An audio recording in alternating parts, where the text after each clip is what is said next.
mixing the signals, and it's out of my hands. We fight, then you put my head in your chest. I cry, the next thing we're getting undressed. Last night's the last time you're getting my bed. Where do we go? Is it over? I need your close, only closure. I gotta know if you want me right here by my side. Where do we go?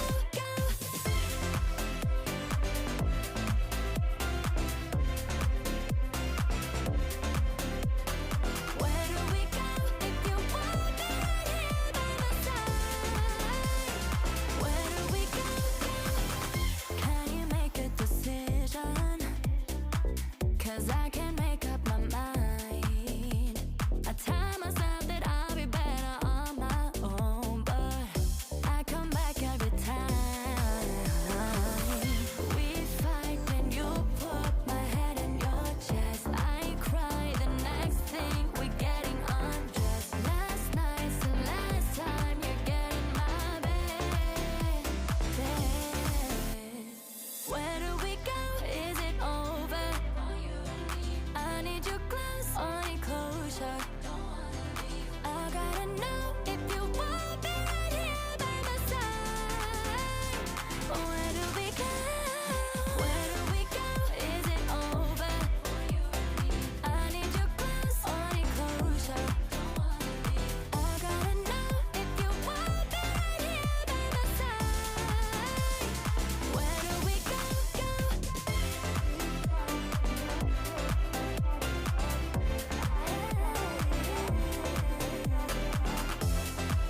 If you want me right here by my side, where do we go?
This stream contains fast-flashing images that may affect viewers who are susceptible to photosensitive epilepsy or other photosensitivities. Viewer discretion is advised.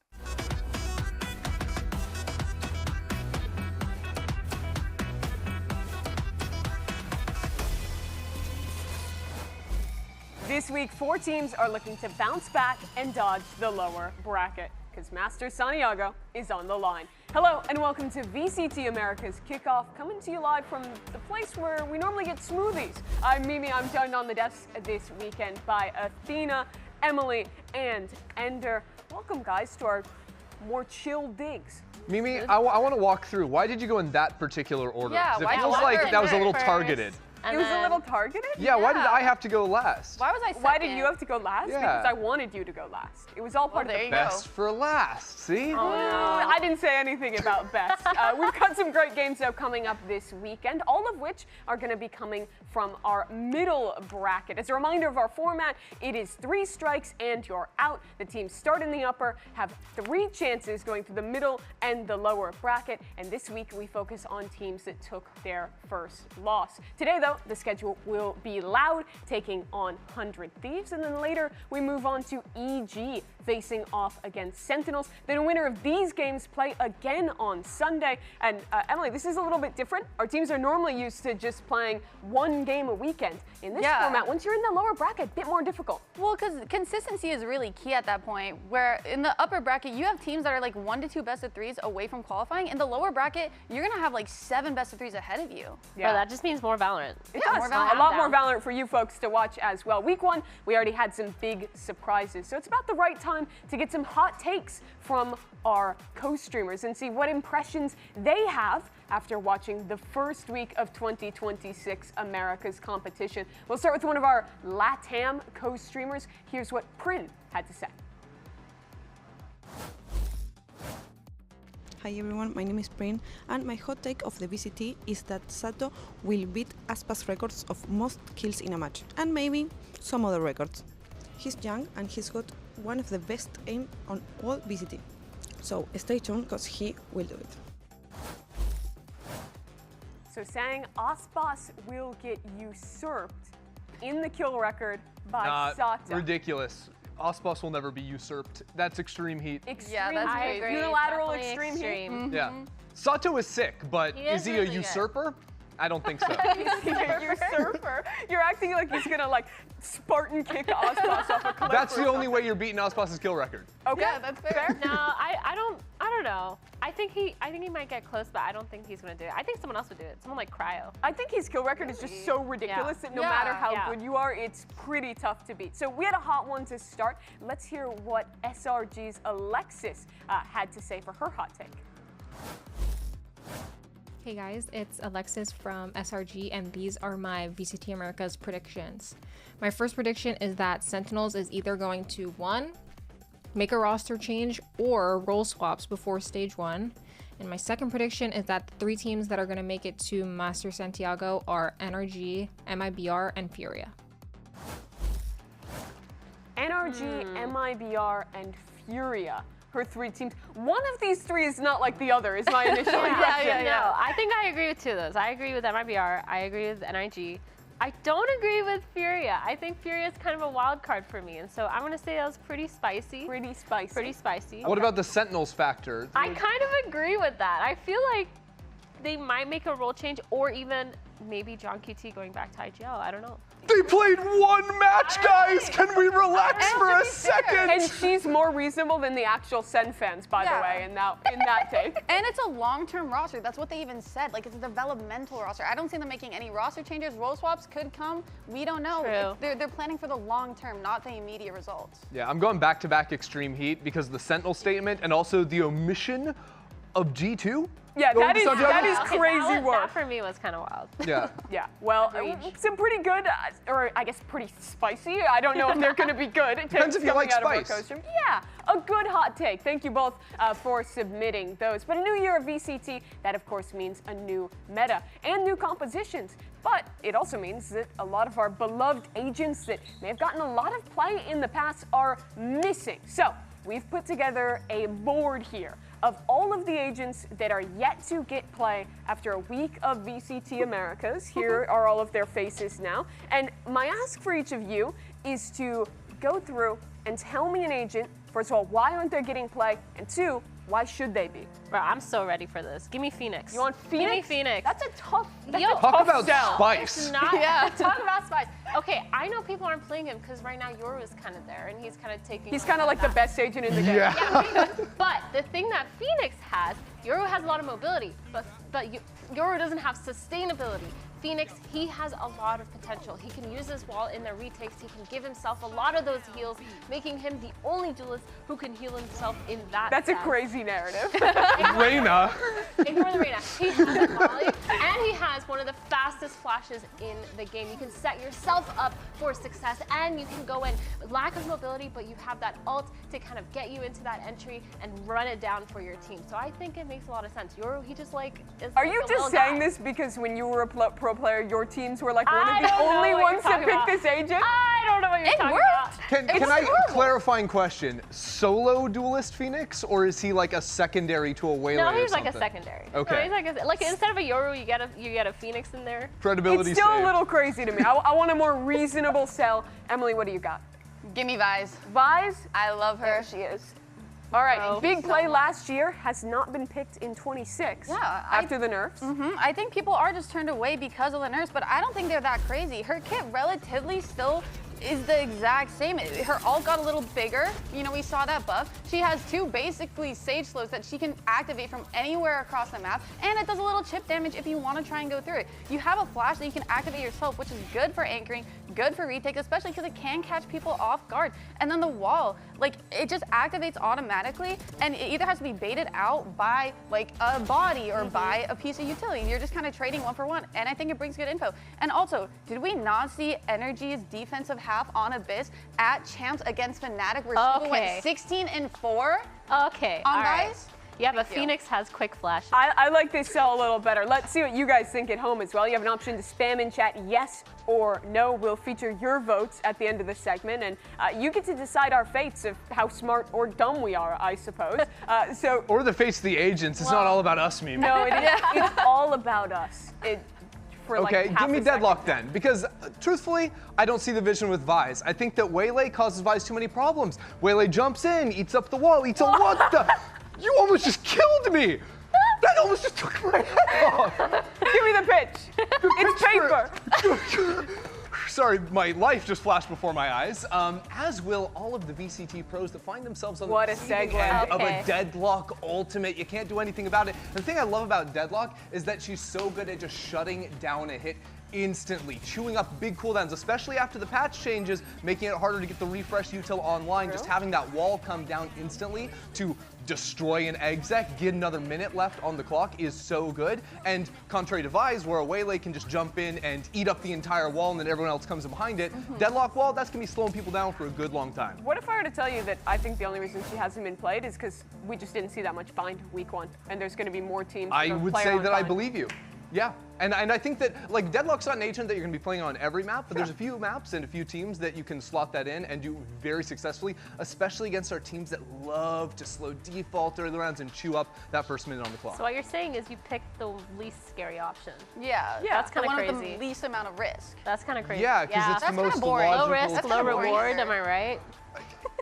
You know what? I feel like you didn't understand the assignment. You're like, yeah, I'm gonna pitch you on the agent that no one's ever gonna play. No. What do you mean? Well, He's the crazy. people are with you, at least by 7%, that one of these agents will show up. I feel like that started to trickle up once we talked about, you know, the latter two agents in Yeah. the pool. I'm Whoa, sorry, one we second. got you, Brandon, don't worry. Whoa. Do you guys realize what just happened? She just went in the same order. Started with you.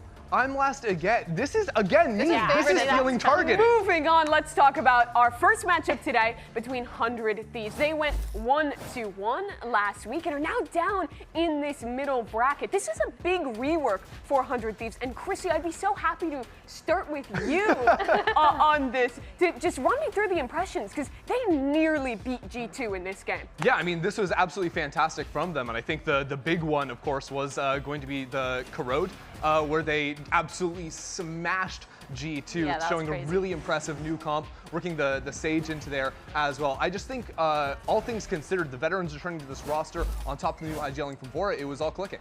Yeah, and with Bind being that first map, that could have easily been a 2-0 in my eyes. I think their defense is where they struggled a lot. We saw them play like 4 to 5 eco and half-buy rounds because they would win a round, but they couldn't get momentum after that. And that's already just putting them at a disadvantage. Yeah, I genuinely feel like they just constantly have these slow starts.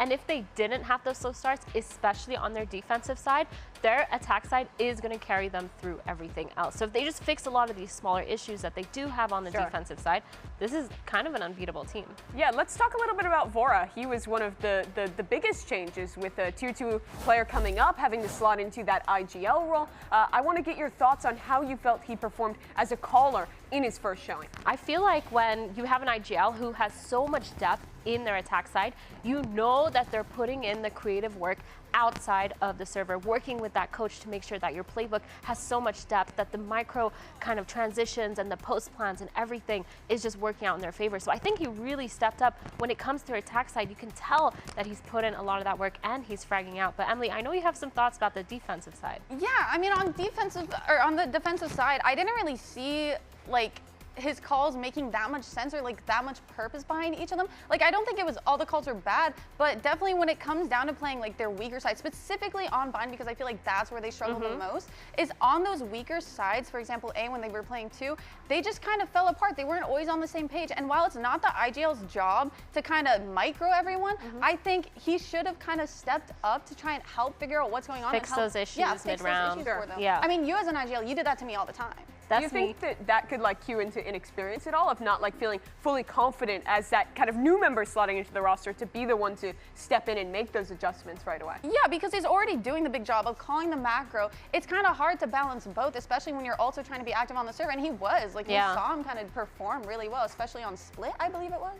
Yeah, I feel like he fell into a lot of their kind of things where they had to be proactive on their defense side, and if they weren't really sure kind of what to do or how to position themselves, which makes sense because you don't have that much information. But again, like, if you know that proactivity kind of wins you your defense side, why not keep doing it? I think the big thing for them is figuring out how to enable cryo on defense, because you saw him take over the map on attack. A very different story on the defense side, which is where a chamber should absolutely be eating on Bind. So finding more proactive looks, like you're saying, in a more cohesive way of playing around him instead of just leaving him on an island. Yeah, more still to prove for Vora, but still 2 more chances for 100 Thieves ahead of their match in the middle bracket. Let's check in with their veteran, Asuna. He's alongside Zoe. Asuna, new players, new coaches, new year, new me. 100 Thieves so far has been showing us a very unpredictable and exciting new style. Is this the team identity that you guys are trying to create for this season, or are you still just trying to figure it out and discover that? Yeah, I think for most of the maps, we're keeping a pretty consistent identity and, you know, just trying to implement our new coaching staff's vision in the game, and same with Vora, our IGL. So, you know, some maps are going to be straying away from it, and Corrode was one of them. And we had a really good, you know, unique gimmicky comp, and, you know, maybe we'll change from it, maybe we'll keep it. But that's just, you know, things only time will tell. Yeah, I think a lot of people had eyes on that double Senti count on Corrode last week. I can't wait to see what more you have in store for us today. Best of luck. Thank you so much. Still defining their identity across more of the map pool, but I think already showing us a very interesting one with some well thought through ideas, at least in week 1. Let's pivot to their opponent today, which is, of course, Loud. They are knocked down pretty early here, and alongside that, came out with some pretty interesting compositions, including bringing this Harbor into the fray. And that's where I want to start with, because he did receive a big rework between 2025 and 2026, but to me, it did not look like the implementation here was particularly on point. Yeah, the big one is going to be locking it on Abyss, which was a very close map for them, comes down 13-11. But I think this is an agent that initially on Abyss was seeing some play, but ever since people started playing the Omen and the Astra to have that extra ability to jump into a site, he's almost disappeared in terms of being a second smoke option. Yeah, and it feels like the Harbor comp was kind of okay. It feels like they had a game plan around it on that defensive side, but they didn't really execute it really well because it felt like a lot of the time that harbor wall for the retakes was slicing that A site in half, but it was way too early. C9, we constantly saw them pushing through that wall, taking a lot of backside space, and everything was kind of falling apart. This round actually on B, was a really good round that they had, where they actually showed how to play around it. Lucio got one of those picks, TP'd back and played over the harbor wall. So I see potential. I just think the execution of it and the timing of it isn't really there. Yeah, my question then is, how much do you feel like this was a compositional, like pre-planning issue, and how much do you feel like it was an issue of maybe the team not having everything quite together yet in these early stages? I mean, I think it's a mix of both. I'm not a big fan of the double controller plus a Senti. Like, I feel like you lose out on so much of that utility that you kind of need. That's good in every single scenario, but I do think the harbor has potential. Just, yeah, like you were saying, the way that they were using the wall kind of willy-nilly, especially on that defensive half, and so early and not really doing anything off of it, it did feel like a mix of both compositional-wise and also just the way that they played it. Let's talk about one of the players that people were really excited to see step into this roster. It is, of course, Darker. He made his Tier 1 debut in this game, and despite the loss, I think still had some pretty big rounds for the team, Christy. Yeah, I think some definite impact was shown from the player, which is a great sign for him coming onto the big stage for the very first time, and something that we're going to have to continue to track, because I think for this Loud roster to make an impact, he's a guy that you want to step up into some shoes of other rookies like Luke Shaw in the roster that looked very solid last year if this team's going to make it down. I think he does a really good job at playing around his util too, putting himself in those clutch situations, putting himself in the positioning where he can kind of play that role, be more in a clutch situation, be more able to kind of win it out and round it up for his team. He's also really stable when he is on those sites kind of holding it down and they're executing into him. Yeah, I think he really thrives though when he's playing with his teammates, not just around his utility. I mean, we saw him play Viper on Haven, and especially on that attack up, it was kind of weird. It was kind of funny. Like, he wasn't the one lurking. He would throw his wall A, but not really put too much pressure. He would always be kind of back in spawn, not really going for anything, but he's always there with his team executing, and it kind of worked out for them. They didn't win the map, but Darker definitely had a lot of good rounds, especially like locking down sites in those post plans. He helps a lot in the post plan. Yeah. Feels like that's where he shines. Another big change, though, that this team made heading into 2026 was Pankata stepping into the IGL role. Let's check in and hear some of his thoughts going into their second match with Zoe. Pankata, looking at last week's match, there were some questions regarding your compositions and the picks, right? You ran that solo Yoru, we also saw the Harbor on Abyss, and it didn't really pay off for you and the team. Do you feel like you guys need to revise those comps, or was this past week more focused on adjusting the way you execute them in-game? Sobre as comps, eu acho que ainda é um segredo. A gente vai mostrar se a gente mudou algo ou não. Eu só acredito que o time precisa mais de pouco de experiência como equipe, que aí vai se pagar o que a gente treinou. About the comp is still a secret. We're not going to tell you right now if we have a new comp or not for today. But, you know, regarding the team, I think we just need more experience as a team, and things are going to start happening. All right, can't wait to see that. Best of luck in today's match.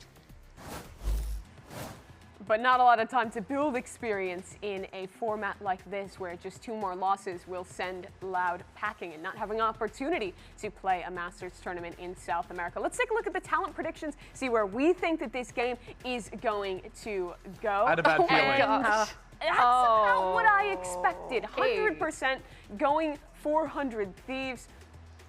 I mean, the truth is, if you rate G2 and then you like highly, and then you see 100 Thieves like very nearly taking them down, you just have to assume they're going to be favorites. I think a lot of teams or people think they're going deep. Sorry, I think there's like a lot of small faults with the 100 Thieves, but I don't see glaring issues. Whereas with Loud, I feel like there's a lot of glaring issues, timing-wise, retake-wise, playstyle-wise. Yeah, and we also just don't know if that's like their Abyss comp. We don't know what they're going to pull out on any other map. We haven't seen a whole lot for them because they dropped into that middle bracket so early on. So a lot of things are just unexpected for me. Yeah, I think the other sell, of course, for 100 Thieves is that they did play 2 matches. We saw them win one of them in pretty dominant fashion and then go into that very close game against G2. Definitely a favorite here, and the fan vote really represents that.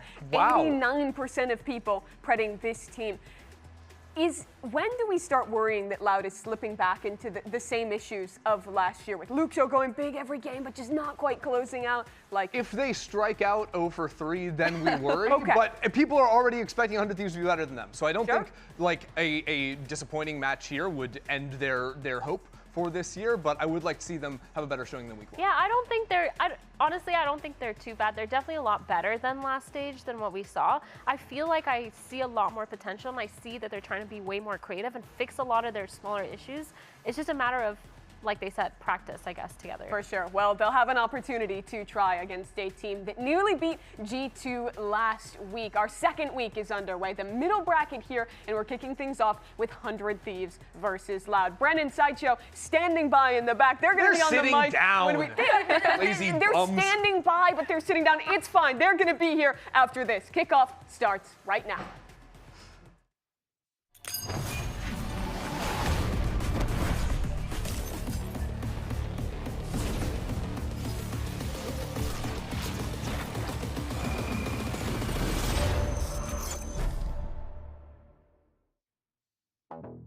Loud, they didn't have the greatest years recently. After they lost Aspas, I feel like they've been on a kind of a downhill trend, sadly.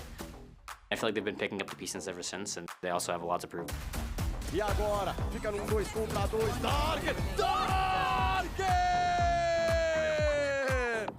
Siento que somos un equipo, o sea, con muchas promesas joven. Tenemos un IGL que ganó una Champions, que la verdad aporta mucha experiencia, y también somos un equipo con mucho aim. Biggest key players is Luxo. I think he's kind of like a X factor. He's honestly just has really, really good mechanics. He can kind of hit almost any shot. He's really calm when he plays the game. Pra buscar o corte!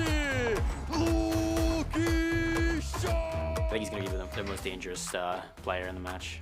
La verdad, Gente nunca ha sido un equipo que yo le haya prestado mucha atención, y la verdad no lo veo como un equipo fuerte. I just feel like we have more talent on our team, so, and I feel like we have better structure. You guys should expect it too out of us.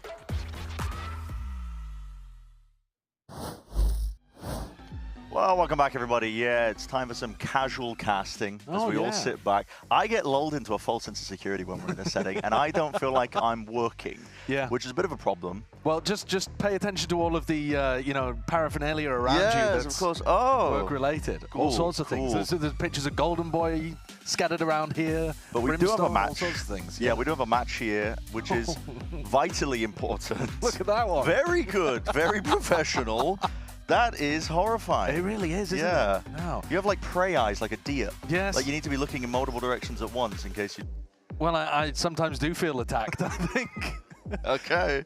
I think we've got a game here that is going to tell us a lot about these two teams, really. Because the community, we are all under the impression that 100 Thieves has a bit of a gap here over the top of Loud. Sure. But it's hard to tell when you've only seen one game from Loud. People love a little bit of recency bias and an overreaction, but you got to see games like this to see whether 100 Thieves are able to easily close out the games that they should be winning if they want to make runs towards global tournaments at some point this year. Absolutely, yeah. I think for Loud as well, the way that this map selects corners, Breeze is an opening pick for them, and I think that's back to basics, because one of the questions we've got is about Pankara in terms of the ideas that the coaching staff for Loud are bringing to the table, because compared to 100 Thieves, I mean, 100 Thieves have been all in on the Waylay. They've had some fantastic concepts, especially with the Sage that they've been running on a variety of maps. So Loud for themselves, they're still trying to find their footing. They don't want a repeat of last year where they've just been going winless in Stage 1, Stage 2, and that's the risk that you are at currently here in the middle bracket. It doesn't seem like much. Yes,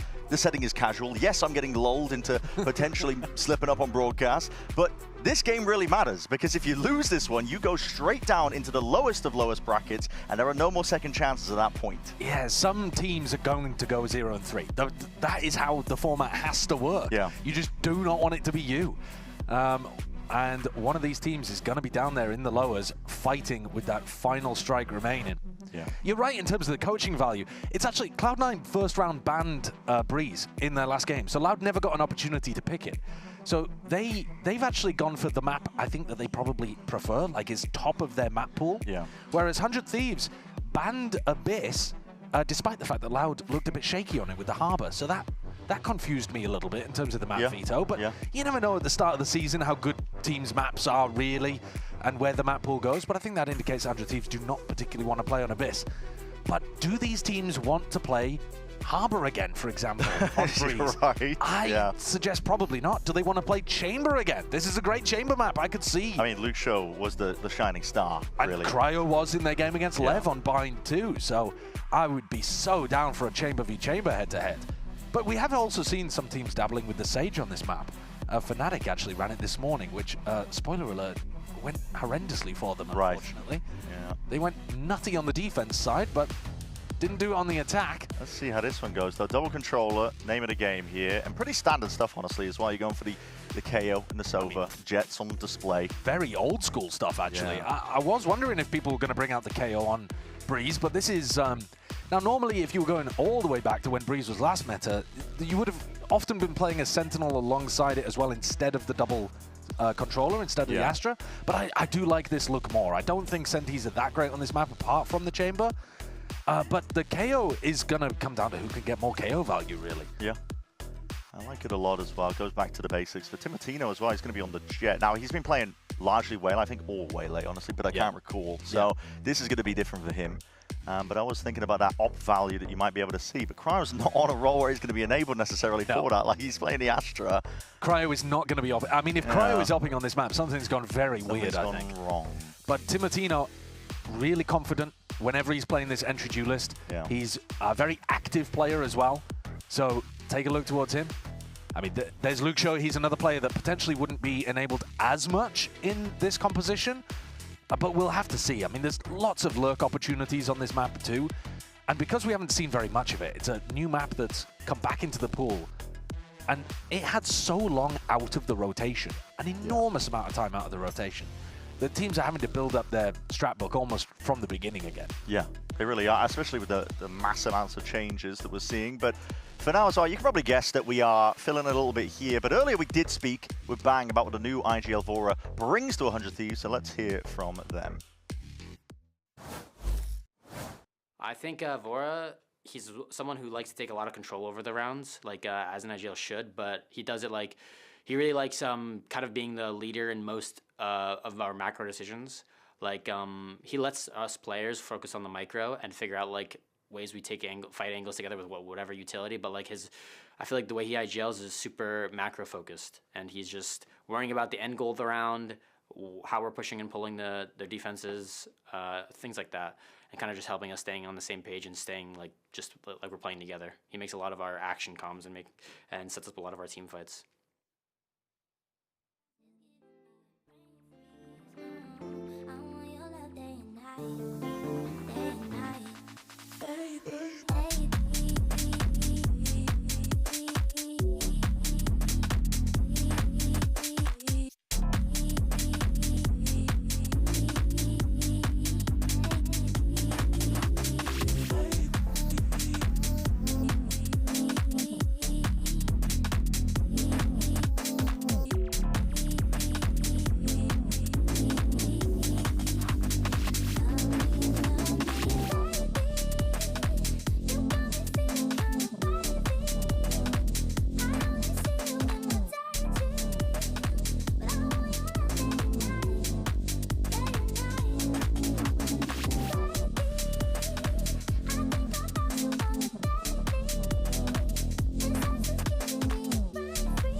Well, we are back straight into it. Hopefully getting into the game as well. Knock on wood. I'm going to knock on this table. Ow, you're whacking me in the head. Yeah, you are dense as anything. So, hollow knocking sound. But we hopefully we'll get into it and there won't be any issues. Don't want to curse things, but fist bumps are abound. So we shall see. And the timer is ticking down in game 2. So hopefully getting into it here for Breeze, our opener between 100 Thieves and Loud, two teams with quite big expectations onto their shoulders. 100 Thieves are the ones that have been showing us all the signs of life so far. Definitely one of the stronger teams coming out of the big shake-up of Americas. And Loud themselves are just looking for that win, something to put onto the board to say that they can dispel the doubts of last year. Certainly the case. Eyes looking towards Loud though because it's their map pick, and in theory looks like one of the maps that should be towards the top of their map pool. So what kind of ideas have they got here? Let's find out. Slow to begin with. Orb through the double doors, I believe. Posting Verti up behind this box, almost anticipating some mid-aggression because Verti's not going for the full walk down mid. A drone to try to support him on a potential peek. He's the only player with a Sheriff in hand. We're seeing some fights to be taken, Luke Show. Two players, Orb up as well. It's all just trying to pull out pieces of util, I think, some of that mid-round clearance. Dart drone or knife, keep them guessing. Down to that minimark now.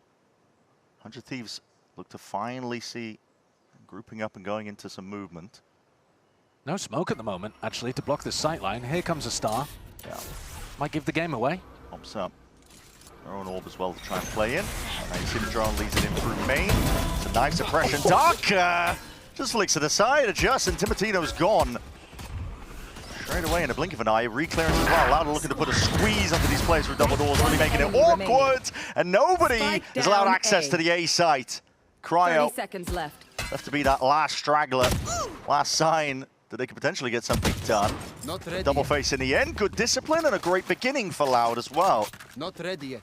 You can see why they picked this map. My quiver is never Extremely clear protocol for Kawanzin and Verti on defense side. If the push goes towards A double doors, they push out mid and ends up pinching the attackers, stuffing them into this small corridor. Now the kill from Darker onto Timotino, you always go for that when the jet dashes into the smoke. You never get it, no? You don't always expect to get it, but that's a great way to open. Just makes the round so much easier because Timotino isn't going to be causing all of that space creation at the front of the pack. Yeah. Drone timing. Timotino's passed this here, and 100 Thieves just making a play for the orbs in a round like this. Don't have much money to go, but it's angles watched for. Called out. It was Kawazin that was on that line, so ensuring that there's no potential for lurks.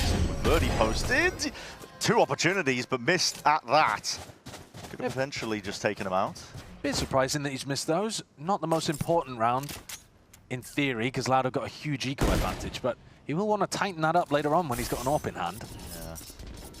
Wall thrown down as a fake actually attracts 3, you could call it 3.5 players, because Verti's in mid. Lucia's the only player on A right now. Does have a stinger, but now feeling the pressure. There's a snake bite dart towards his back. We'll have to deal with this one, but listen, help is a long way coming. Still, Verdi does find himself in the right place in the right time. Has that outlaw now. Dash procced and the spike drop down on his lap. He's going to have an easy time of things here. In theory, still has a lot of shots coming, but knows the right timing to take it. And this should be an easy cleanup at this point. 30 seconds left. Verdi hit the shot that mattered. Outlaw in hand, dropped the spike. Definitely some danger in this round, though, wasn't there? With Cryo being so isolated. Sorry. Luke Show. Luke Show. Being so isolated on one side of the map on his own. I was a bit worried. 100 Thieves showcasing early on here that they're willing to throw in fakes. And the Viper Wall can be used a bit as a fake when you have these double smoke compositions. You're not as hard committed to always using it as your point of contact, whatever site you're going into. When you're on the solo Viper comps, it does feel very limiting currently on Breeze. Definitely some teams still running it, though. All right, question now. Can Loud get some value out of this? They're running a B retake wall. So, implies that they're going to be fighting fairly heavy over A and mid in this round. Yeah, we'll see it. Verdi's still got an outlaw in hand as well. Players going to be walking up onto him. The angle is denied just from this orb that's being thrown at the beginning of every round by 100 Thieves. Timotino, potential chance. Just a jiggle. Doesn't quite get the kill he was looking for. Reclearance with the drone as well, so 100 Thieves are very ingrained in terms of these positions. The reveal, though, straight through the wall. Can't wallbang that. There's no damage done. It's a very thick wall there. I mean, the bullets did go through the other side, so not too sure what ended up occurring, but Thieves, slow and steady. Assert themselves into mid, wait for the fights to come to them with the rifles in play. Making it look easy here. Now pressure applied to these B players. Luxo looking to reposition himself, but 100 Thieves, again, not eager to rush into anything. They just poke, they prod, they get a few kills. They're like, okay, we're going to end over towards A now. Saw a little bit too many players for our liking over towards B, so it's an open site now.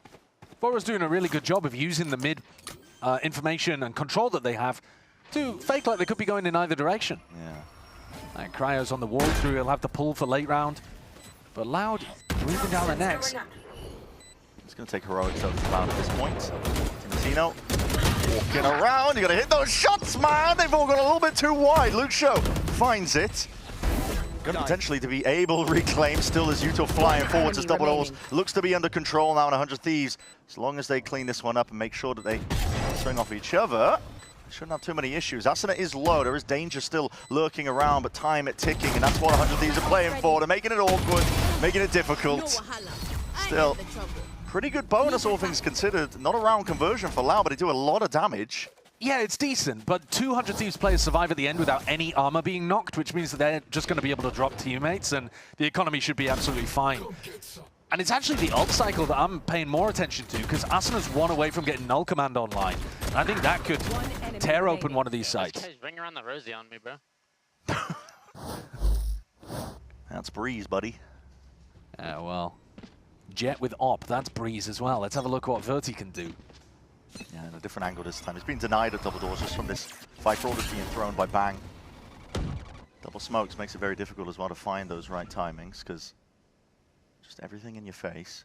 Asuna's one away from the null command, like I said, but playing for this ult op is really tough because the Oppa can be on that line. Yeah, on the open. They're sending Util anyway to try and push them off and away. It's a good tag. Pancada is forced back and away, dash forwards. Timotino wants to try and take this one now. Players towards the back. Kawazine looking to hold it down. Hand in hand with Pancada. Shoulder to shoulder, see if they can land it. And yes, the kills are theirs. Left to be claimed now. Asuna. They do get this plan down, 100 Thieves, but they are in a pretty tough spot. They haven't cleared any of the backside players whatsoever. There's a thorn in their side constantly. Pancada just making a mockery of this one right now, forcing them to uncomfortable scenarios. Almost there with a reset. Let's go down in the end, though, and a pop over the top. Desperation of Vora. Loud, take it in the retake. It's a big round for them to win. Knocking the economy down of 100 Thieves, and 100 Thieves not able to get those ults up. Like I said, the Op was just providing this kind of passive pressure. They felt like they had to go into the B-pop early, and then Pancada's anchoring it down from this back planks area. It's really strong. It's also difficult for the post plan to play from that situation because they've removed so many of the jump-up boxes. So it's hard to fight into that alleyway, and it's hard to fight from the alleyway back into sight. But now with the economy down, Loud have got a nice little clean-up round to get closer to big ultimates of their own. Luxo's in particular, I think, could be a game changer.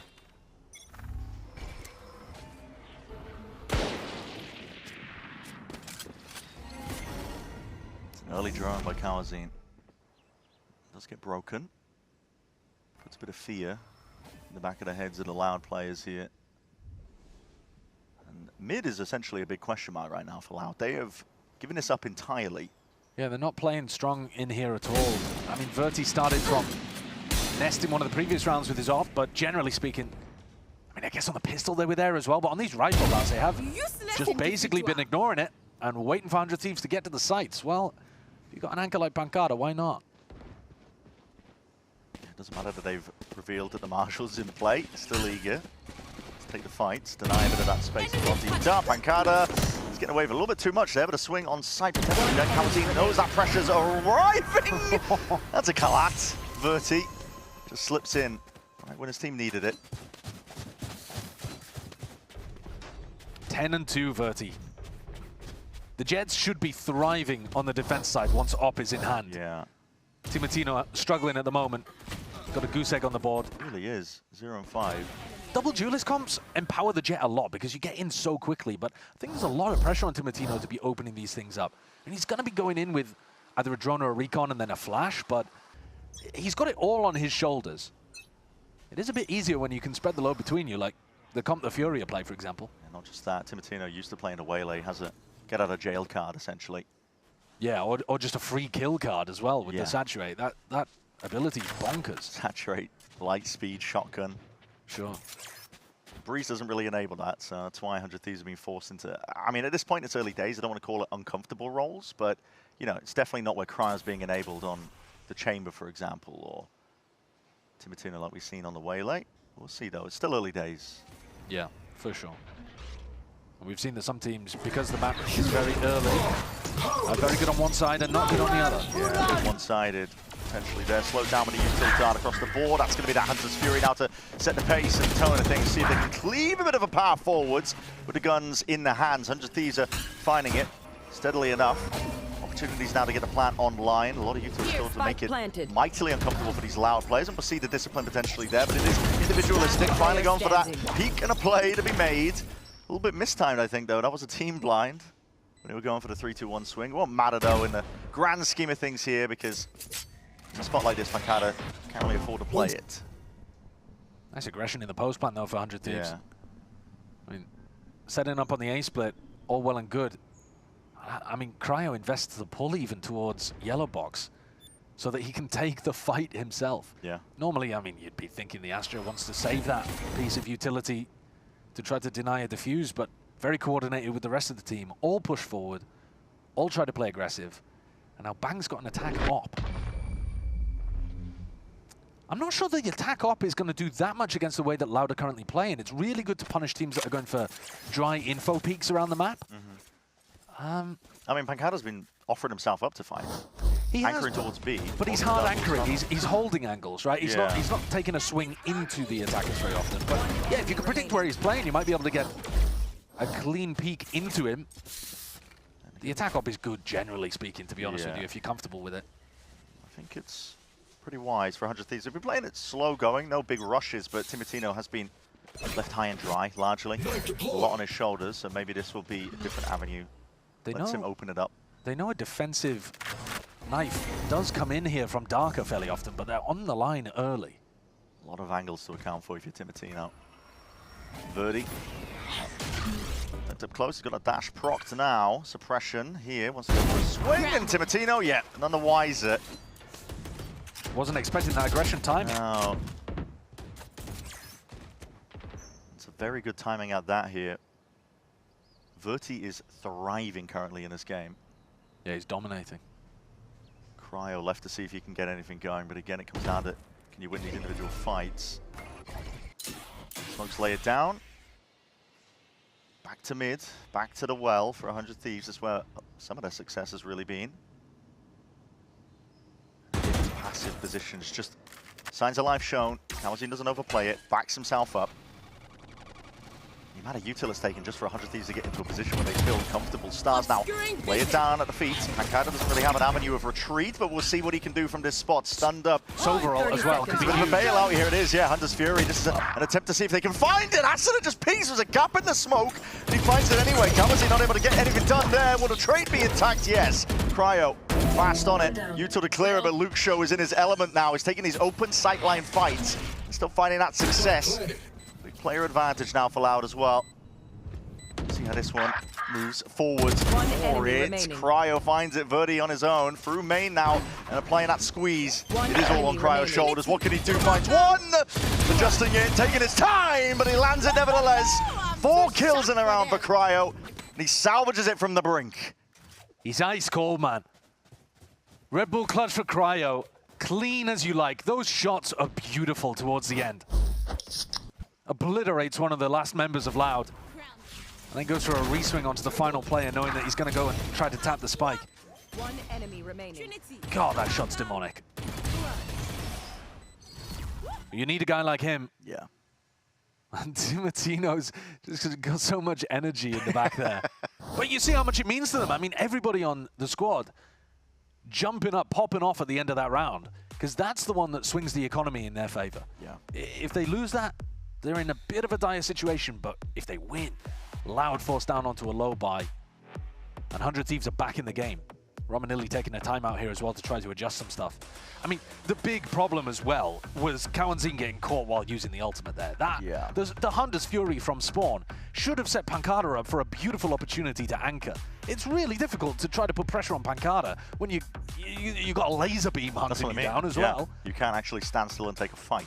But he's not tucked safely enough, and Asuna just walks up and he's like, all right, bud. Yeah, happy to take that. And it has knocked the money down. It's forced the timeout from Loud. They have a lot of ults to use, though, in the back pockets. I mean, Birdie has knives available, so going to be looking to probably invest into that. Full armor. Why not? But a bit of a weakness for Loud in terms of just how much they're just giving up mid. They are letting 100 Thieves get into these opportunities, even when 100 Thieves were a player down in that scenario, right, in that previous round. Yeah, you don't even have to hold mid as the defense. You just have to make 100 Thieves scared that you're going to peek them. Sure. So you just have to throw in a few rounds on your defense half where you play aggressive. Okay. You have to provide a threat. You can't just get whacked in the first 5 seconds of the round by Cryo. Hoping to get something going there. Oh my god. That's exactly how he ended round 7. Trying to get active though is Loud. On their weaker buy, re-clearing for a bit of that space as Exec is coming through now. Hot and heavy. We'll see what he can do towards the back of the sides if Loud can hold on. There is help arriving, but with Pancada claimed, kill going away of 100 Thieves now. Plant. Awareness here towards a flank. Luke Show just taking that timing again, as we were saying. It's fast enough to rip. Fast and loose being the play in a weaker buy like this, and Louder trying to make a go of things. Still denying and making it awkward. The 100 Thieves feel like they can't go for this plan, but Body's toppling into it towards the back, and then it's evened out. No way, Bandit chipping them down. Darker opportunity of a lifetime. It's 100 Thieves again, left guessing. Get the plan down in a position like this, but they hold it down with composure. That got a little bit too messy for my liking, yet still does eventually go to wave 100 Thieves. The safe pair of hands on 100 Thieves again, Cryo. Gets back-to-back 4Ks there. Had to open it up, destroy the player with a Blade Storm, and then clean everyone else up basically too. He's 12-4 right now, matching Verti at the top of the scoreboard, and annihilating him in the head-to-head to open the round. But man, what would they do without this guy? He's been consistently clutching in these tight scenarios. Doesn't matter that Timatina's 1-8, he's just been hyped up, gassed up, to be honest, because it's not about KDA at the end of the day, it's about how you get these round wins online. 100 Thieves again. Look towards mid. That's their avenue, that's where they've been finding these pickoffs. They've got to be cautious of Verti. They know that he's got op money, so recall smoke to take elbow. Droning through double door. Now they'll be worried about the tunnel angle. What kind of util do they actually have, though, to try to push him off? Timatina with an op, but yeah, not favored. Peeking into the angle when Verti was already posted. He's been really struggling to get value. Hard pressed in a position like this, but again, 100 Thieves just relying on this wedge they're driving up the middle section of the map. On the other hand, pop out, and Verti was playing anti. He's revealed up there by the dart. Pancada happy to bail him out once more. This util going to be popped off, pull towards the back. Kawazin's going to try and supplement this with any help that he possibly can. Walls up, obfuscating the approach. Again, lighting these players up entirely for Kawazin to just walk all over them. The no-scope misses. Cryo is now left into an impossible spot. 30 seconds left. Perhaps, no, not quite. Trying to get it done. The very fact that you believe is credit to how well he's been playing so far. 14-5. But Loud do get it over the line. And I think played the defense side really well. Verti's got completely the idea of where Timatino's going to go. But in that situation, you've got to be setting him up better, in my opinion. They use a recall smoke to go and take elbow control. They use the drone for double doors. Get another recall smoke in there. Get a flash onto the line. Do something to push Verti off a really predictable position so that Timatino's holding the angle, not peeking into it.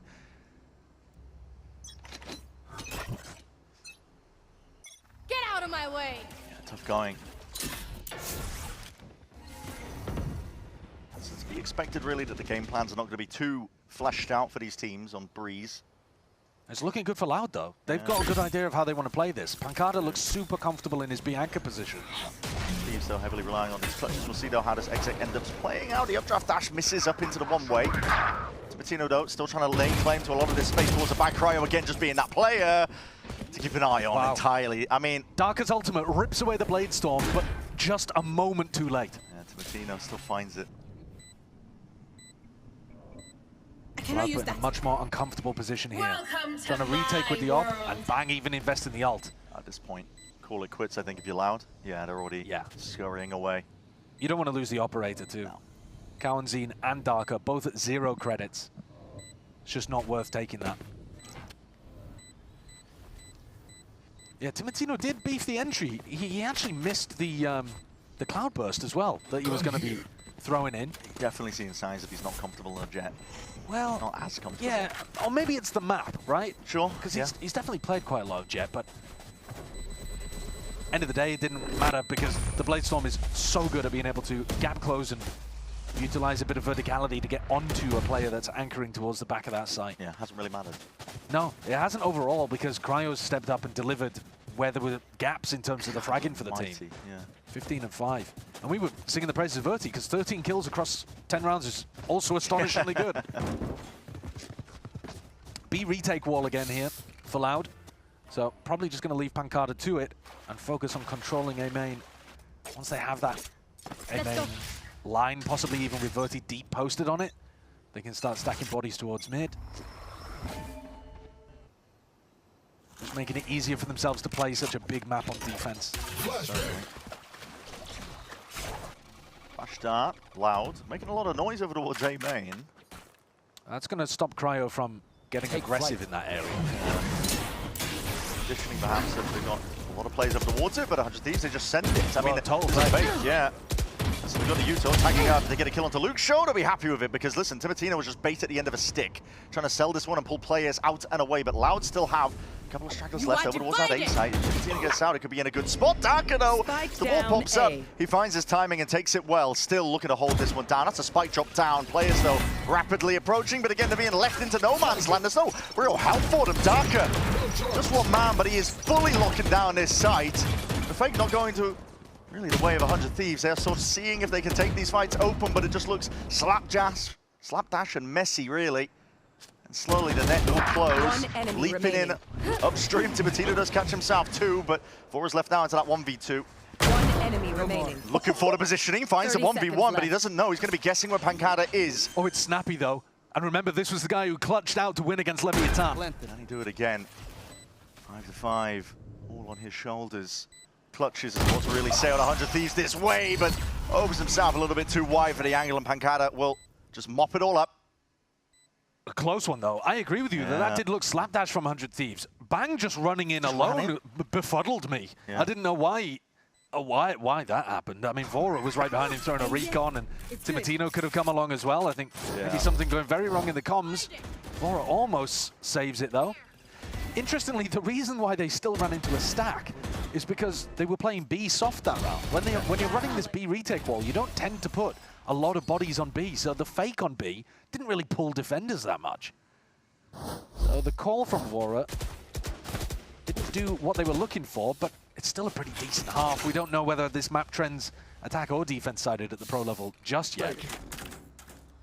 Has been difficult for some of the attackers to get across the line, but then you look at other squads, and they're having no problems with it. Definitely. Last round, Otis half. That gets good info. Hunter's Fury underhanded with a flash. That's a blind, and that's a spike drop down in your lap. That is exactly what you wanted. Fury's going to be pushing this one back with Darker, looking to see if he can hold on to it a little bit harder. Verdi by his side. That dash will be fading. Just the vacate as well. They don't want to be caught out into the open here, so happy to give up a bit of that space, making 100 Thieves work for it. Loud immediately go to reclear, looking for the lurker. They know that 100 Thieves are picking up the spike. Can they take some map control in the meantime? Does Cryo get seen? Yep. Yeah, he does. Seen by it. No one pushing off the back of the drone now. Viper Orb timing is good. Verti's going to be more cautious about taking the line here. He's got to think about the right and left side, even though Cryo's left now. Yes. Here. Like you said, doesn't want to open himself up too much. The rest of the 100 Thieves all grouped up, cut noise. Looking like they want to go into the A hit. Biding their time, waiting it out, potential for the repeat, orb in the face again. That makes it uncomfortable now for Verdi. Drone in through main. Trying to go into this one for the A, so the hyper-committed position of Verdi. It's not ideal, is it? Hunter's Fury is about to layer it all on top. This is a very awkward engagement with 100 Thieves. Find a path forwards. Timatino and Cryo powering through. Cryo can't afford to die here though, really. Whoa, and he's just given his life very early there. He's so pushed forwards, no one is ready to play off the back of him. And he was incredibly weak too. So now a 2v2 that Loud could absolutely win. 100 Thieves are going to need a lot from Timotino and Vora. Messy state of affairs, but Loud will be happy for it. It's giving him a bit Last player potential standing. for it, especially with these fights taken. I mean, the dash is fading. Timotino's way out into the open. Lucio happy to really just square up, take the fights. Damage done.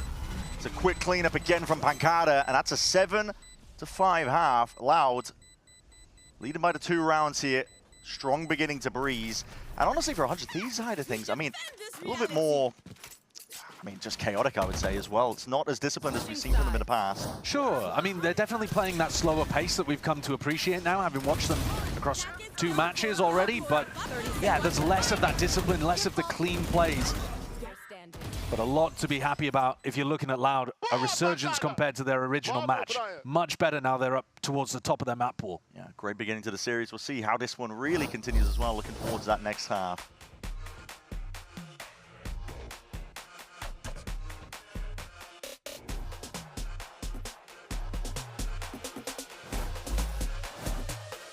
Can I help you, sir? Here's the bill from the dealership where I got my car, and I'd like you to beat it with a better deal on one of these fine cars. Not how it works. Guess you're not as cool as Verizon. Bring in your AT&T or T-Mobile bill for a better deal today.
Back into the action as I knock signs all over the place here, which you can't see that, but you take my word for it, I'm making a mess of the place right now.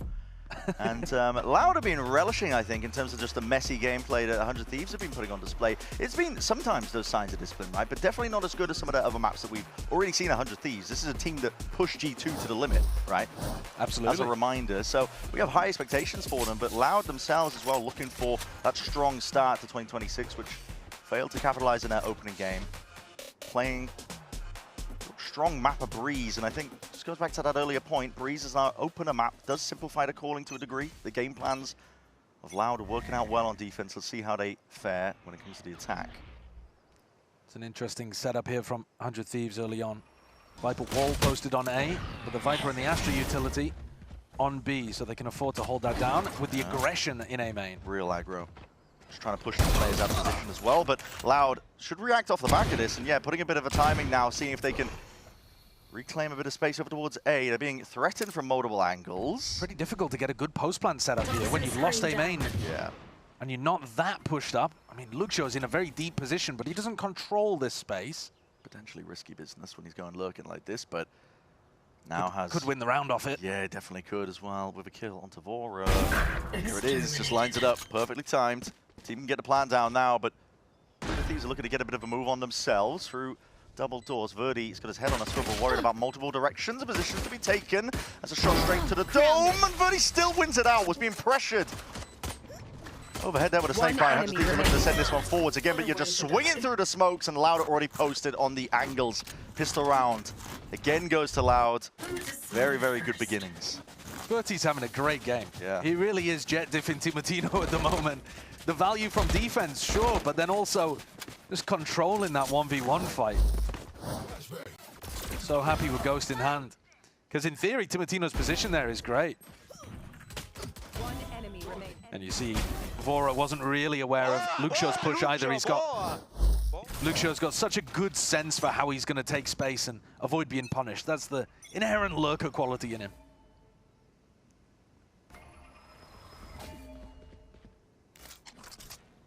Take flight. Going to be looking to toss enemy. See it? Let's see if they can not run into a stack of bodies. 100 Thieves, obviously on the weaker buy, and they're making moves of their own. Might be able to hit a rotates here if Timotino was tucked close enough, because to scurry of footsteps, they didn't like what they saw over towards B. Loud. Oh, I'm not sure. Might be out of range. Looks just out of range to me, but Arsenal. Oh no, from Timotino's position, you can hear that. Yeah. And now it's calling for it. Arsenal's going to be going over towards A.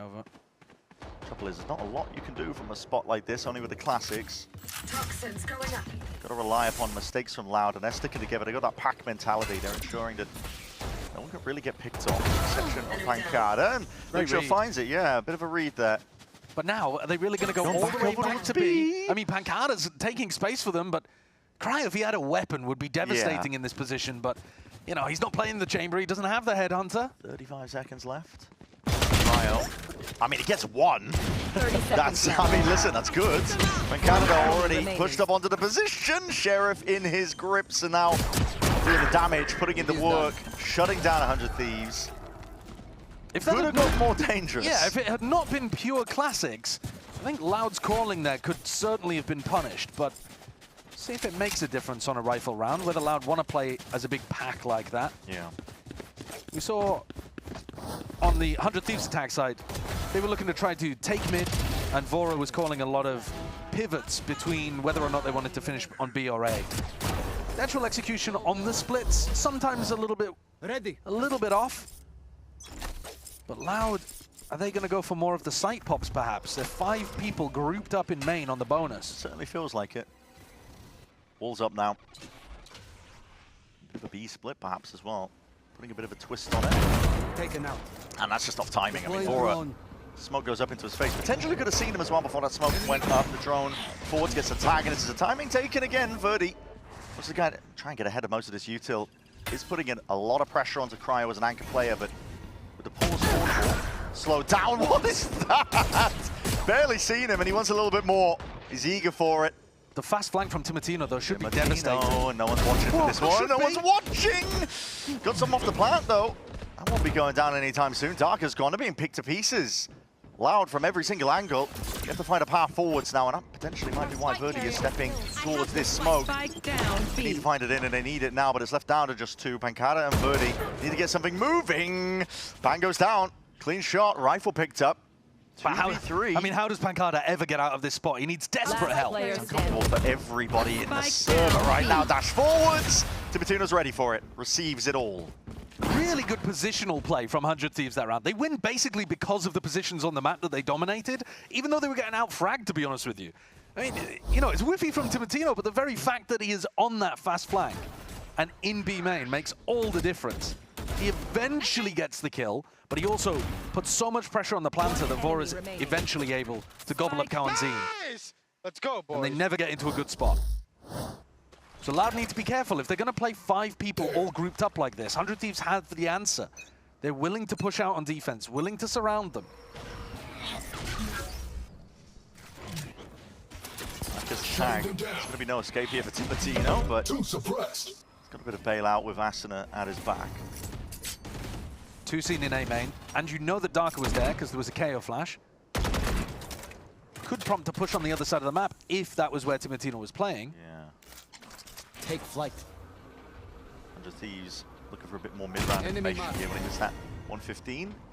Tag and a drone broken. Kawazin's gone for a deep drone of his own. There's lots of players waiting. Timotino, that is risky business. Oh, man. Barely able to escape. Dodging past a lot of the bullets that were flying in his face. He's getting these opportunities. He's just not quite able to capitalize. Now it's Cryo under threat.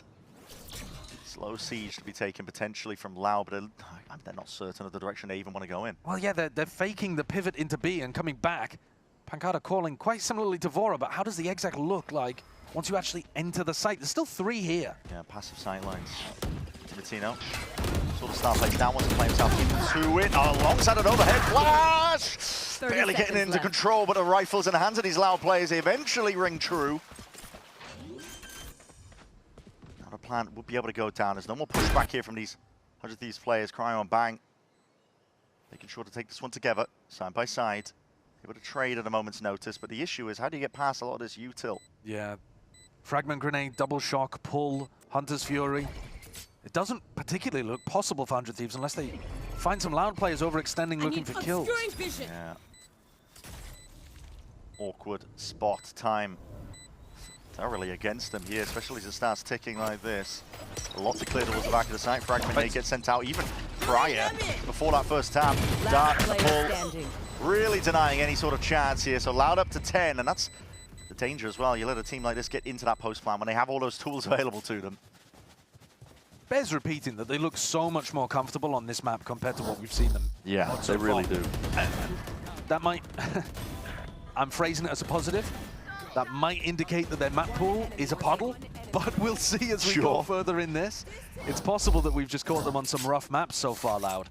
And they're actually not as bad as it originally appeared. In that round, they go through 3 defenders on A, and they frag their way through. They've certainly got the skill to be able to push through. It sounds like that's what a lot of it has boiled down to. Oh, Verdi's been having a great game, particularly. He's got the Owl now as well. Good read onto the economy. Doesn't take much though, you just have to hold tab and use your eyes, but still. People in my rank struggle with that. Exactly, yeah. Have to praise it. Verdi slow going as well. Approaching now onto these angles. The knife might slow them down. It's traded out here. On either side, Asuna quite aggro in terms of the line that he's trying to take, and just spots it, sees the player, naively bounce, and will delay for now. Hunter's Fury is going to be used though, offloaded into a round like this. See if you can pave a way for them, but in the midst of all this chaos, 100 Thieves are happy to strike back, pounce back. Into the fight, a lot of space going to be gained over towards them, and that damage done. That is shots fired, rattled off with the marshals. You're being picked apart. Comes down to the rifle play, and in the hands of these players, what can they do? Pankana and Kawazine, they weather the storm. Standing strong towards the end, even though 100 Thieves had them boxed in. Fast push out through elbow from the defenders gave them complete confidence that that was going to be an A hit. Put a lot of pressure on Loud, but again, Loud prevailed. They're putting themselves in quite difficult spots. But in this, in this situation, they've got better rifles. They're also fairly aware. And I think happy to just be taking long-range duels. Yeah. The way that Loud's been built, you've got a lot of people who, they are comfortable fraggers. I think they're happy on a straight-up map like Breeze, where you just get to take long-range engagements. Can't get cheesed by a waylay. That's what I mean. Big map. I would like to see 100 Thieves run it on this map, though, to be honest. To The see how it waylay? works. And yeah, and I think honestly, it'd be terrible. Hot take, Brimstone instead of Astra. Listen, hot take. It's too hot. I think it might cook.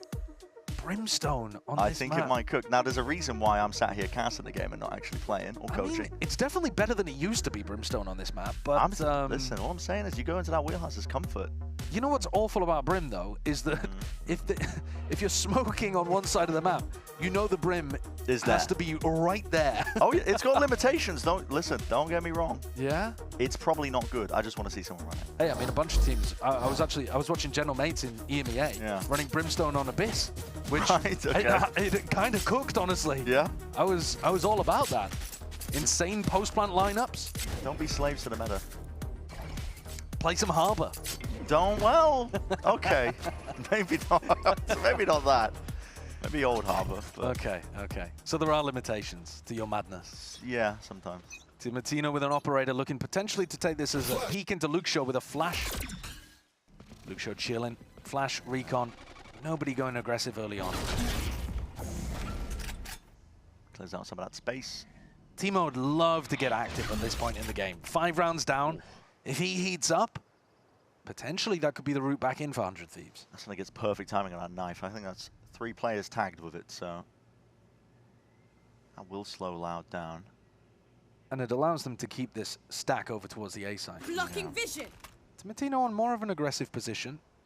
There's no one. Well, actually, tell a lie. I was like, there's no one watching mid. There is. Vora's got his back, so no chance of a backstab. We know Loud are going to be looking to send this one flying, but that's cross with the nade, and that's a shot missed. Could have been a perfect timing. So just peeking back into it, and Timatino's not done yet. But that dash active eventually retreats now forward. Bang! Again, that's a shorty in your face, though, and the knives are popped out. Timatino looking to redeem. At least himself now.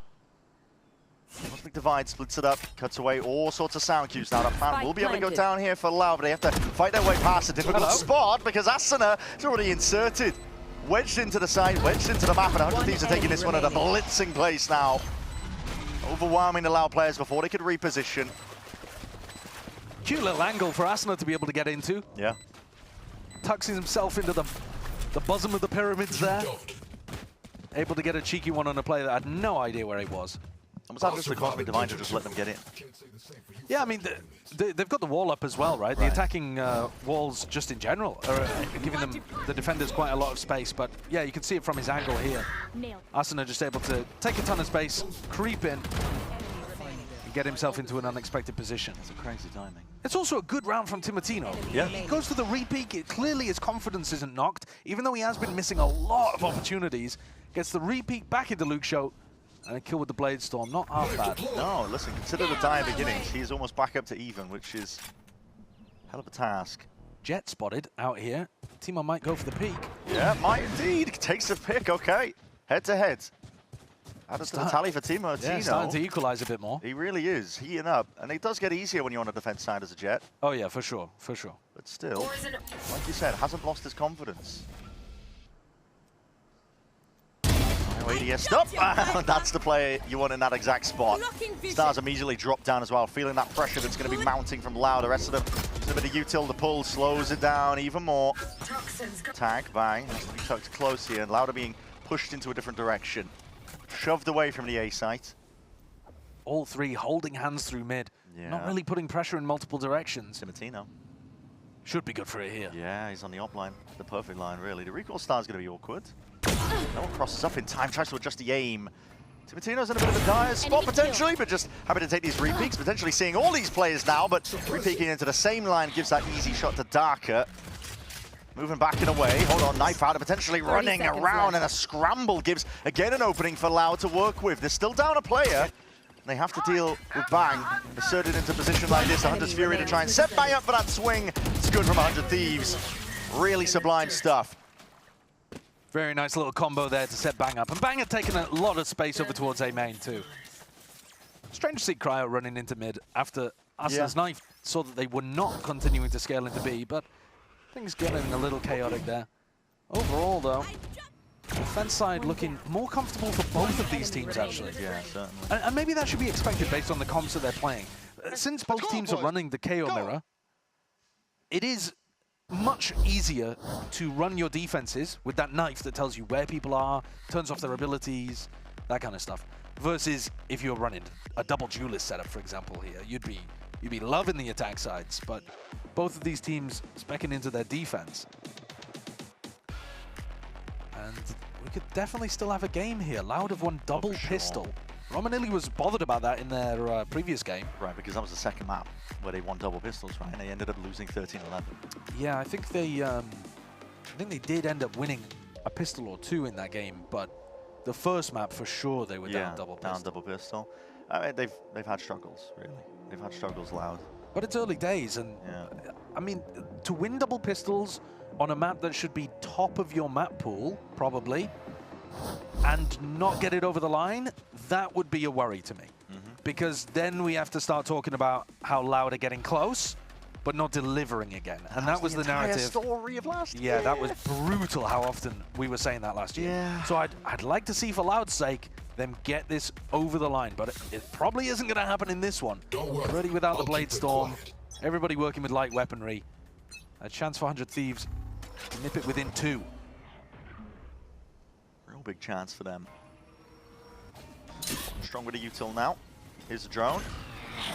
Up, knife against the back wall. That will be that tag, but slowed down by the pull. The drone's going to be broken. Not sure if that was a clearance into the corner. Maybe, potentially. No way! Cryo's still sitting here. The kills are labored at best, but they do eventually come through. Still, they haven't dealt with Bang. Asserting himself now forwards. Again, a flash overhead from Asuna to try and again play his team back in. 3v3 though. Good spot for Lau potentially, especially considering the weak eye. Spike planted. Peek into the back. Don't really have the guns for the job here, but Darker definitely does with that rifle. 1-for-1 now. 2v2 in this spot. Made towards the back, rebounds. Asuna fast and loose, making it nice and awkward. Is down a tap. He wants to try and get his plays out in the open. Vora, sharp as anything. Locking down this angle, buys his time superbly. Really good shooting from Vora. Wow. Thought there was a chance that Pancada was just going to call their bluff on that one. Recognized that it was a tap. But despite the best efforts of Loud, and that one was still dangerous, 100 Thieves pick up an anti-eco. I think they'll be fairly happy that they dragged the null command out of that round. It's more important as an attacking ultimate, and Darker has his own version of it. Sure. Verti looking to pick up the attack op even here. So Loud, they only need 2 rounds to get this over the line. Op v op battle. We saw that be a real struggle for Timotino in the few rounds that he decided to go for that on the attack side. Didn't really get put in the best positions. Pit used in A main, but I'm focused on this fight towards mid. Yeah. Very, very passive setup from Verti at the moment. Timotino has been playing around double doors a lot, so it's not a bad read. It's just that this time... I think it's hard to get something going, though, when the pit's here. It's another lane that's just completely cut off access for you. 100 Thieves can invest even more resources into double doors, into mid, like you're seeing here. Yeah. And Timotino can afford to just hold the angles like so. There's 4 main positions that he could be open from. Double doors, he could be pushed out B, looking for a pick onto Pancada.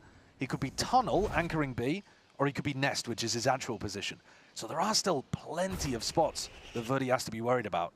Verti's feeling like he might want to go aggro, but Dash just fades away. Position here, throws a nade. He was waiting for the timing up of that one, so he's just, again, peeling out a couple of seconds, trying to buy time for his team to get into the appropriate positions. But this is a fake on a fake here, over towards the B side. That is where Loud's actual objective is. Verti's going to be dropped. Working their way in, there's still a player towards the back, and it's Cryo, the player exactly you don't want to see in a spot like this. Jump spot, Pancada trying to play his life, trying to win that fight, and that is good with the movement. Crouching down, shot going wide and missed. Hit now layered. That's another layer of defense to potentially play around Timotino. Hearing that, cools it down with the aim, doesn't overplay his hand in a spot like this, and now towards the back of the site, flash, peek, still that pit to play around. Funky pit goes all the way back towards ladder. And it has to be the win con for Loud in a spot like this. This has to be 12, flash overhead, pit's going to be dropped. Normal coverage, normal safety from it, but Darker is primed in a spot like this. His position is no to the nade. It's short on the mark. Still players could have been sticking onto him at 100 Thieves to just gather it up. Take the fight together, 2v1, winning it out. This dire stuff for Loud now at this point. Heavy investments all around. Yeah, that is a potential disaster round for Loud there. 100 Thieves up to 10. Great play from Timotino, though. He's a player that we were looking at in the first half, struggling, and he's making that constant climb back up. Almost redeemed himself in terms of the KD right now. He's 18 for 19, but the impact is all coming through. His hard punish onto Pancada, who overheated in the backside. And I'm liking these flashes from Asuna as well. They are really coordinated. Yeah. There's always a player ready to follow up on them. He's a very clear communicator in the comms. I mean, he's loud. I mean, he's loud. He's loud. We'll make sure you can hear him. It's a buy from Loud. Speaking of which, this 4 rifles and a sheriff on Darker. Listen, they're up around currently. They have ults to use, but Need that back. well, they're investing everything to try and get up to 12. This is how teams lose. Yeah, they burned some big ones in the previous though, didn't they? Yeah. Null command pit. Tino got that dash now. We've seen the player. Yep, he has. Now he's backing out. Now Darker goes down. He didn't have a gun, so at the end of the world, potentially could make a play towards him, and he's going to get caught by Luke Show, so even out. Revealing area. Still good for Loud. They've got a player inserted, not able to get themselves past. Ult, Hunter's Fury. No one's scaling off of this, though. Loud are just stuck in the mud, essentially. No one's getting past this, and it's giving a possibility, but Verti's been handed these opening kills anyway. Players in his sideline. He's waiting for the fight to come to him. It's 100 Thieves that enemy remaining. Just in disbelief, I think, really, that there was no movement being made, but the patience pays off in the end here for Loud. This will be inevitable. Spike 12th round, earned up. Needed to be the case. He's going to be offered up a couple of chances to get a kills. ISO's the fight. Oh, no. Don't give a player like him a chance to get back into things, because Bang will just take over. 7 bullets left, though. Running short. Enemy remaining. ISOing the fights, and it's almost a possibility. Almost a clip and a half, but Verti shuts it down. He was the opener and the closer to a round like that, bringing Loud up to that 12. There couldn't have been more heartbreak than if that had been the way that Loud let a round slip out of their grasp. But as you said, Verti is doing everything at the moment. He was the only player that got into the site, even based on all of the pressure that Loud is applying. And he's forced to deliver it towards the end too. He's telling his team, relax, relax. Guys, I'm there. I'm going to close it, but I'd appreciate it if you help me. Yeah, I mean, there's no reason to really face when Birdie's in that tuck position, but... A walk down mid from Timotino. He has Bladestorm and an Outlaw. 3 players with light armor on the other side. We haven't seen Luke Shaw go too aggressive at the moment. No. In elbow. He hasn't done this very much. Been quite controlled. Flying forward zone now, Util sails overhead, and Luke Shaw's crosshair placement not ready for a fight there. Asuna just cleans him up. Head chopped off. The Thieves have got very ingrained positions here. Full control of one side of the pyramid. Bang inserted towards the back of the box. Kawazine is going to be potentially no more if he oversteps himself, which he does. Steps past it, a lot of damage done, and McAdam and the Wise are there. Either steps past it with a Cosmic Divide and the timing to be taken. Nose in your hand. There it is, right click to finish. 100 Thieves take it to 11. One more round now being that tipping point. Will we see OT or will we see Loud get that map win? Well, Loud's economy is going to be in the bin. They're on minimum loss bonus here. So they're going to be putting together, what, Guardians, maybe? Yeah. For this next round? Like, it's not going to be pretty. I'm not even sure they're going to be able to afford Guardians. One enemy remaining. So our chances of going to OT are through the roof right now. Look at what they're working with here. Oh my. They're going to need Verti to be the superstar player. Timotino knows it. He's got the Outlaw. Yeah. Actually, only 3 of them running on the light armor, though. Kawazine and Verti especially buying up. It's all on Verti. Has to be the playmaker. Rifle. His grips all grouped up now. Time timing is good. 2 players caught, but it's a bit of an indicator when you see the Jet and the Sova. They've still got to be a little concerned about Luke Shaw, who has been willing to play the lurk role. This time, though, You are divided. all grouped up as 5. This is leaving nothing to chance, essentially. No lurks whatsoever. Cosmic Divide to see if they can take the site by storm. Get this plant down in a secure spot. Util does delay them, shooting them down steadily. Deploying drone. What is Verti up to? I think... Sure. Okay, he's back. Take flight. Aura. Revealed up by the drone here, but this needs to be broken in time, so not clearing towards the back of the site where these Loud players are sitting, but they are potentially sitting ducks. That pull is perfect with the Util Vora. Happy to clean them all up. Diving head first now into the smoke shotgun to lead the charge, and a dash forwards where that's at, but again, approaching and cutting it close. Luke Shaw just dominates his position, 13 to 11. Loud do not let the opportunity slip away from them. Securing up map 1 in this series, leading it forwards. And they're burst foot forwards, really. Yeah, I mean, that one got incredibly close. I was worried. Loud pulling it across the line with a weaker buy, showing that they're not here to let opportunities slip in 2026. Yeah. What a performance from Verti. And credit to the rest of the team, because he went down having only got 1 kill in that final round. Rifle in his hand. Couldn't be the hero when his team needed it most, but everyone else stepped up and showed that they had his back. It's good to see that Loud are able to win maps when they get their selection. As we go deeper into this pool, though, towards Pearl, towards Bind, that's where the pressure is going to increase. Absolutely it is, because the calling is going to get a little bit more complicated when you go into maps like that, and the 100 Thieves are no slouches. They've proven themselves already in Kickoff so far. We'll see, though, how this one all shakes out on the other side. Do not go anywhere.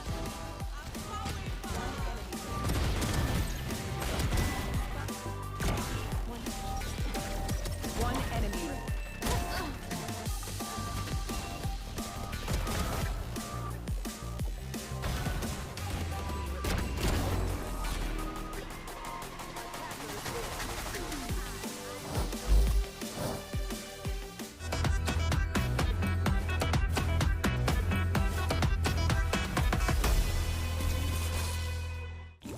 Holy smokes! You don't look so good, boss. Tell me about it. It's a real inferno down here, and I'm burnt out. Here, try a Red Bull. It's devilishly good. Red Bull? Oh, that tastes heavenly. Wait a minute. What's this? Oh, yeah. I forgot about that. Wings? Wings? I can't have wings. Not in my position. Red Bull gives you wings.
E agora o pancada abre, vira, toma também, Luke, vai ter que ser você. Bora, Luke! É você contra o Ox, pra buscar o clutch!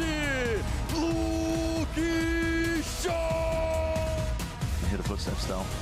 It's not fake presence and pressure. Vora's forwards, rifle there. This is the fake TP. Happy to just stand against it.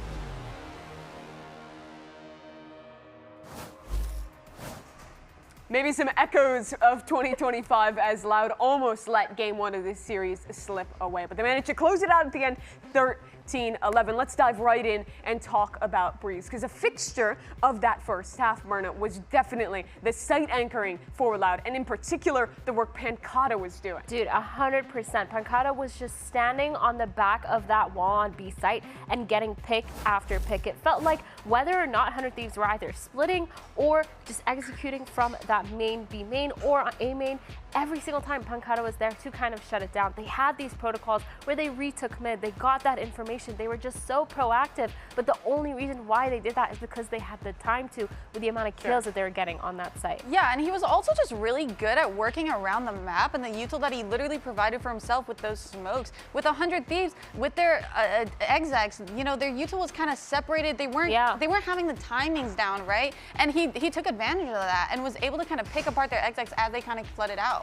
Yeah, I want to lean on the map changes a little bit here, because since the way that they switch things around on B side, it seems like just a playground for anchor players like Pancata now to be able to just hold that site, oftentimes alone. Yeah, especially that position boosting up, we get that off angle looking down into tunnel. I was watching from Loud's perspective, or from 100 Thieves' perspective rather, and it seemed like they consistently had mid control handed to them, but they had no reliable way of actually getting back through that space when Pancata was abusing that angle. True, like I said, when they were just running up tons, they weren't using the Sova Dart to the best of their ability. We were actually talking about how they weren't using a lot of their util from the mains, which would have helped them out with their executes. The drone just wasn't really getting that much util, like everything just wasn't really working. I think it's a win for Loud in map one here. Sorry, Emily. But we want to hear a little bit more from them. Let's check in with Coach Romanilli and hear his thoughts after their win.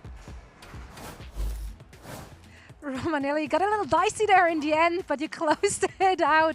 This was a really, really strong start. Protocols and Breeze looked really spot on for you and the team. How did you approach your preparation for this map that has been out of the pool for such a long time? Like, when we know like the map was coming in, it was okay, we need to start training right now, you know? And it's a map that all of us like, so it was really, really easy to set up the protocols or reactions, how the comp that fits most for us. So I think it was pretty easy, to be honest, with this map. All right, well, hopefully that was the first of many more to come. Best of luck. You can see what he's saying. They certainly looked confident here on Breeze. And Emily, I think that's especially true for Verdi.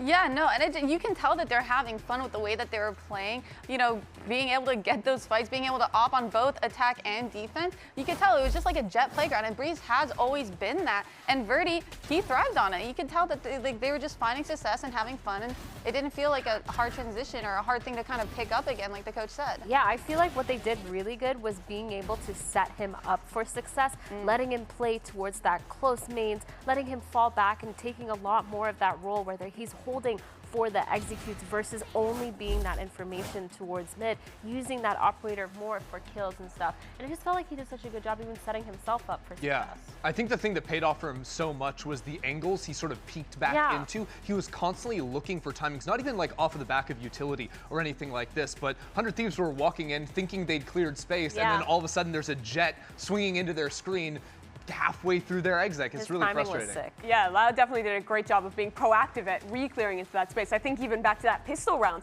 where they had a round like that. But let's look ahead into this series. Loud has picked up map 1, 13-11, but there's plenty more still to play. We head to Pearl as map number 2. I want to get some kind of thoughts from you, Chrissy, because I know you were taking a focus with 100 Thieves in that map one, a really close loss. What were you picking up from them? What should we be ready for looking ahead to Pearl? Well, mainly I had the chance to listen in on their comms because I wanted to see how much of an impact Vora was having in the rounds. And I think the style of 100 Thieves, off of one game, but what I'm trying to pick up from them is I think they're a very flexible team. They're a team with very strong map fundamentals that they play for consistently in their sort of defaulting opening to rounds, especially on the attack side. And Vora is very flexible in his calling early round plans that they can then pivot off of after, the early results go down. I think where 100 Thieves were struggling was later into rounds when comms are getting cluttered. I'm talking about when the spike is left in the open, I'm talking about post plants, etc., where sometimes listening was a problem for the 100 Thieves. A lot of times Vora had the right solution to a thing, but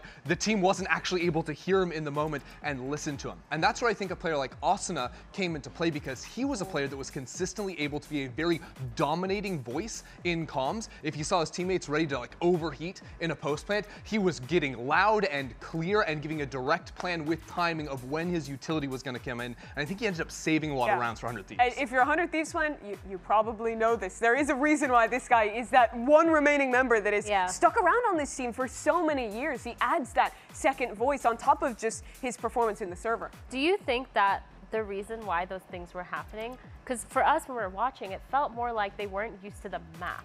Do you think it could have been a map practice issue, or do you feel like it literally was just maybe their comms weren't warm that day? My take on 100 Thieves is I actually thought their map understanding was very strong. I think maybe they were a little bit more freeform in how they actually played the rounds out.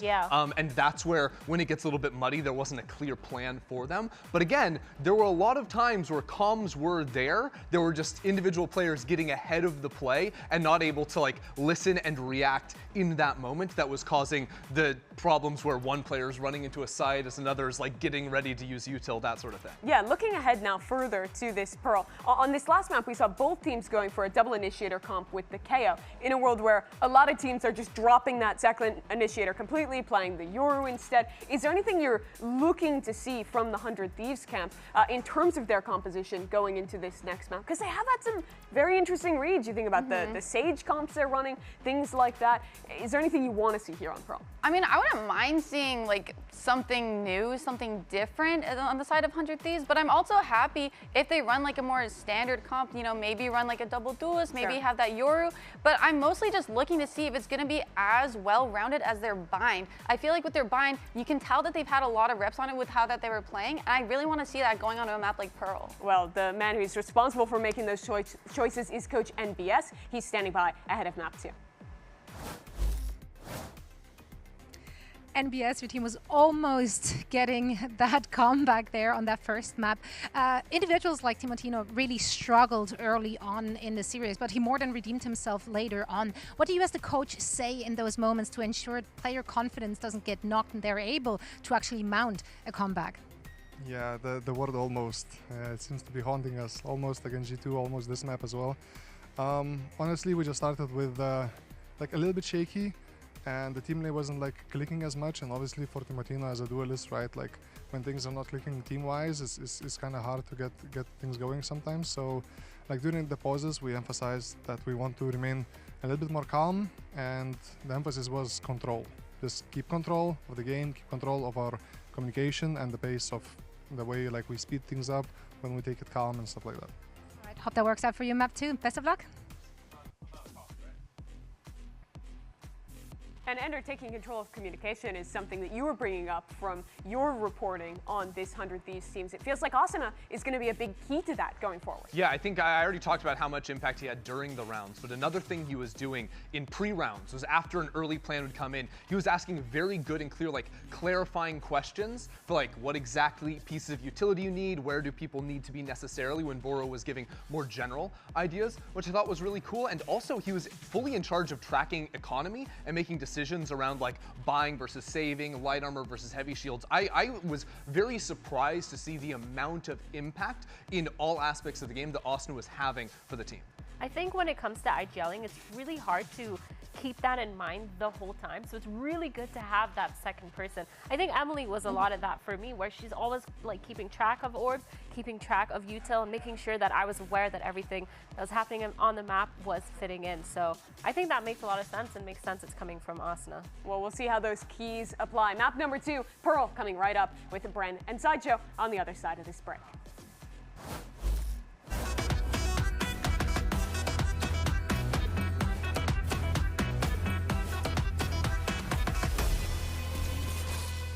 The human body was built to move, not trapped at a desk in one singular posture for 12 hours a day.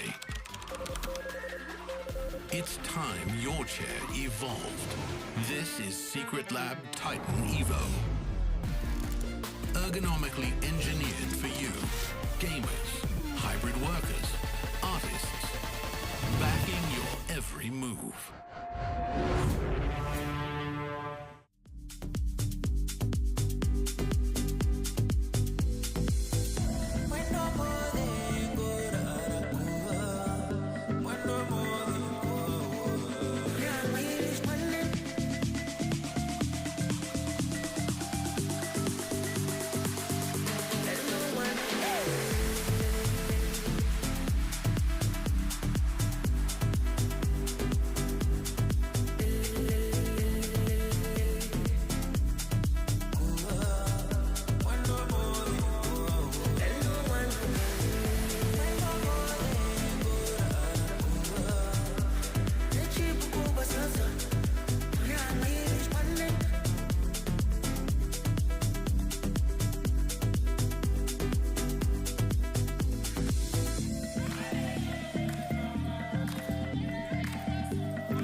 Welcome back, everybody. We're going to be getting into the action shortly for map 2 in this series. Pearl, up for grabs, really, for both of these teams, but for Loud, a prime opportunity to potentially seal this one up, get a win on the board. They haven't had that in a long minute, and they would love to move a little bit further forwards into this middle bracket. It's all about avoiding being sent toppling and spiraling all the way down to the lowest of lowest brackets in kickoff, because at that point, there are no more second chances.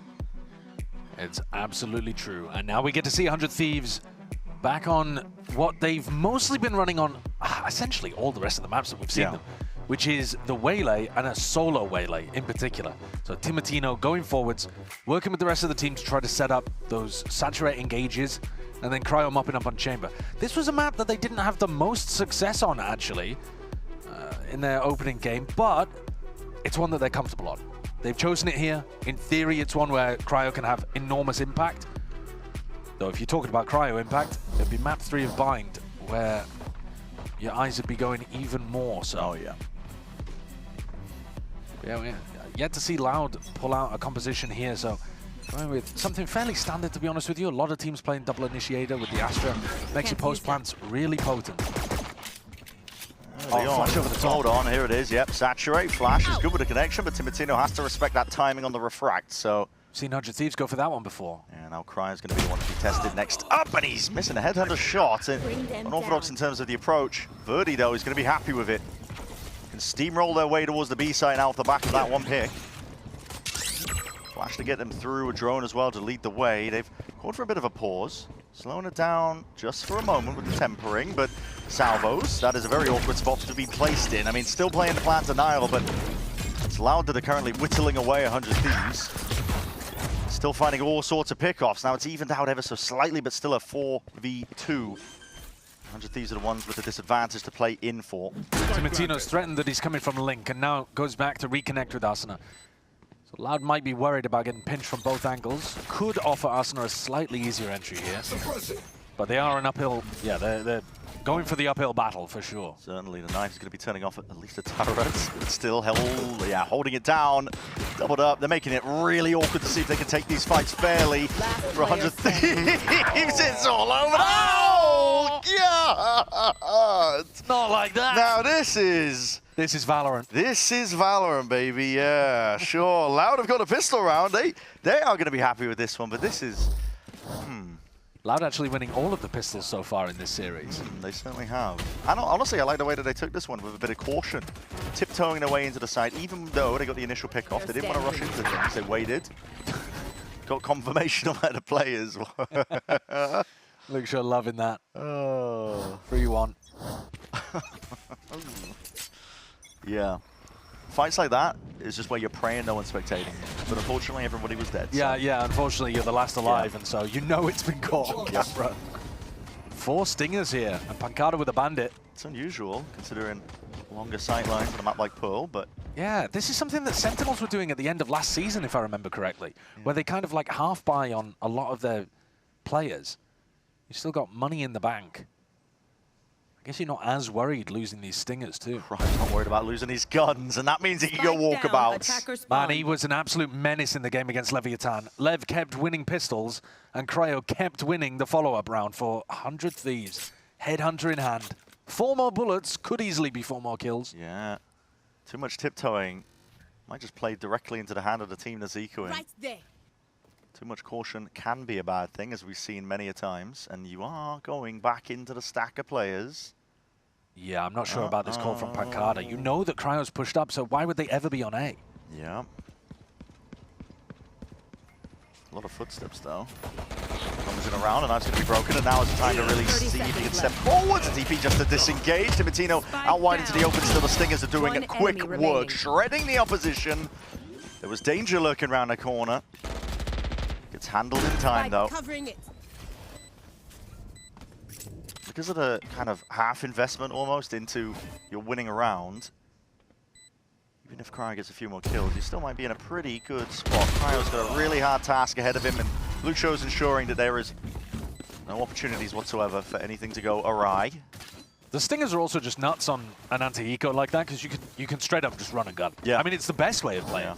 So you're not worried about, for example, if there's a bandit on the other side, they have to stay still, they have to tap. I did not realize Ferdy's K-Crash was deeper into back halls. Yeah, he just, peekaboo, jumps into his lap. It does make for some weird bonus round buys, though. I mean, here you've got a Guardian and 3 Stingers. Presumably, they've got something fast cooked up. Have to imagine. The few ults too, off the back of a lot of the damage done. The Prowler's going to be broken.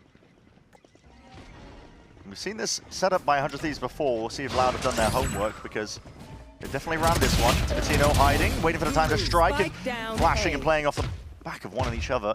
It's 100 Thieves who are getting the wins here, at least in an area like Art. Tooth and nail is how they're fighting over this, and Cryo still has that TP as well to get the hell out of there, but the spike has been dropped down in a very sublime spot for them. He's also hit a cracking shot there. Might not look like it, but when Luke shows full strafing with Stinger in hand, difficult. Yeah, it is tough. And against the Stinger, you're getting aim punched fairly frequently too. They have lost these guys. From 100 Thieves' perspective, they're pretty confident they've got everybody who was coming through mid. So they know they were in A main, but now they... I mean, they could be anyway. Pancada's given the game away a little bit as to one of their positioning. Picked up a gun. Hello.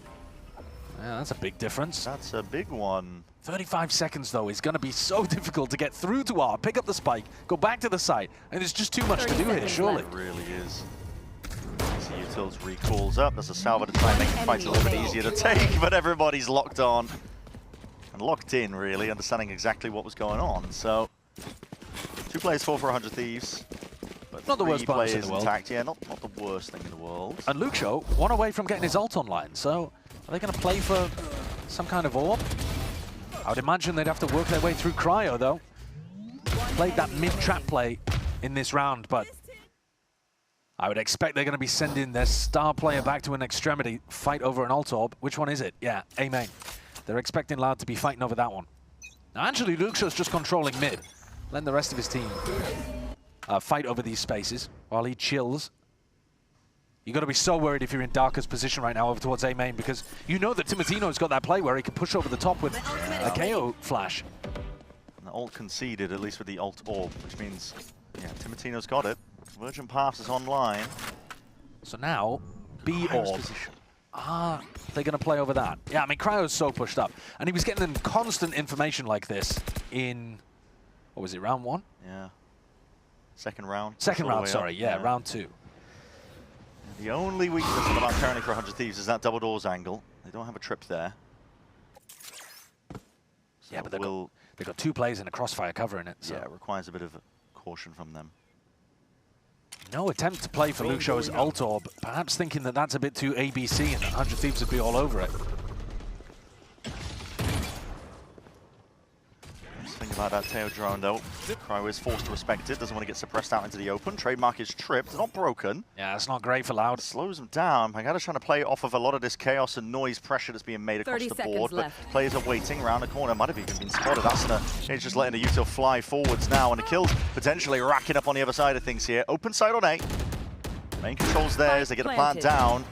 There's 100 Thieves who are scurrying to get back into position, but they do have the tools to deal with most of this one. I mean, Pangada's miles away. He's playing in a completely different zip code currently. Luke Shaw forwards and doesn't want to overstep. I mean, Vora's just running straight in, slowed down by the bullet tag and lands the bullet to the dome regardless. Luke Shaw's gone. Target is trying to play the long con really here, but honestly, you don't have enough players onto the point. The Convergent Pass is going to see if they can really excavate a lot of that space over towards A. The Salvas is forced out early. Still have that pull from across the board. Yeah, you have to force the pull. You have to now. They're going to try and body block it, body block it, body block it. They've got it. Sticking it all the way through now. There is no stopping that. That's the danger of leaning too hard onto those util pieces. Oh, that's beautiful. You've seen a lot of teams go for that, and it's difficult to pull off. What are we, 5 years into the game? I guess 4 years into playing around Astra, and teams still struggle to execute that, but beautifully showcased there from 100 Thieves. We were talking about Pancada being miles away, not really able to affect the round with his rifle. No freebies for stats players. Nice! Let's go! Who was that directed to? I mean, Pancada, surely. He wasn't even playing the round, was he? He was miles away. Okay. 2-2. Fly's a bit weird here for Loud.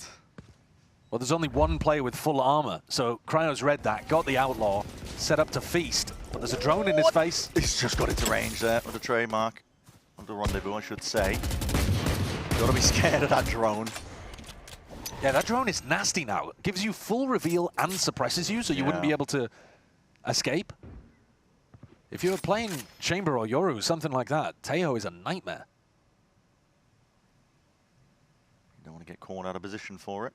He's in a more passive line now, and Lauder really all grouped up. There's no work in the map here. Haunt from the defenders, pushing Timatino onto an angle at A. That's going to allow the defenders to rotate to B. Can they get here in time? Asuna overhead with a flash. Sees, does connect. There's a lot of util that's going to be landing at their feet. Asuna's just looking to delay, but the splashes are really to no avail. Cryo, time bought, and plays Asuna straight into the fight. The phrase just kicking, screaming at them. The team, 100 Thieves, getting involved into the muck of it. Beautiful stuff. Really good delay utility from Asuna too. That duo of Cryo and Asuna locking down the B side. Didn't even really need the help for the rotates. And Cryo gets an upgrade as well. Can go from the Outlaw over to a rifle. Might even pick up an op and throw the rifle away to a teammate. Nice! Good hold, guys. Let's go! And there's 100 Thieves players could very well have got overwhelmed. Timing was played well. Oh, well, here it is. Op, in fact. Not even having to buy an operator in this round. Steps himself up onto that B line. So far, game plan for 100 Thieves quite clear. They've been heavy prioritizing extremities, A main, B main, getting players into these forward approaches.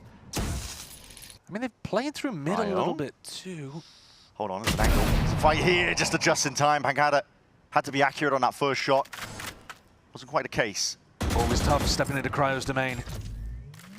He's fully locking down B long. I mean, he's got all that information, but 100 Thieves having to give up space towards Con as a result of it, so Loud can walk around here, poke and prod, see what it can get going. The B split is potentially the weakness, but if they end through A here... And the players, look at them. No split through A main. No, really just putting up a bit of a shield here. Horn revealing towards the backside, step of the C's. Trying to get a move on, doubled up. A lot of damage on the plays to be made, bang! My God, man, what is that? Pulls it out of nowhere, 2 players dropped like flies. There's ults to be expended if you want to use them if you're Loud, but in a 2v4 like this, it just feels uncomfortable. You need more kills to go your way before you even consider it. Well, now you can't. For Luke Show, anyway. Yeah, locked out of that. There's a possibility just for a minor moment. Sidestep, though, to suppress. Not quite there. Doubling in now. Flash overhead. That's going to be the connection. And what they play, man. They're just the util, I got to say, supportive-wise. Asuna is thriving in this position on the KO. Yeah, he really is. No, it's great to see. It's great to see. And all of them waiting for Cryo to push fully out through B and get ready to help them on an A retake pinch. The timing and the control. NBS was saying it. He said what was the main thing that they were looking to do on map 1 was control. Control the way that they were holding the map, control the way that they were communicating.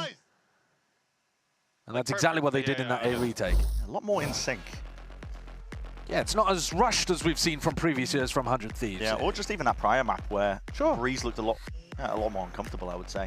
Yeah, I think on their attack side, once they hit the sites, things did get quite chaotic, even though there were those same slow beginnings.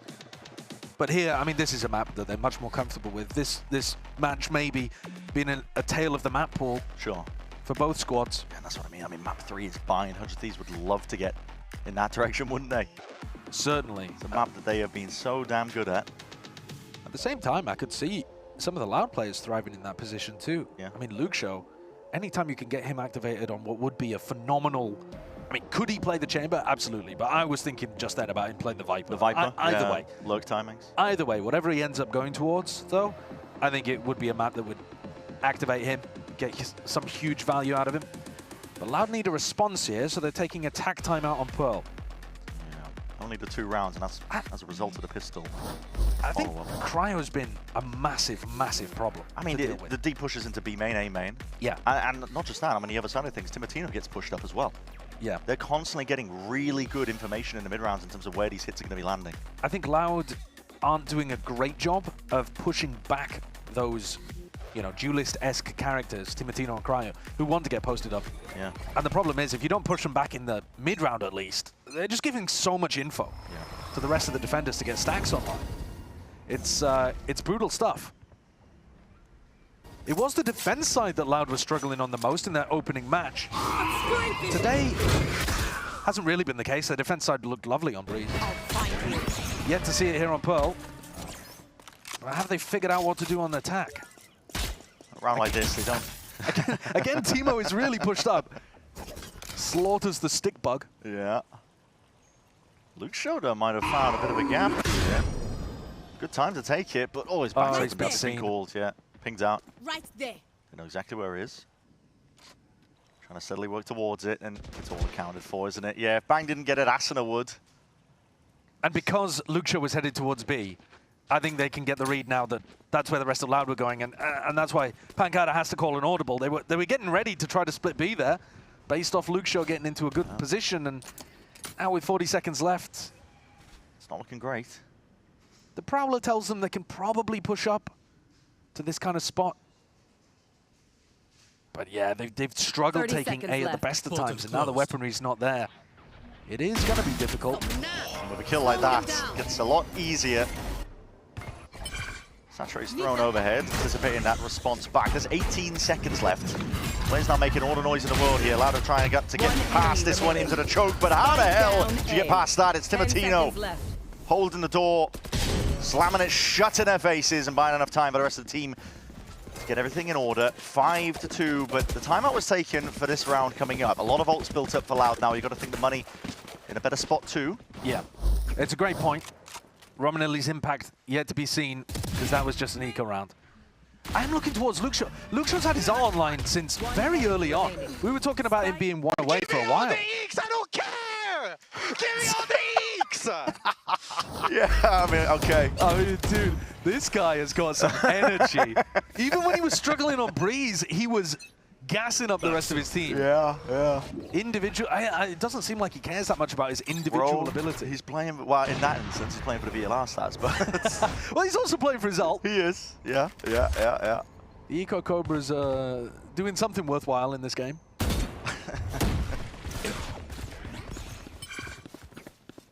Yeah, Luxio finally invests the lockdown. It's been many rounds since he got that one online.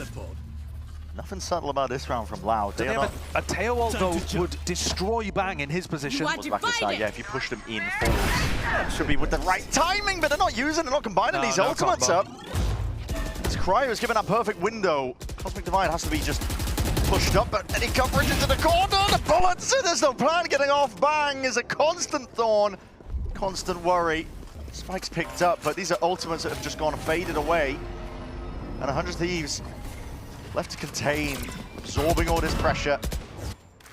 And still not down. Second round of things, you do have ults to use, but you need picks. Loud know it. He's thinking about it. Salvos. Popped off. Lock committed. That's just to clear out Secret. Taking another step forwards. You need these picks. There's one. Vora dropped. A tap. See where the next line of things come. And then overhead with a flash it. Perfect stuff again. Supportive supplementary util. So that helps his team really lay claim to a lot of this map, but it's left Lucho in a really sticky spot. Could he do it? There's damage done. 9 seconds left to make a play here. Saturate though, that's a connection. And now the double dash means good night. Loud are playing that round like they're in 1940s London in the middle of the Blitz. And rationing is out, and they are not allowed to use more than 2 ults in a round.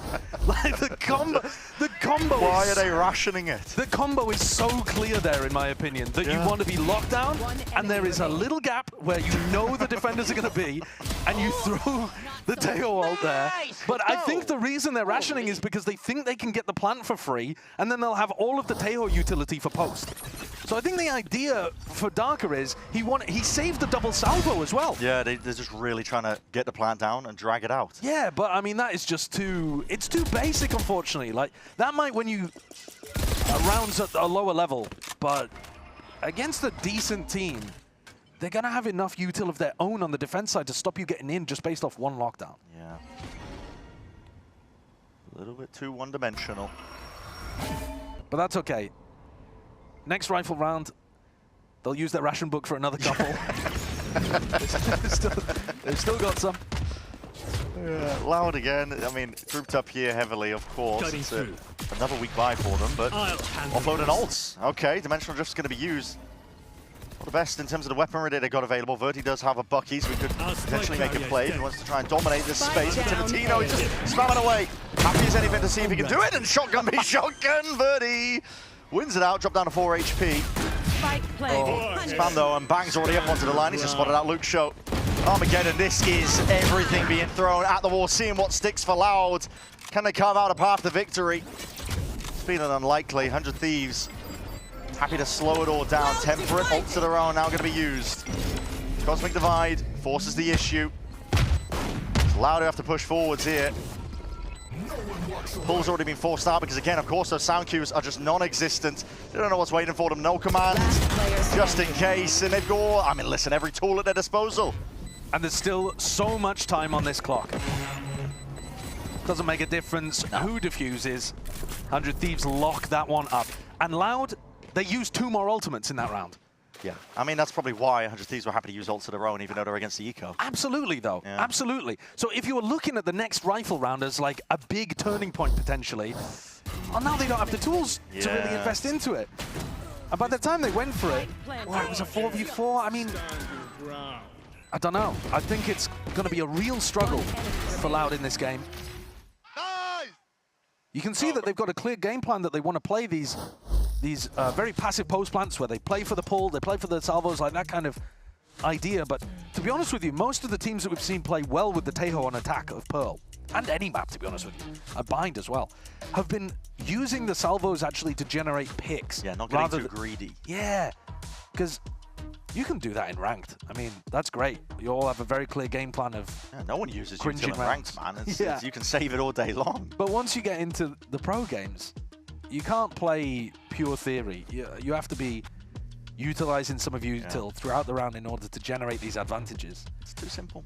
And unfortunately, Loud have got themselves in a pickle now. They're taking their second tack timeout on their attack side to try to recover this half. They've got rifles back, but they've expended the ult bank that they have fought so heavily to acquire. Yeah.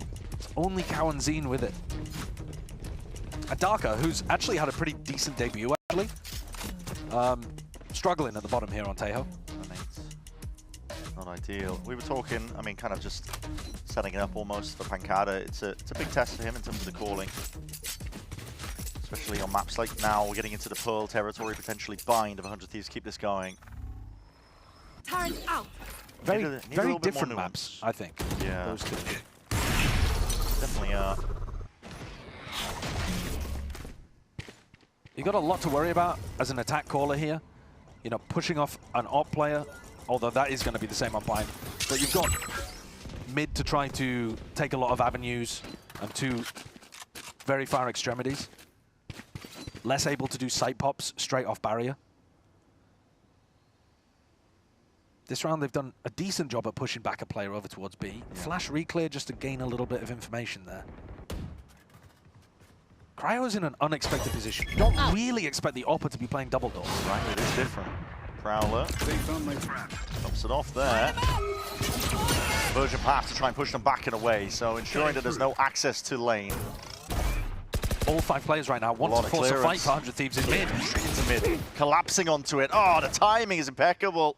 Timatino just spams away into that line. Pre-fire exactly expecting Verti to swing off his flash.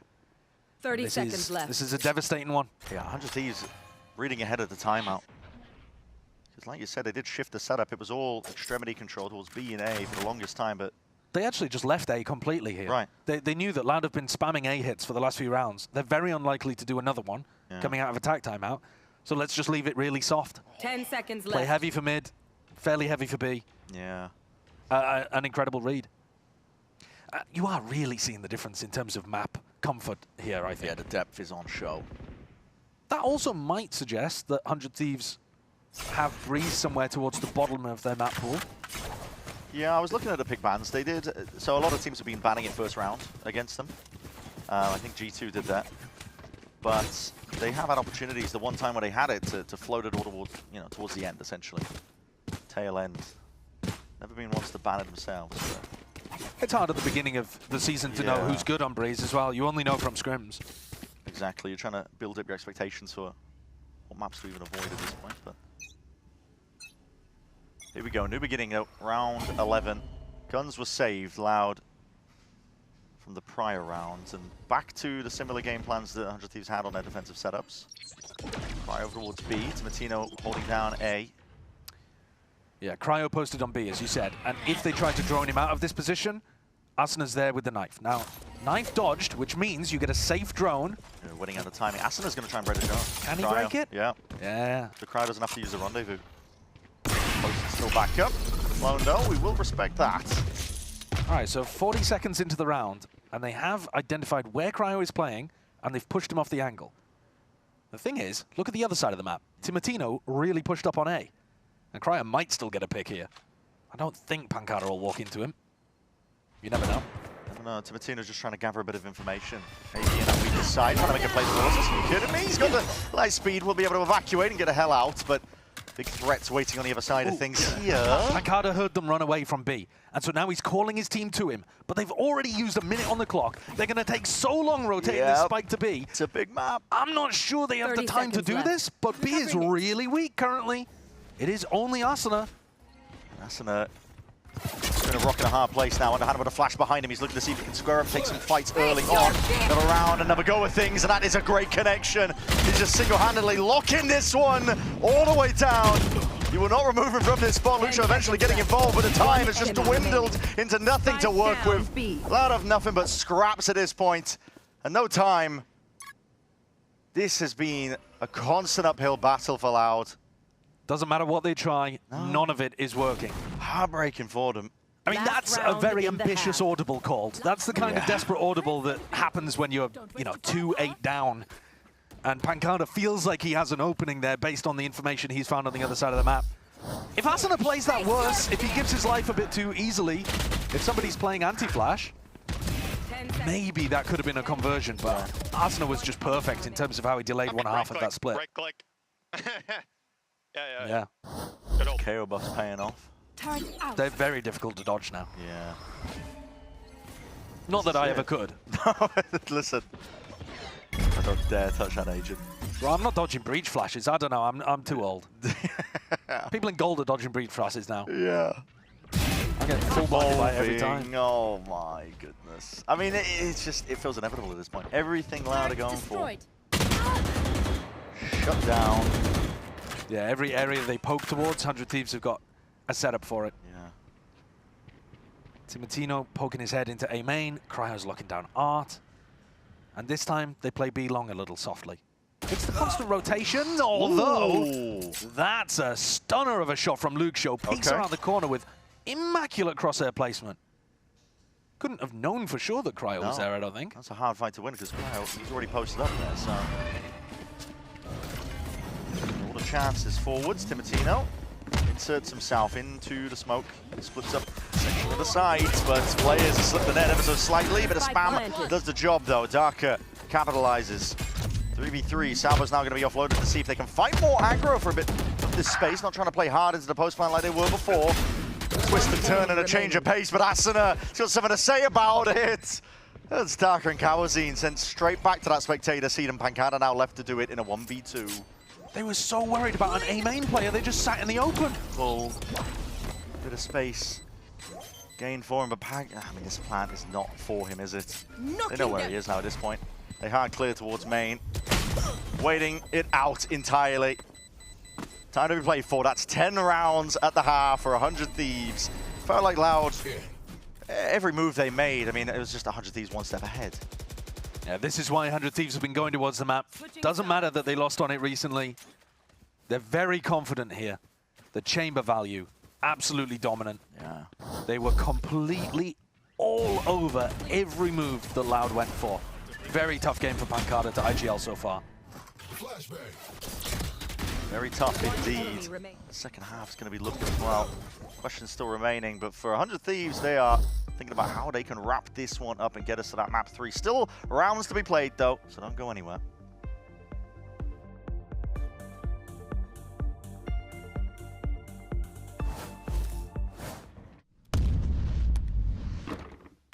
Red Bull gives you wings.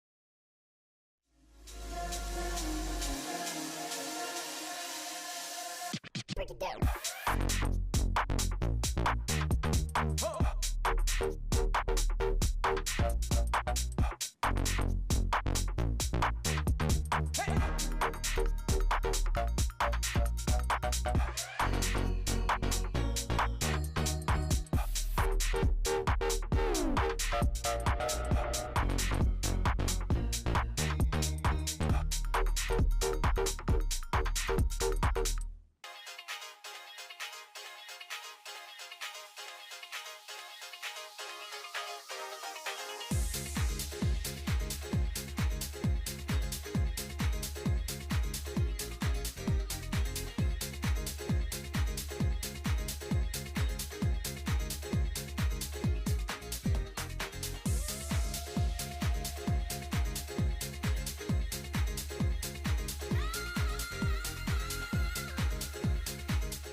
Well, 100 Thieves, an amazing beginning to Pearl themselves, looking to see if they can take this one all the way to map 3, but still, as I said just before we ended up going to that break, a few more rounds left to be played, and Loud are really going to have to dig deep in a spot like this. I mean, everything they tried was just getting hard read.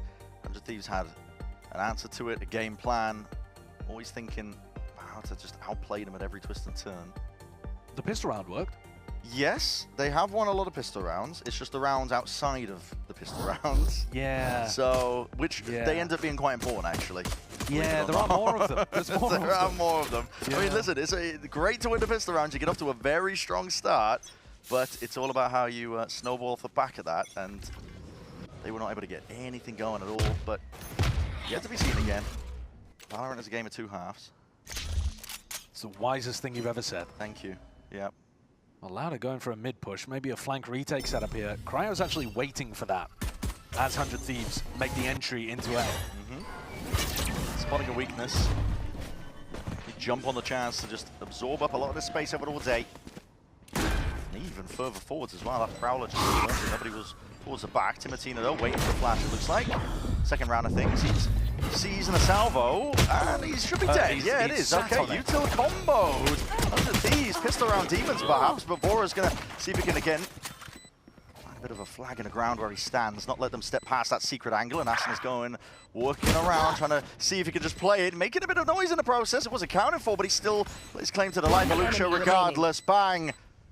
Back into position, playing his life. And this is an awkward spot as any. Time starting to tick. Pancada hard press now. Get anything done at all. Doubled up. Tried to play it well. Just adjusted to the side, but I think even if he'd managed to get those 2 kills, the time pressure was too much there. Yeah. Well, this time they're not going to win the pistol, which I think is going to call curtains on Pearl, barring some kind of genuine deity intervening in the match. I think the reason that Timotino dies there is because he's been seized and all of his sound cues got taken away. Flicky, bro. Yes. Bora's had some nice flicks, actually. He's been a really skilled player. I mean, yeah, for a tier 1 opening, I mean, this guy has been shooting. Yeah, I've been impressed, actually, with the rookies on either side. Yeah. I thought Darker had a good opening, too. It's not the map, really, to highlight him, but, you know, generally speaking, actually quite a good addition to Loud, I think, in terms of adding some firepower. But, yeah, Vora's been good. Yeah, always a big fan of that. A lot of these 2-2 players, I mean, they've been chomping at the bit to get involved in tier 1 for the longest time. It's rare, actually, that we see a rookie performance that doesn't impress. Yeah, right, because the trend is that they tend to show up. Because in their heads, I mean, everything's been building up to that one moment, right? Yeah. So, usually expecting the rookies to have a good show. I mean, Loud are investing, obviously. You have to. It's 11-2. It's not the greatest investment in the world, though. Full buy on the other side. 100 Thieves know what's happening. Very passive beginning to the rounds, as we've come to expect, actually, from 100 Thieves. They really have slowed the game down. But they're expecting aggression from Loud, and it's not. It's more just trap plays, Bucky's sat around the corner. I think Dark's got some util held here, so yeah, util off the signs of life and contact. 100 Thieves are standing their ground, but getting put into a bit of a blender here, but there's more where that came from. Cryo slinks his way in through the back. And poor Pancada left to pick up the pieces. Wonder what happened to the team that he's been calling for. Spike planted. Feels like it will be 12 now for 100 Thieves. Pancada, slow and steady stuff. Makes his way forwards, but there are way too many to count for. Although uncontested, surely not. A spot like this, not a lot to work with. Last star really expended. He smoked it, but he hasn't tapped it. No, but he's finding his ones and planning to that corner. The spam, you've got to be wary of it. Sees as well, connects. And you don't know that Vora's running up onto you because all those sound cues drifting away and the bullet's just running out. Chances. Pancada just trying to play to all of his outs in a spot like that, but that will be 12 rounds now for 100 Thieves. And another broken buy for Loud as they limp back in here with whatever they can possibly purchase. 100 Thieves, despite going into the trap there, still came out on top. One enemy remaining. One enemy remaining. What's scary, I think, in this one too is, I was looking back over the way that 100 Thieves play with this solo Waylay comp, and they've actually got more, and I think better theory on Bind than they do on Pearl. Yeah. For this kind of stuff, so. That Bind looks very fleshed out. Yeah, so it's not, I don't think it's going to get much easier for Loud. Maybe Loud themselves will feel a bit more comfortable map 3 because they've looked. I mean, you know, they're still going through the motions here, but there hasn't been much going on. No, it's been tough to watch. At this point, just waiting for that nail in the coffin for this map. Although Cryo finished it on. Back in a flash. Threat of the lurk. Fused away. Double dash over the top. Timotino doesn't spot any targets. Saturating even missing here. Luke Show's going to be careful in a spot like this. It's a pull and an A towards the back here. 100 Thieves are just sending it forwards anyway.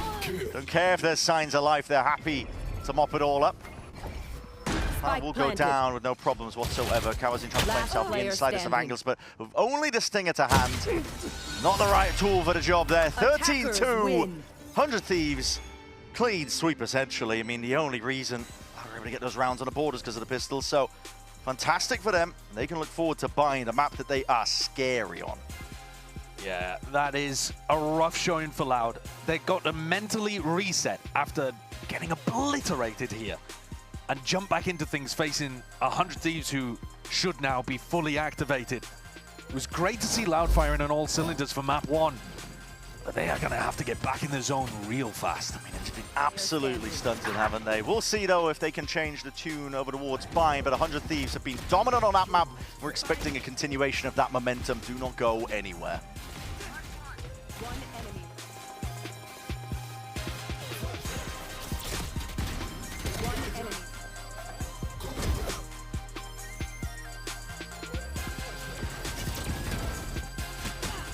One enemy remaining. Doing a thing. Attackers win.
agora foi cada primeira toma também no chão, vai ter que ser você. Bora, Luke! É você contra o Ox pra buscar o clutch! Luke Shaw! You hear the footsteps though. It's not fake presence and pressure. Vora's forwards, rifle there. This is the fake TP. Happy to just stand against it.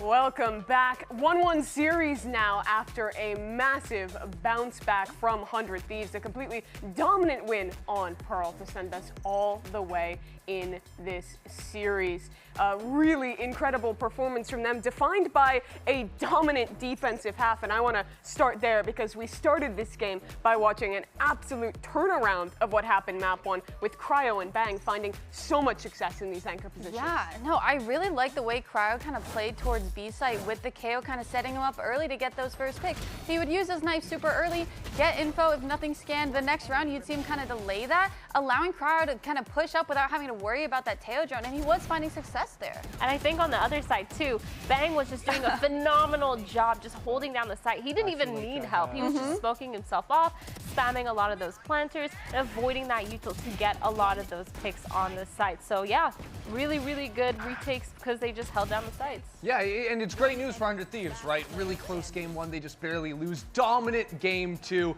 We've never seen this before, right? No. This is smooth sailing And you would ahead. think they would never lose map 3 after a dominant game 2 win like that. It just wouldn't happen. Taking a look at the stats of that one, I think a big thing to walk home from 400 Thieves is also Timatino, who really struggled back on Breeze, but here I think looked super confident on that Waylay, was taking fights, was winning everything he needed. His Waylay has been really phenomenal. You can tell that that's one of his comfort agents, but he also on this map had really good timings. It felt like on Breeze he was struggling with those entries, with his kind of smoke on site, not really getting into that smoke in time or peeking a little bit too early, but on Waylay he just had a much better understanding of the timings for the map.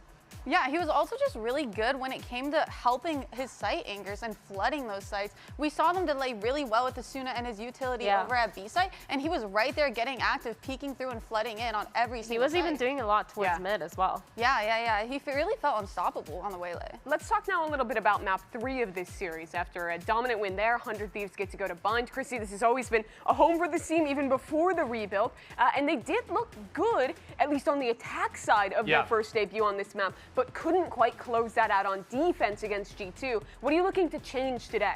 For me, I said it before the matches, but I really want to see Cryo get activated on the defensive side. I think that on attack, he looked absolutely phenomenal on the chamber, but wasn't able to find that same level of impact on defense, which is where he should be farming. It's where he has been so good in the past as well. So definitely want to see that level of proactivity come into play. Yeah, I feel like you're right, because we saw a lot of him just playing on sites, trying to get those picks. He wasn't scared. He would stay in the same spot.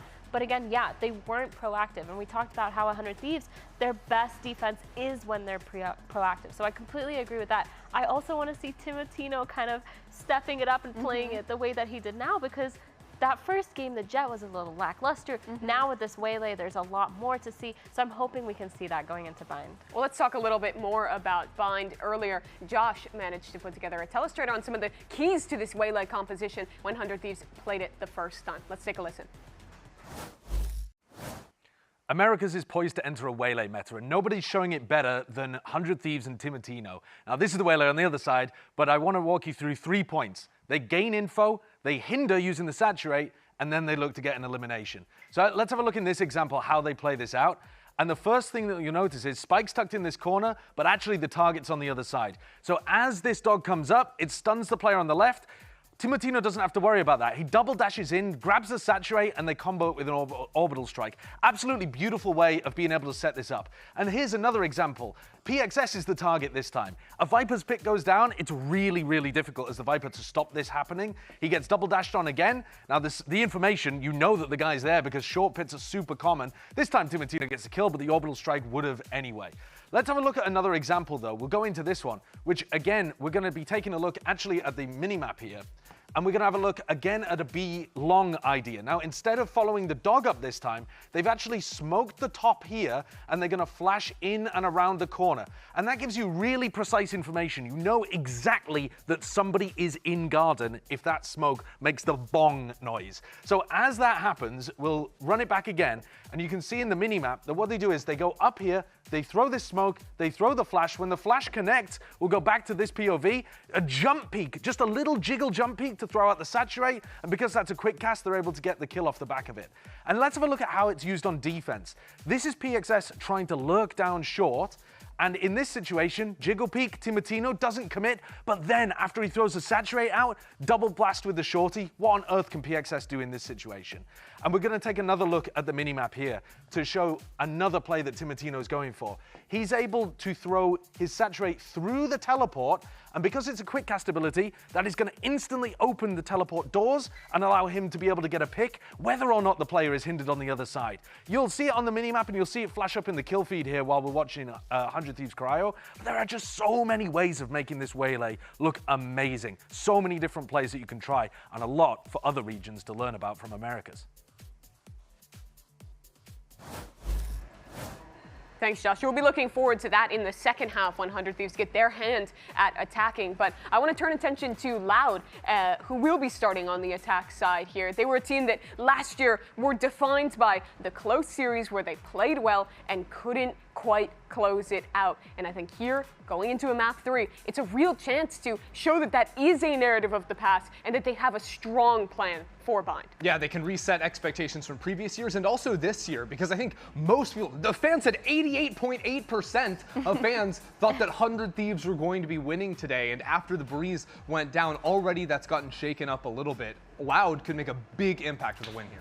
No, they really can, but I mean, going up against a map that we've seen 100 Thieves play so well, that's going to be a hard narrative to kind of break. I think they can kind of try to find those kind of weak points in 100 Thieves because, again, they are starting on the defense side. We've talked a lot about how that tends to be their weaker side. I know that wasn't really the story for this last map, but still on their bind, they have to fix a lot of those issues. And for Loud, maybe this is kind of where their firepower comes in hand and they kind of start executing and making sure they get rid of those site anchors. I think the anchoring is going to be a big deal for them, especially after seeing so many different looks with the Waylay. You can understand the common dive patterns that the enemy team is going to be going for. That means that all of a sudden you can play behind walls, go for a swing in off of the audio. You don't have to be playing out in the open in those pockets that Josh was just breaking down, all these players getting caught out in. You can try and read what the opponent is trying to do and all of a sudden start to punish the Waylay. For Vora and Coach NBS as well, I think that this is a map to prove that winning a dominant map to not being able to close out is a story of one game and that they can win this match against Loud. Map 3, that's what's coming up. Bind is the destination. We'll get it started after this break.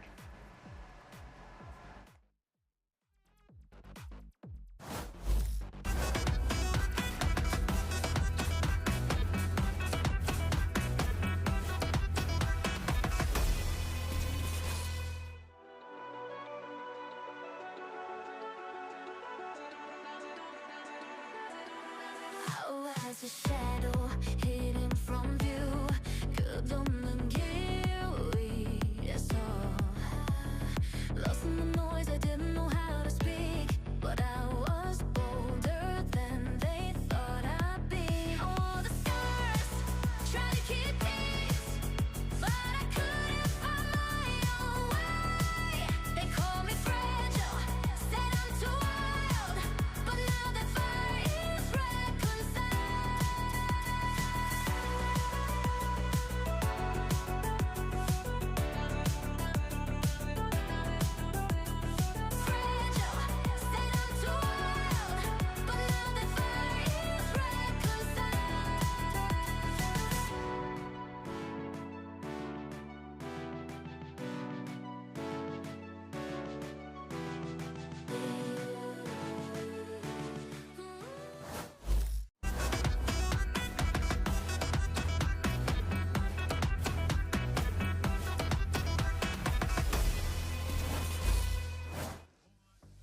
Straight back into it here then. Map 3 is up for grabs between these two teams. But Loud have got one hell of a task to try and bounce back, honestly, because they got slapped around on Pearl. 100 Thieves are fully in the driving seat. And now we're going to a map where they are very, very comfortable. Josh, you were breaking it down as well with the waylay tech that they've got going on. They have depth. They have depth to this map and the way that they like to play it as well. Very easy to execute as well. Short sight lines with the waylay. Sure, yeah. I mean, easy to execute, but there's not many teams actually doing it better than 100 Thieves. So in terms of the variety of stuff, the variety of theory that they've got, the specific one I'm thinking about to open here, because 100 Thieves are on the defense, was when they threw the hinder onto the lurking Viper and double dashed onto them. And that's something that Luxio's got to keep in the back of his mind. So either take a buddy with you when you're going for the short lurk and make sure they're playing outside of the saturate range, or be very, very cautious on your timing. And if you see Timatino, run away. But running the Tejo composition is interesting here. We've seen teams, EMEA teams actually, being the ones to run this the most. Na'Vi recently, this week, ran it and had a lot of good ideas. But it does come down to theory, and theory's been something that I don't think has been the strong suit thus far for Loud. And the Tejo, they didn't really get the execution looking great on Pearl. So I'd like to see better things here, not just from Darker individually, but from the team overall and the prep that they've done. The ideas play a part here, but let's get into it then. Pistol round, 4 binds, 100 Thieves on that defensive side. There are threats, I mean, still with the Tejo. Got to worry about the drone if you're cryo. This is a heavy stack of Lord Showers. All drops down. They hear that one. At least the drone's going to be broken. Saturate. There's a connection. Salvos to try and bail them out. It's a flash in your face. That was sent flying on the other side of the map by Vora. Cryo still squaring up. I mean, potentially overzealous in nature, but they might be able to clean it up. Oh my goodness! He's flipped on a dime. Snaps it onto Verdi. That should have been a playmaking there from Verti. The plan went down in the midst of all of that. Show 10 HP in a dream, but he has managed to do a bit of that damage. I mean, 3 kills for him. Kawazin's well stepping forwards, looking for a play to be made in a spot like this. So they got potentially catching. Timatino, though, has found Luxio. 1v2 tap. Kawazin, an attempt to pull him wide out into the open. He's made a lot of noise now, but left guessing as to where 100 Thieves could be. Time pressure, though, is on them, and the shots need to be landing right here, right now. 100 Thieves holding it down. They get it done. Lots of faith there from Timatino. The Bang was going to hold on for it. What a chaotic round. Yeah. Hey, Vora's flash, I think, did more harm than good there. It did, yeah, it did. But I'm amazed that the play from Verti didn't win Loud the pistol. Because they've run all the way through. The reaction is exactly what you would want it to be. Yeah. 3 players seen as Showers, immediate attempt to try and flank him around. Yeah, it's honestly, it's fantastic from Verti and Kawazin to go down short, get the plant, and backstab. But the flick shot was disgusting from Timatino. That's nasty stuff. He backhanded Verti out of the round. Flash through to give Cryo a little bit of information. He gets posted outside Showers. Pressure's coming B long, though. Make sure to shut them out. Hold on. Well, okay. Round 2 with a spraying and praying with the Spectres. They've done quite a bit of damage, but losing a player there is not great. Yeah, Vora has to respect the space. And Verti's picked up a Spectre. Actually, not too bad at all for Loud. Big group up from them. Death balling it up. Molly. Timatino got the information. Oh my God! He's put him in a blender. Has anyone seen each other this round? Doesn't. It's just seem all to spam. be the case, It's just right? all spam. Yeah. I believe the Spectre just fires classic bullets at a higher rate as well. So everyone's just firing the same caliber of bullet at each other. Says 100 Thieves are spitting them out faster than Loud. Okay, a weird round. Luxio actually fairly close to his ult as well. Those kills earlier, right? Yeah, Timatino got really heavy pushed here, though. The rest of 100 Thieves on B giving him good information during this round. 30 seconds left. They'd spotted basically everybody. And he's got the bandit in his back pocket. Doesn't have to worry about the judge at long range. Doesn't look like there's too much possibility. No, I'm just Cryo thinking would about really it. have to drop the ball. Yeah, I mean, he's got a trademark. It's going to give him the indicator, and now he's down, and 10 seconds left. Cryo wants one angle. Horn does reveal. He's got to be careful of those stray shots, but wrapping from behind of Cryo again. Fell in the process. I think the Thieves had more than enough insurance to make sure that they closed that one up. It's not a bad eco overall, though, for Loud. But now we get to see how good do they actually look when rifles are in play. Loud should have the better weaponry for this round. 100 Thieves are happy to set up some kind of aggressive play, though. They've started this map showcasing that you've got to respect them in terms of like showers crunch or something like that. Yeah. And that all allows Cryo to just have more space. So when they're not doing something aggressive, because Loud are more timid, Cryo gets posted on lines more easily. It all plays into the plan, this conditioning. Yeah, early on, show of hands saying that we are willing to fight. Locating target. Smoke drone is immediately broken, so that's not ideal for Loud. They were hoping that could gain a little bit more space, and makes it feel like Cryo could be lurking around that corner. Deep setup on the line with a rendezvous to back out, and the drone broken is your biggest tool for dealing with him. It's possible. It would be a little bit strange to smoke off your outlaw player. Sure, that's true.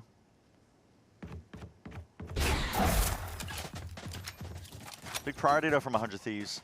Putting a lot of attention onto B-Long, just I think as well. Understanding of how bind attack side can go. You can snowball very quickly if you get those ults online. I think the question here is, where is Cryo? He's unlikely to be B-Long because they smoked it off. They've put a Prowler over towards Showers, and they're pretty confident he isn't there. So he's either got to be short or he's holding an aggressive angle in Hookah. Yeah. And now they are gathering short. It's full armor for everybody on Loud, so they should be safe. Cryo, Prowler spots it. He's just trying to lead, see if he can do a bit of damage in the process. 30 Takes seconds. a lot himself. Asuna, that's a bullet to the dome for the wall. The Traymon not broken. You're slow to a crawl. This could still get messy. 20 seconds. Scrappy in 20 seconds. It doesn't leave a lot of time. Not a lot of buffer. Down. Room to breathe. Brim Molly to deny. This is all coming down to the util timings. And the fight's taken as well. Forwards! It's so damn messy. Wrapping around. Damage done. Spikes drop down. Saturate. Chances, opportunities. And Lucio go over and double dash. He's got a shotgun. Oh! That is the worst case scenario for Loud to play into. Oh, that's devastating. The shotgun merchant's back at it again. How is he looking so calm after that play, and yet he's popping off whenever his teammates win the round? Oh my god. It's a Red Bull clutch for Timotino. The time is so low here, by the way. Yeah. It's at 5 seconds when they tap the final time, so they had to commit. But also, Timotino has to commit. That's a primal snarl, the war face coming out from Asuna. That is a fun way to end the round. Unless you're a Loud fan, I suppose. Yes, in which case you're crying, I think. Nothing's going your way. Sending it. 4 players up straight through A. Oh, Lucio's got a timing and a half He's here. found it, hasn't he? That's a bullet straight to the back of the dome of Cryo. Anticipating this was all grouped up. Might still being denied for a bit, but now eventually going down, and Showers control crucially still there for Loud. I mean, they have weaker buys, but they're in a pretty prime spot. Bang moving forward steadily now. Flash overhead to see if they can play Bang in. Deep ingrained positionings again. That saturate is perfect. In and around through the walls. Ultra popped off, earned up, and it's just buying time for 100 Thieves to get this defuse off and online. It's good kills claimed. A decent attempt by Loud, but 100 Thieves, they have not slowed down from Pearl. No, classic Asuna moment just to end the round there as well. So many good smoke pieces of util there. Asuna has his smoke, which creates a lot of pressure onto the planter. Right here. But also, they can combo with a Sky Flash for them to get out. And then they have the Viper Orb to be able to cover. No, that's what I'm saying. Man, I mean, what, okay, dude, okay, man, it's ridiculous. okay, It's okay. ridiculous. Watch and learn. Cryo picks up the AWP, goes over towards B-Long. Smokestack. Loud may want to speed things up. If they could get the Viper's pit down in post, maybe then they'd be able to apply enough pressure. Throwing a lot here to try and get themselves into this A site. Presence around. Timotino does go down. Couldn't refract back in time to safety. A bit of spam as well into that smoke. Launching Does smoke. keep the pressure mounting on the side of 100 Thieves, but you're a player down. Loud can force the tempo back into their control. They just temper it a bit. Armageddon into the back. That's going to roll it out, make it nice and messy. Yeah, Asuna had nowhere really to run there. Pick your poison situation as those smokes dissipate. Loud can finally start to get this plant online. No way. No one watching for that one with the walkout. Bang's got his ult now layered down. Another attempted this one. I mean, the spike picked up. They can TP. Can they TP? Straight into Cryo's waiting arms. Yeah, They've slowed it down instead. There's no way they lose this. I mean, Luxio, I think, might have wanted to pit in that situation, but this pit from Bang is horrid. I mean, first of all, getting the spike down is difficult, but then think how easy it is for the retakers to just run back in and try to stick a defuse. They don't go through 30 seconds the left. TP to Sand. Instead, they full walk it. But there is a 27 trademark in seconds. Hookah and a devastating superstar Opper at long. Waiting to receive all that attention. He's got a bit of a challenge ahead of him. He's got his back turned to a lot of this again. So the timing is right. Luxio pounces on the chance. He's had Spike Cryo's planted. number in the last couple of rounds. That's perfect timing. One enemy remaining. Loud should have this one now, especially complete side control, and Bang has just given it up. He doesn't even want to attempt to play it, rightfully so, but moments like that, man, I'm just thinking, oh my goodness, Loud, they get themselves into a good spot, but 100 Thieves are just... Well, the attempting to go for the plant inside Bang's orb and not having anybody cover the covering plant, it? that's a big mistake. Thankfully, they're able to redeem themselves by putting pressure Hookah, and you know that the player long is always going to be watching for that Hookah drop. That's just the most standard way of playing that. And so Luxio finds the perfect timing off the trip being broken. So, you know, there's good and there's bad. It's just, it's lucky for Loud that the good came after the bad in this round. Yeah. Found a way in. Round on the board. And overall, they did have opportunities there by going for the short pop. So it might be something that Pancada can call again. In this situation, though, they did deal with Tomatino early, and Cryo didn't happen to be posted on shore. So as 100 Thieves change around the defensive composition, change around the defensive setup, they might run into more or less difficulty getting through. Like for this round, for example, Cryo top truck. 30 with the attack side up though. Claimed that one. Don't know how I feel about this, to be honest. I mean, Loud to be forced to slow down rounds themselves to see if Verdi can get a bit of a play going. Well, they're putting a bit of B-long pressure to try to bait the push out through showers. I don't think 100 Thieves had any intention of pushing showers this round, though. Asna smoked it off instantly. Bring them down. It's also a pretty big tell, though, that Cryo is not... I mean, Cryo doesn't have ult money this round, but, you know, the Cryo isn't looking to play aggressively on that area of the map. The issue is, time has been an issue for Loud with these hits, and the operator not going to be... Oh, that's not going to help. Cause, is it? Yeah, and it's not just that. It's almost like if it goes wrong, you've essentially saved them the op for Cryo to pick back up again. Interesting bit of information there. Vora knows that they were hanging around Fountain. Uses the Seekers afterwards too. Loud thought they had a timing to regroup over towards A, but as the Seekers leave the B site, 100 Thieves going to keep the stack on over here. Indicating a lot. Show the timing there, but Tomatino's ready to respond. My ult is ready. Up towards the top though, Cryo is not willing to let anything slip. Holding 30 down on seconds A left. short avenue, and Verdi, this is Trap destroyed. worst case scenario I was talking about. Can't really speed up in a position like this. You have to take it slow and steady, and he's looking in all sorts of directions while Bang is creeping One and enemy finding remaining. all of it for him. Last player noted, trying to reset. Decent try by Darker, but exactly the scenario I was kind of describing is that the operator didn't really help you much there. Now, I believe 100 Thieves probably picking that one up. I think Vora just did such a good job in terms of providing information to them as well. Yeah, Plus, Cryo did not get dealt with by the Teo drone. Teo drone comes down short. Cryo's playing top truck, tucks away from it, doesn't get suppressed or revealed. This is a tough nut to crack for Loud. They've already been struggling with their attack side calling on Pearl, and I think this is going to pose a similar challenge for them. Finding out where Cryo is, and then finding out how to navigate it. Yeah. And then you also need to not get hit by the saturate. Yep. It's a really powerful composition, which is why we saw 100 Thieves and G2 playing a mirror match on this map. There's so many dangers lurking around every corner with this comp. Yeah. That 100 Thieves are playing that you just have to deal with. I mean, Teo theoretically gives you good answers. The drone suppression if you push Cryo off the line, but they haven't been finding the right, place for it essentially, or the drone's just been getting broken. So, like we were saying, I mean, in theory it can work out, but in theory hasn't been the strongest suit for Loud.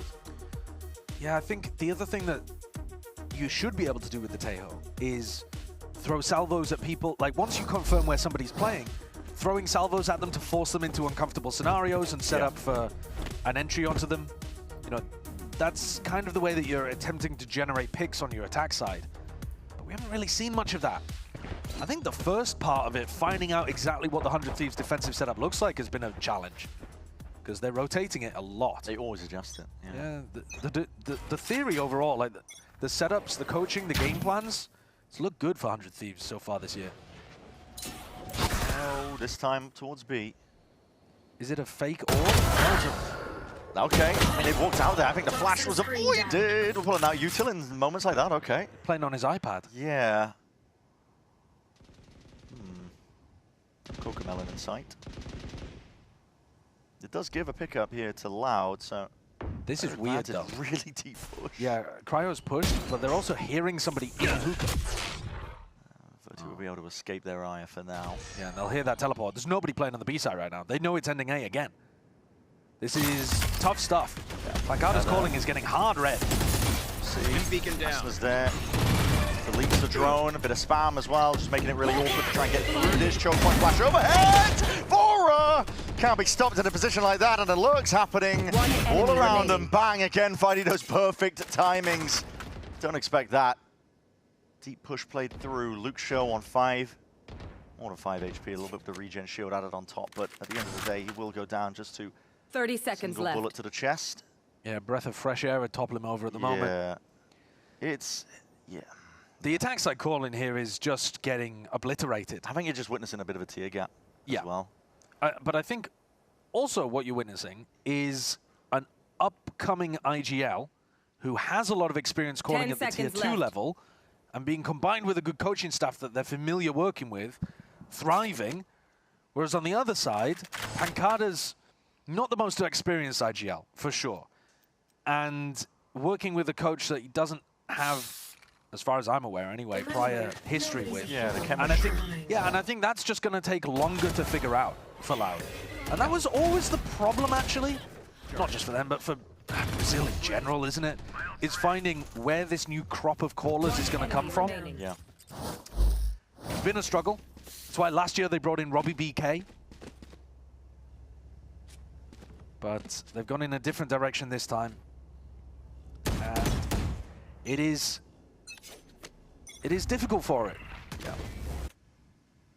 It feels like death from 1,000 cuts, really. Not having that depth for it. Timotino gets a bit of information gathered.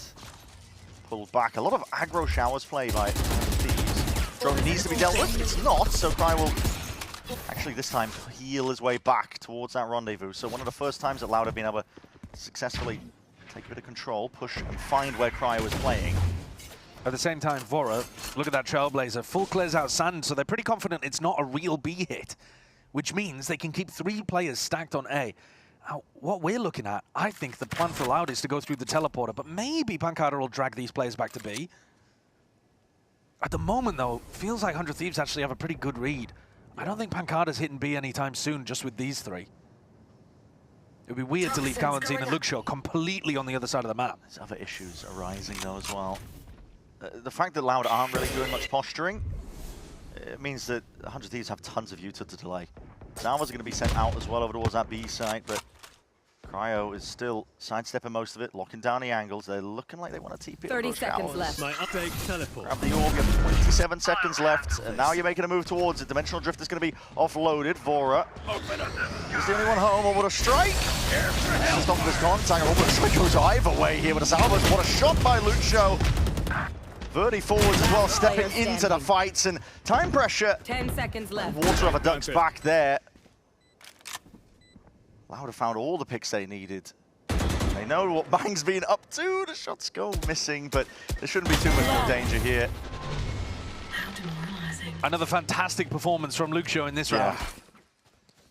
Timotino actually just missed the timing a little bit. I think overall, 100 Thieves had the read that that was very likely to end with a Showers TP, but when Timotino pushes out the short smoke and doesn't see anything, I think he probably overrides the call there and says it's got to be a B finish. I don't see anything. Yeah. But he just walked past Luxio, who then was able to come back in and collect easy cleanup kills. 11 and 5. He's almost got the same amount of kills as the rest of his team combined. We know the caliber of player that he is, and we were hoping that he would take over a little bit on a map like this, but It's essentially been necessary for Loud to get anything going. Not a spot that you want to be pressed into. Cryo, tour de force, got the line down, deep into showers. All that aggro play, you can see that Loud are holding it very passively. I mean, Kawazini, he doesn't want to overstep too much because has been very active in terms of the way 100 Thieves are playing. Salvos, it's a pocket playing. Vora's got his feet layered down, but this is dangerous now. He's very much alone! Spike down, B. I spoke too soon, perhaps, I think. A lot of damage there. Didn't even need the shot to the head, but it's crispy. It looks nice, it looks clean. And that's the spike drop right in front of where Vora's playing. Okay. The jump peak from Loud was too early. Yeah. And they weren't expecting Vora to be tucked on such a deep line. Which is weird, because 100 Thieves have been playing doubled up at Garden every round. Last player standing. Shin. Pure timing through the smoke. Very ambitious from Luke Shaw, but what else are you supposed to do? 30 seconds left. Pointing out where Kawazine is. No reason to overplay here, but a spam supplementary, push him away. Don't give him any chances here. 7th round now for 100 Thieves. Racking them up. Similar story to Pearl. I was hoping it wouldn't be the case. 10 seconds left. I was hoping that we would see a little bit more depth, I think, just... Yeah, they're struggling. I think depth is the right term, because their Breeze, which they picked as the opener here, looking pretty nice. Had a lot of good ideas about how they wanted to set Verti up. He was absolutely thriving. Here, though, I mean, you can just see in the way that they're taking B-Long and Garden control, they don't really have a good idea of, you know, if they put that Tejo salvo down, of course it's going to push someone into a deep corner if they're there, and yet they don't actually clear it. They jump peek for an angle that they've already cleared with the Tejo utility. So the theory is looking shallow, let's say, across a lot of the maps here for Loud. And maybe that'll just get worked on as the season goes on. It is still, you know, early doors. Yeah, it's very early days. But when you compare it to the other teams, when you compare it to 100 Thieves, there is just a bit more depth there. Yeah. Well, Hookah control's been given up. Birdie looking like that's his time to strike, and it has put a bit of a pinch on. Vora caught, peacefully unaware, nearsighted. A lot of damage, a lot of util sent flying over. Bang still claims a second. Convergent paths. It was offloaded, slowing down these players. Simatino's taking his time with it, but sidestepped. Rattling off the shots, it goes either way. Verdi's picked up 3 in a round like this. What they needed, but Asuna slips it again. They were so worried about this smoke. Finds the pocket to play in. Darker tapping, hoping that he can draw some of these 100 Thieves players out into the open, but he's left guessing. Look at it. Crosser placement is everywhere. Doesn't know where they might be. Landed and committed though. Asuna's forwards, and even though he's low, one bullet would have done him.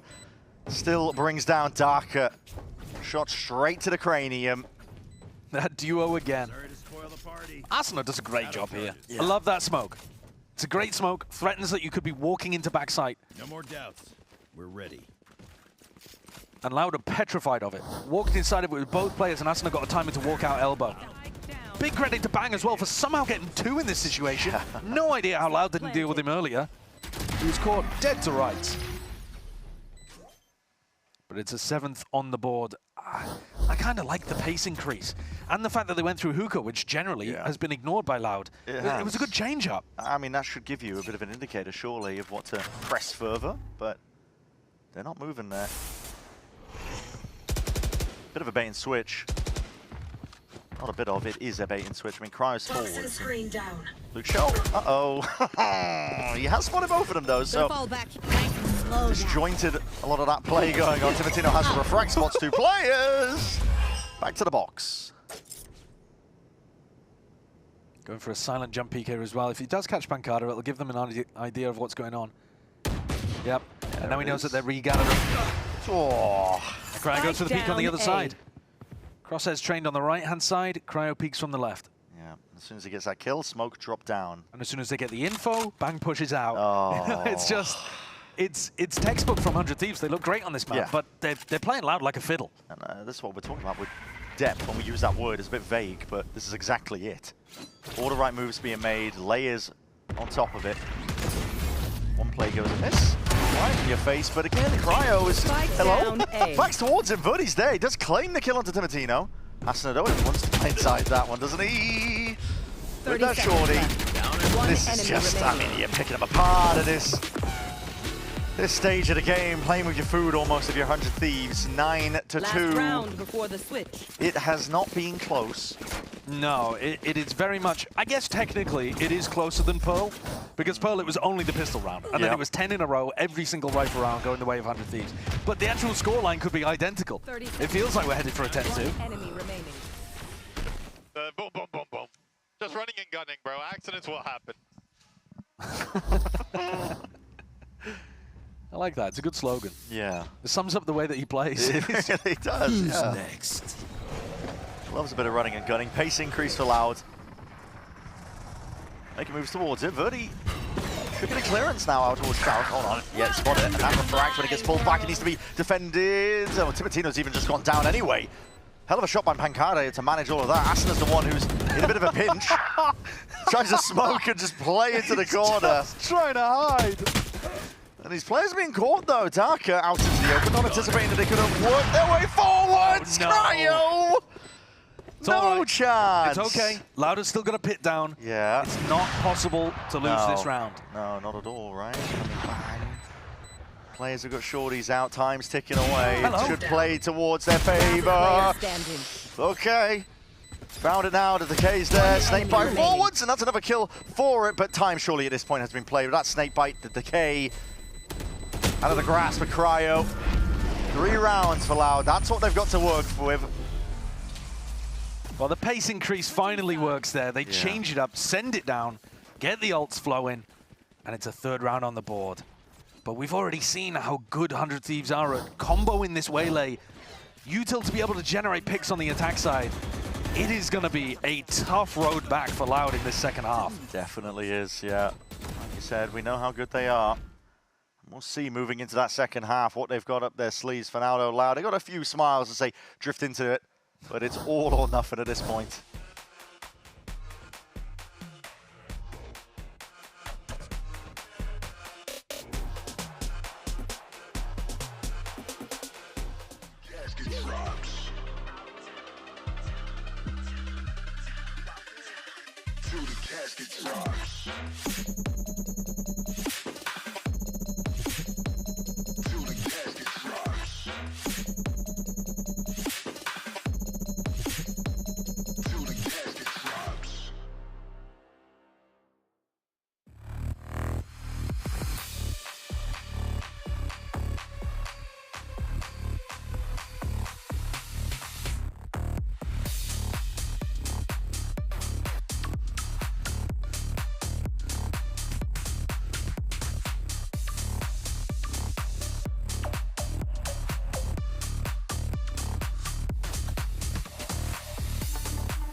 Let's take a look then. It's the last half of this series between Loud and 100 Thieves, and the loser will be going all the way down to that lowest of low brackets with no more second chances. It's a heavy emphasis being placed on a match like this with these two teams in the middle of the bracket, but we are witnessing a bit of that tier gap and that tier differential. I mean, the depth that 100 Thieves has at this point is not in doubt, really, is it? And for Loud, they're staring at, what is it, 6 rounds down? 9-3?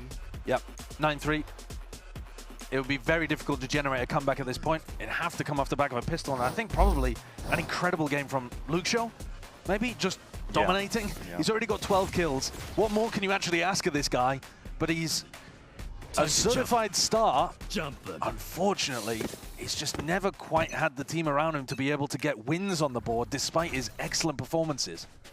Stimmy fast. Flash forwards, Timatino gets a bit of information there. He does have the shorty. Prowler's also going to be caught onto him. Yeah, that's way more resistance in hookah than they were expecting. Yeah, there's a gun in the corner for him to pick up as well, so he does have a classic. Not going to be just isolated onto those close quarter angles, but 100 Thieves have gotten a lot of space for free here. All will be long. They don't have their duelist with them, though. Here. So they're not going to be able to pop out. The pistol round that they intended to win has had to be cancelled at this point. And Loud haven't heard anything over towards A, so they're going to have a really strong defense on this side of the map. Yeah, a lot of util too. Push them back and away. Salvos are there. Drop down, but as that smoke fades away, it gives open sight lines. The C's does connect and stall it out a little bit longer. The Horn needs to be broken and dealt with. Timotino is dashed in. He's found himself a bit of that space in the pocket. Darker is doing the most here. Towards the back, Cryo tries to even it out, but Loud had it in their hands there. Made sure not to drop it. The hookah resistance slowed down what 100 Thieves were going for and made it really obvious. I think clearly 100 Thieves wanted that to be a B finish. They clearly wanted Timotino to be launching his way out of hookah. And as soon as you see the Waylay pop the refract like that, at the very start of the round, I think the calling was simplified dramatically for Loud. The stack bodies on the B site, set up some crossfires, and they easily dismissed that. If there was a route back into this game, that would be the beginning. Yeah, starts with a pistol. Cryo's a bit of a danger though with those headhunter bullets. Verti was a beast on the defensive breeze. He was. He's lost a teammate. He has, yeah, now smoked off from that line of sight. Hello, hello. What's going on there? Timotino got down here very quickly. Yeah, he's found that massive gap. I assume that was just silently behind the Viper wall. It's possible that Timotino went for a dash and I missed it on the minimap, but I'm going to assume this was quiet because Pancada doesn't seem to be aware of it. No. Lack of focus. He's watching a little bit. He seems to have some idea that there could be a timing through lamps. Trailblazer is going to be leading the way. Pancada very passive in his positioning. Here comes Timotino up behind him. And this is the danger lurking. Doesn't have a molly either to play with. And there he is. Timotino activating. Hands over a gun. Does he? Or is Verti covering it? Might be covered. Verti's there though. And yeah, okay, with the outlaw. Find you. Swift work made of Timotino. But you're down 3 players. The plan is down. And you're trying to get back into this fight with a Judge, Stinger, Outlaw. Bring them down. And Util is primed and ready for a rainy day. Luke Shodo, he just leaps in, takes it by control, and order kills claimed. Hold on. Should be safe, should be safe. Luke Shodo's got plenty of HP to tank this snake bite. Incredible bandit gameplay there towards the end. Yeah. All good. Plenty of time on the clock here for Verti to come and collect. He's the closest to getting an ult online. So they want to try to prioritize that. Yeah, still thinking about how to stretch out his win cons. Yeah, because they need to generate a pretty big snowball here, which is still tough on your defense side as well. Luxio jumping into that and then shuts down the long players, or the short players, sorry, with his bandit. Had to be the star player. He's asked so much of in this team. Yeah, 15 and 9. He's delivering. But they're going to need more. Much more where that came from. So money looking good at this point for 100 Thieves, obviously. The Judge is quite a nice ante to the idea that Timotino is going to be jumping into your face. Sure. Even if he lands the hinder. You fight fire with fire. Yeah. Shotgun v shotgun. Yeah. I mean, he's got a Vandal this round, but... Hello. Yeah, okay. Vora was just pushed out in the open, panicking a little bit. It was calm to him in time to try and get out of there, but... Yeah. Well played. It's a good play to cook up and generate a pick. Yeah, definitely. This time much more mindful of that short avenue. That's what they lost track of in the prior round. The only issue is they have lost showers. Cryo has all that space for himself. If that orb goes back up, they could end up double swinging into Kawanzine. Timotino's making his way back over here, having broken the Teo drone and given some fake presence on me. Cryo activates, he's found his way in. Sliders the pockets to play in, and the rest of his team, they jump straight into the fight. Not willing to lay all the glory at the hands of Cryo, but he might just take it anyway. 30 seconds left. Good start for Loud, but yeah. 100 Thieves with a great idea of how they wanted to capitalize on a small mistake there. Cryo was so Last fast, player making sure that standing. he took advantage of the fact that the Prowler didn't clear him. Yeah, killer instinct, isn't it? I think Luke Shaw could try to keep this gun. You wouldn't usually want to, right? Because he's got the money to be able to buy in the next. Yeah. And maybe he won't, but I actually think the Judge could rip against 100 Thieves in the way they play. It's not the worst weapon, especially on bind. Maybe you wouldn't want to give it to Luke Show, in fairness, because the guy's aim is spectacular. But I could definitely see dropping that over to somebody that wants to play B long. Yeah. And you just invite Timotino to dash into you. I mean, all good. He can die here and they can just rebuy one if they want the Judge. Yeah. Wanting to go down, ensuring that they don't give up. I mean, one of the scariest prospects I think of playing against 100 Thieves on bind is how to use their ultimates. Getting tired is optional. Cooking up a lot of good plans around it. They're coming close to a couple of crucial ones. Yeah, thus far we haven't actually seen much of the Waylay tech that was demonstrated against Leviathan. They really used a lot of the playbook during that game. But there's still time in the attack half. Up 10-5. Yeah. 30 going for the glass cannon op. Looks like we might see a clash over here towards Showers. See how he takes it. Flash. Straight through the gap on the high ground, and it just buys the slightest of margins, the tiniest of time for Cryo to post himself up and hit a shot like that. And if Cryo's got an op, that's a fairly easy kill. But with the with the Vandal, I mean, he's got to be really precise in that moment, but of course he is. Anytime you can get Cryo on chamber, it's a great meta for 100 Thieves. It's a triple high-low. Looks like it. High, medium, low? Yeah. Like the kickoff bracket. Like our kickoff bracket TM. They just generate a pick and now they let it stew in the back of Loud's heads. Now, there's danger in buying out the time like this, but... Well, especially if Loud are willing to get active like this. Walking out. They're going to push up to the chamber trip, though. Double dash in. That's a good kill to be claimed, but he does... I mean, Kamasin's hard committed in a spot like that. Instantly traded. Carter. Oh, there it is. That's really nice. Yeah. They were doing a lot of that again against Leviathan. They were. And Vora drives a spike into the ground for a 3v2. Trailblazer for that extra info. Could be a timing to take. Good show. Recognizing it. Jumps on the chance there with Cryo gone. 2v2 now. Playing his partner in. I'm guessing as to where the players go. Has a bit of an inclination. Vora can't control the aim. Darker finds the target. The kill that they desperately needed. Small adjustment in this round. If Asuna had gone for the plant instead of Vora, he would have had orbital strike online. And then I think that round is just checkmated. Yeah. Because Asuna can escape over towards short, and then how on earth are you pulling off the retake? 6 shots, though. I mean, this one was great to open, but my comment was more aimed towards the retake, towards the end. Yeah. Loud digging deep for that. Certainly were. That round means How much everything. it means? Yeah, it's a lot, really. Anything to stave off. And hopefully bring it a little bit more even in terms of the round differential. And getting Darker up there as well. That's an important 1v1 to finish with. You get confidence. He was getting wrecked on Pearl, remember? Yeah. He's a rookie player. 1 away from his ult now. Could be a game changer if he's able to get a pick in the middle of this round. Asuna, yeah, Asuna's orbital strike. Remember that Timotino was comboing that so effectively. Dangerous. There it is. Flash is perfect. Trying to find it. Didn't let loose the saturate. He pulled it back. So, no orbital strike combo this time. That sightline, though. Cryo's all the way inserted. The shots go wide. Yeah, I'm not sure. Did he not see Darker there on the elbow exec, or maybe worried about getting killed? But I felt like an opportunity for the saturate orbital strike combo. These wait out the timing of this drone. Means a stack of Loud players are still over towards A, not realizing that 100 Thieves are grouped up.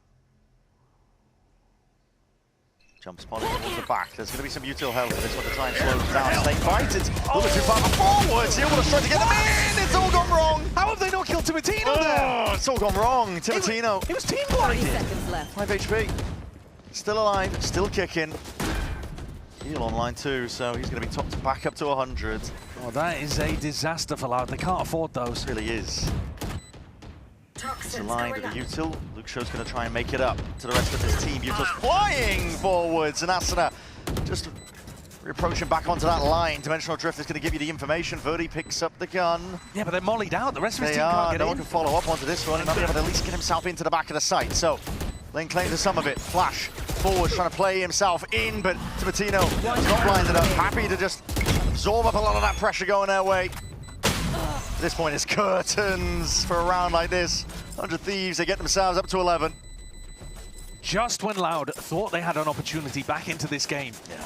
It's been ripped away from them. Yeah. By winning the previous round, they reset their loss bonus, and what's going on here? I mean, yeah, he did spot Darker for a moment. Oh, he just drops off the box. Oh man, Yes. look at that from Timatino's perspective. Fully blinded up by his own team's flash, and then just sat there wondering, surely I'm dead. When am I going to die? Oh wait, I'm alive. That is a rough one, and instantly Romanelli with the panic button. It has to be the case, right? I mean, it's not too much in terms of breathing room at all that Loud have got now. They also missed, you were mentioning it The at snake the time. bite, yeah. Oh, no, sorry, I actually meant the defensive stack, but sure, the snake bite too. Sure. Yeah. But the fact that there was only 2 players on the site, they actually didn't have the read that Loud were going for the that 100 Thieves were going for the re-hit. Loud hadn't got enough bodies on the site there. Yeah, just the timing. I mean, they used the drone for the mid-round information, but all of 100 Thieves hid from it, and then they were happy to walk all the way back up onto it. So a lot that just went missing, but credit to 100 Thieves for being able to capitalize off of it. Getting tweets in there from the fans. Yeah. Saw Hiko in the chat earlier. Yeah, okay. Shout out Hiko. Reminiscing. Yeah. It's not a goodbye for Loud. No, it really isn't. Like I said, the reset of the loss bonus is just devastating there for them. Yeah. Whereas you're looking at the other side and they'd be chilling. I mean, even if they lose this one, Cryo's got his ult, so good rebuy. And he's got the Outlaw this round. Yeah, he's just been tracking the money. Helps him save a little bit. Every penny counts.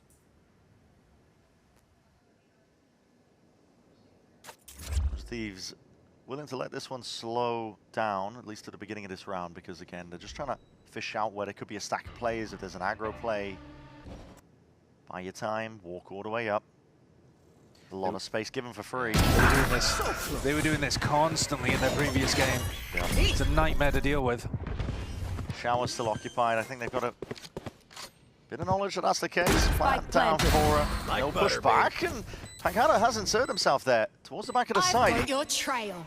Claims the kill onto Asuna. Bang could potentially reactivate now with these Seekers pointing a path forwards, but Kamasine is aware of it, just can't quite nail those shots. Last player standing. Molly's going to sail overhead, but it's desperation essentially in play, and Vora just takes over. 12 rounds now. All 100 Thieves need is one more. Match point. And on the flip side, 6 needed in a row for Loud. They do have the ults. I mean, this would be it's a massively important round.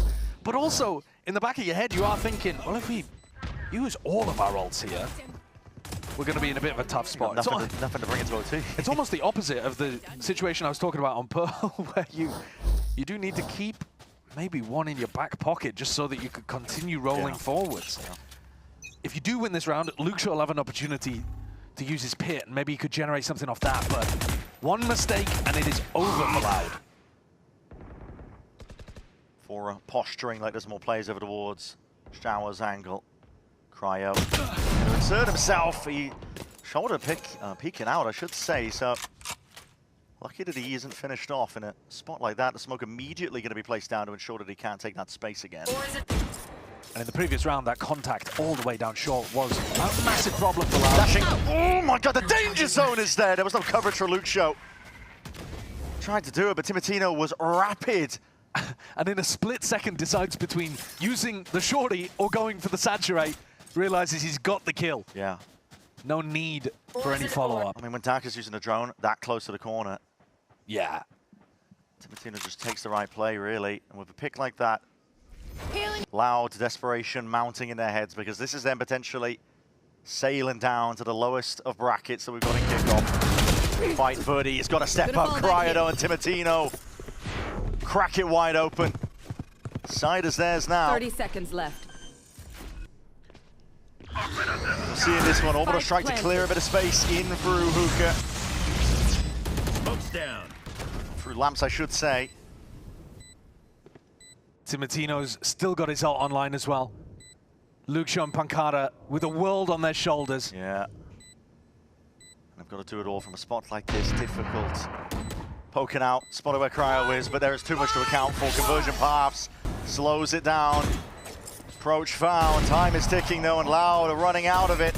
One enemy remaining. Sand drifting out of an hourglass, and 100 Thieves find it all in the end. 13-6. Win. Hell of a finish. Clean sweep towards the tail end of those last two maps. They find themselves moving forwards, and for Loud, unfortunate tidings for them. They're going to be going down to that lower bracket. Yeah, our first team to end up down there in the lower bracket of Americas. It's been a rough showing for Loud. They did show at least some positive in terms of turning up here on their map pick of Breeze and being able to take it away, but they were completely out of the game when it came to map 2, map 3. They were, yeah, out of their depth, unfortunately. 100 Thieves really showing that there is a tier diff in this game. I mean, we saw it demonstrated on Pearl and reinforced on Bind. A good showing from 100 Thieves, which will have them meeting the winner of EG versus Sentinels, which is coming up next. I'll be looking forward towards that one here. Player standing. 10 seconds left. One enemy remaining.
Welcome back, everyone. I'm here joined by Vora from 100 Thieves for our Verizon post-match interview. First things first, of course, congratulations.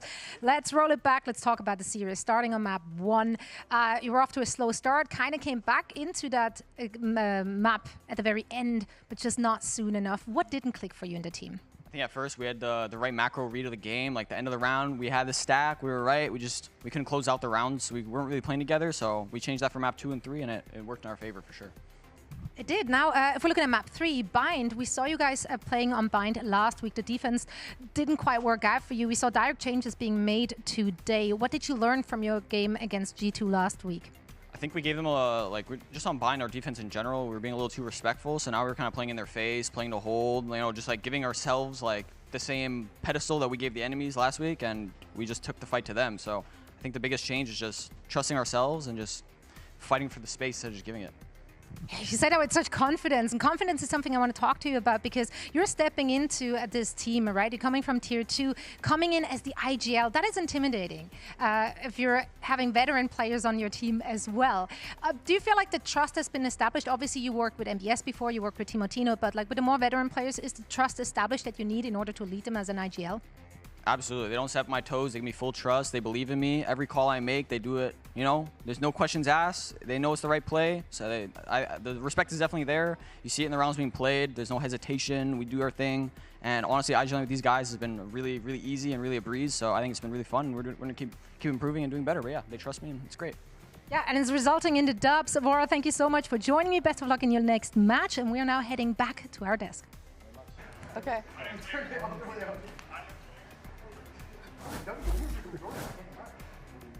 Welcome to the desk. We finished up our first match of the day, 100 Thieves, your winner, and I'm happy to be joined by Cryo and Timotino from 100 Thieves. Congrats on the win, guys. Thank you.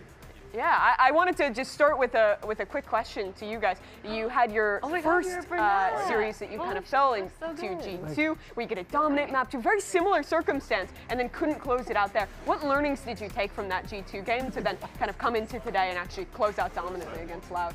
Yeah, I mean, personally, the main thing for me as a duelist is mostly like giving them respect. I feel like when we played Bind against Baby Bay, he had a lot of like impact with his operator. Sure. So I was just like respecting it way too much, and in this map against Verdi, I was like way more like willing to just face an operator if it was there and gamble that I would take the fight and win it, and it's just that like confidence that really changed it for me. I love that. That's such a good answer. Yeah, I love seeing that out of you. I was getting diffed by Baby Bay. You know, he's too good. Had to bounce back from Unk. Well, we have something kind of diabolical prepped for you guys. I don't know. Do you spend a lot of time on TikTok or the internet? Well, yeah, I do. Personally, okay. I do. There's been a trend going around where people have tried to guess agents by only their feet.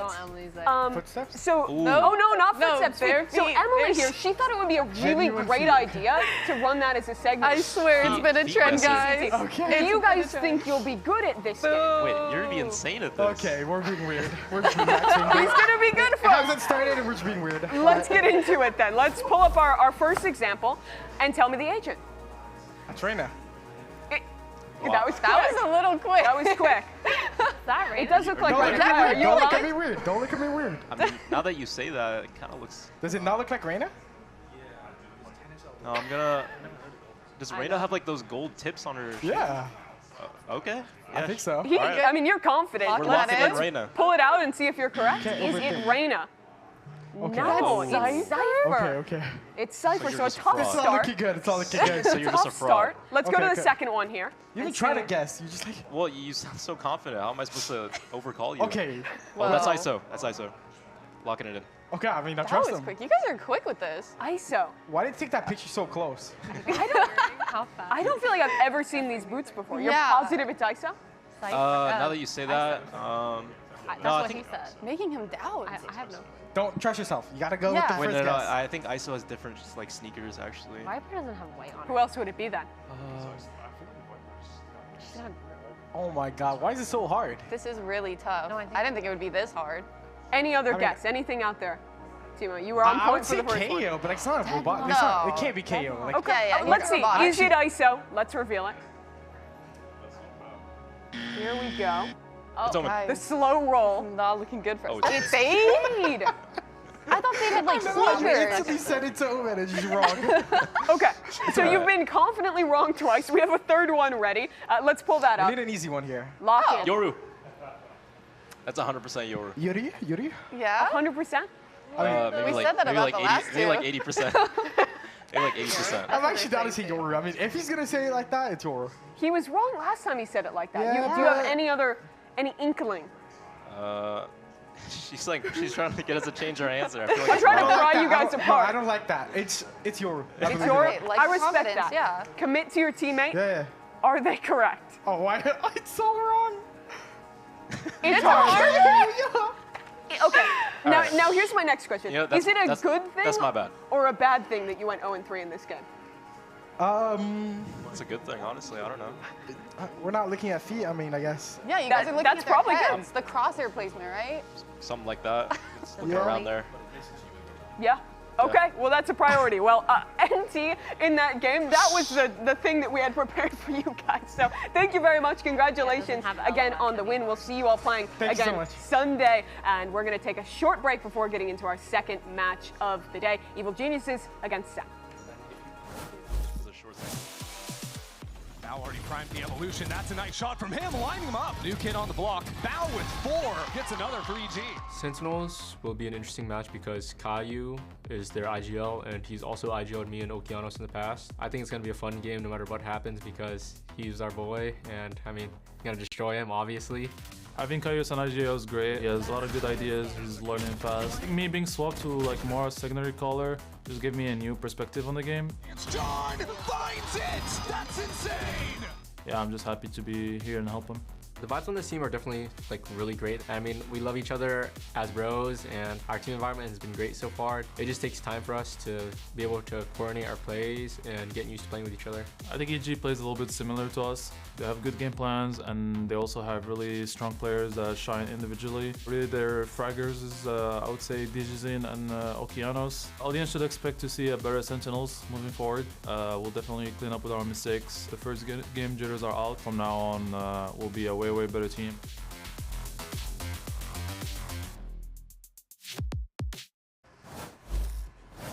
Welcome back. We're about to get underway with our second middle bracket match of the day, EG versus Sentinels. And this game, no more feet guessing, which is good. Thank We're locking back in on Val. Whose weird idea was that? Yeah, I can't believe you thought about that, Marina. Interesting. What?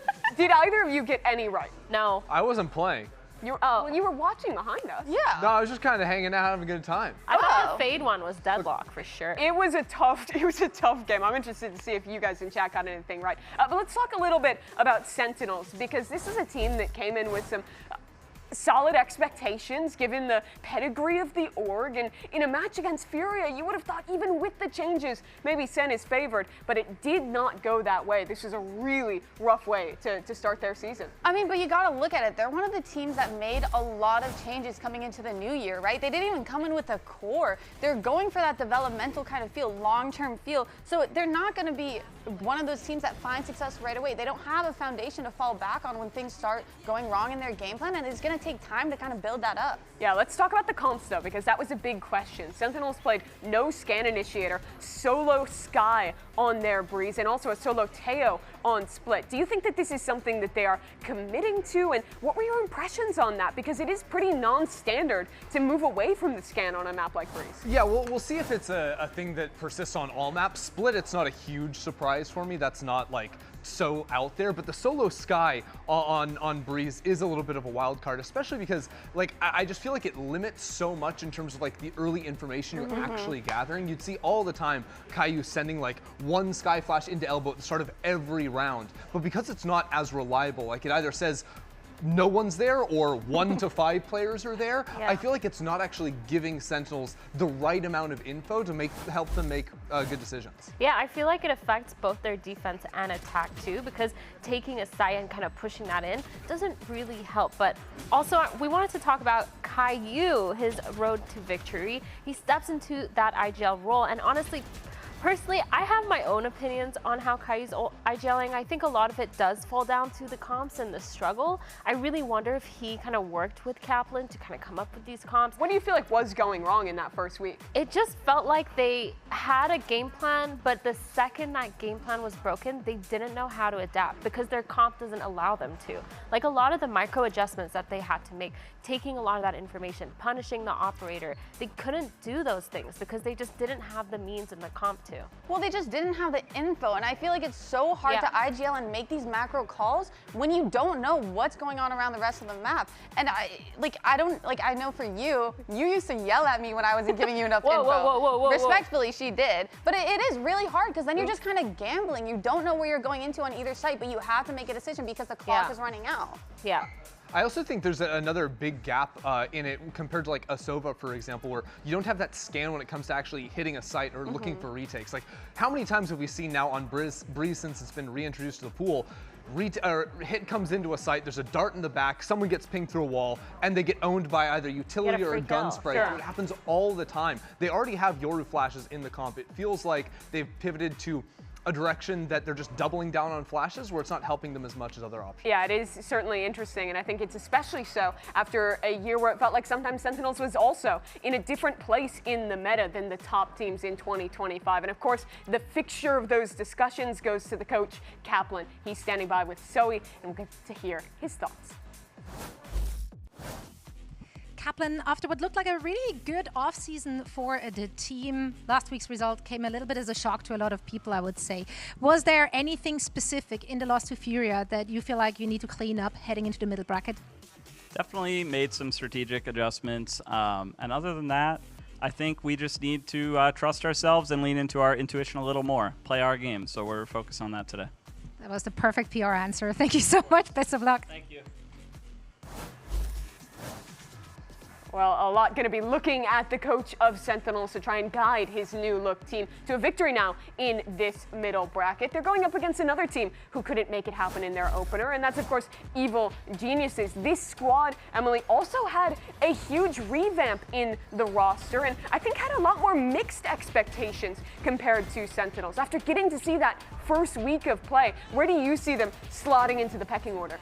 I honestly I don't see anything special, I would say, with this roster, but I also don't think they're horrible. Like, I definitely see, when it comes to like rating or ranking all of these teams, they're definitely somewhere in the mid to low for me, just because I feel like their win condition so far has kind of revolved on not only Digis and kind of popping off on that duelist role, but even Oak kind of trying to step up in that second duelist role, and I haven't seen that where they're both kind of popping off at the same time, where I feel like that's what they needed to kind of close out these maps like Corrode. Yeah, I feel like with EG, I struggle to see, like you said, the excitement, but I also thought they would be a lot more creative because you have Calm and you have Potter, and I feel like that IGL captain coach combo should come up with a lot more creativeness in the server, but it felt very to the book right away. They weren't able to adapt as fast as they should have, and they were just doing something so standard that it just didn't excite me when I was watching them. I'm not gonna lie, I'm a little surprised to hear some general negativity from you guys. I'm kind of an EG believer. Give me the sell. Okay, I mean, my believer, first of all, like they're playing the veto, right? So I like the it's veto. not stock standard. We've seen like a series from them, so give them time to get you know, having some new ideas. I think there's other players that can pop off. For example, Vito, the Bow, like he looked like a deity in that first map. Wasn't the same story throughout, but I think the talent is there for them, and I don't know, this was one of the rosters that I was like more excited for on paper when it was being put together in the offseason, because there is a lot of younger talent and players like Okeanos that were popping off when they got brought in last year.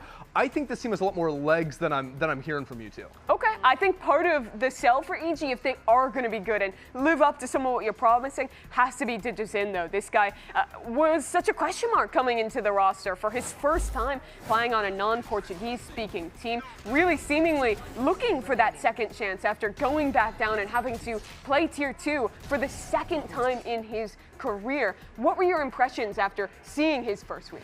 Oh, I was stoked to see everything he was doing specifically on AWP. We knew throughout 2025 that he is an AWPer, like that is his weapon of choice, and he made it work in every single scenario, like even in this Viper ult.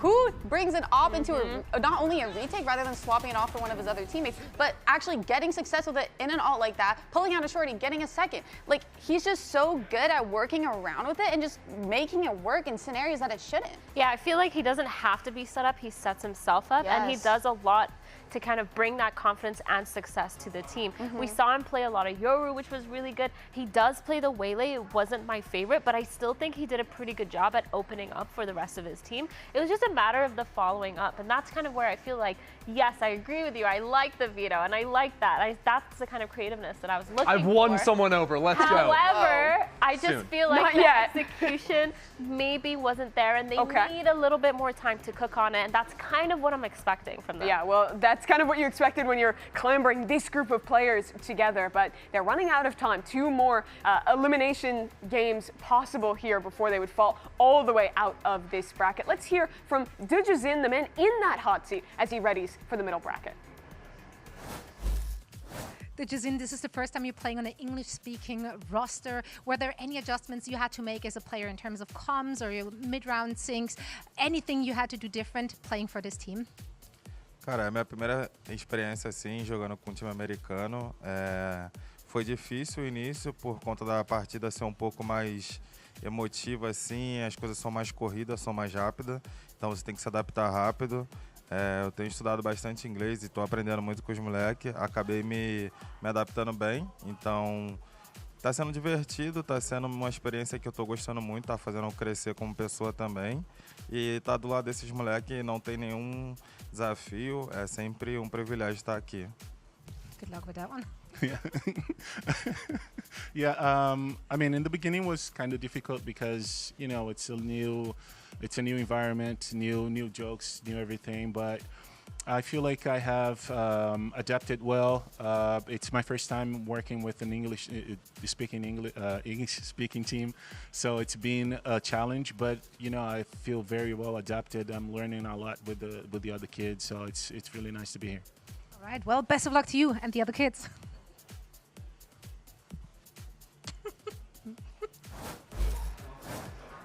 Really smooth, Zoe, but feeling like he's slotting in exactly what you want to hear from the star player for EG. Let's take a look back at those predictions, because this one was a bit more of a mixed bag. I want you to kind of have a moment, Christy, here to continue giving the EG sales pitch. Why are they winning? Well, the thing is, Mimi, I predicted Sentinels. You predicted Sentinels! I picked EG. I picked EG. Well, but I have a very simple excuse, and that's that Rob Moore will hunt me down if I don't predict Sentinels. But but actually, give me a pitch. My truth is that everyone is overreacting. Y'all are freaking out for absolutely no reason. Sentinels are better than you think. Evil Genius is better than you think. Let's all calm down. Oh. Okay, so the sell is both sides are good. Everyone's happy. I hope we all have fun. John's gonna save this team, okay? He's gonna save this team. Okay. You know what? I will say for these two, it really was a 50-50 for me. Like, genuinely, this is about which team shows up. The fans agree. I know that literally applies to every team, but for this specific matchup, I had no clue. Like, I really was, like, going off of vibes, and for me, Sentinel vibes Can you give me the win conditions then? Because you predicted Sen, right? Yeah. What do you think pushes them over the line in a close game like that? I think they have more firepower capability over EG, so I feel like if they, I feel like, whoa. I don't agree with that. Me? I don't. They have Dujazin, they have Oak, they have. That's it. Bao. We saw Bao in the good. video. It's weird, like, trying to defend EG when I was kind of like why pointing did at their you names. pick? But no, they do have the firepower that can kind of overpower Sentinels, especially if they're like starting to take those solos and getting split apart. But I feel like for EG, they're more likely to be kind of reserved and a little less confident. Whereas for Sen, I'm looking for confidence. I'm looking for pushing. I'm looking for more hero plays, which might win them out rounds. And that's kind of the vibe that was for me to push me over the edge. Again, I was 50-50, guys. Okay, relax. Pick a lane. Why wouldn't Sentinels be confident? They won both off-season tournaments that they themselves hosted. So. Wow. And not 100% win rate. That's something. I am sure that is something. We're just around the corner from getting into this one, though. Is there anything for Sentinels in terms of the IGL that you really want to see Caillou focusing on as he gets ready for this one? Like, what are we trying to see as turnarounds, especially for those attack sides? Real quick here. I don't even, like I said, I don't even think it's solely on Caillou to have those calls. I think it goes on to what the rest of the team is kind of feeding him around the entire map, right? Because I did think that there was like gambling a lot of his calls, and I want to see him have purpose behind them. I want to see the reasoning. I want to be able to see that when I'm watching them play, because if I don't, then it's just like, oh, we're going here because, well, we're grouped here. We'll get that opportunity to see what they have prepared. The second series of the day just around the corner from getting underway. Map 1 with Uber and Wyatt after a short break.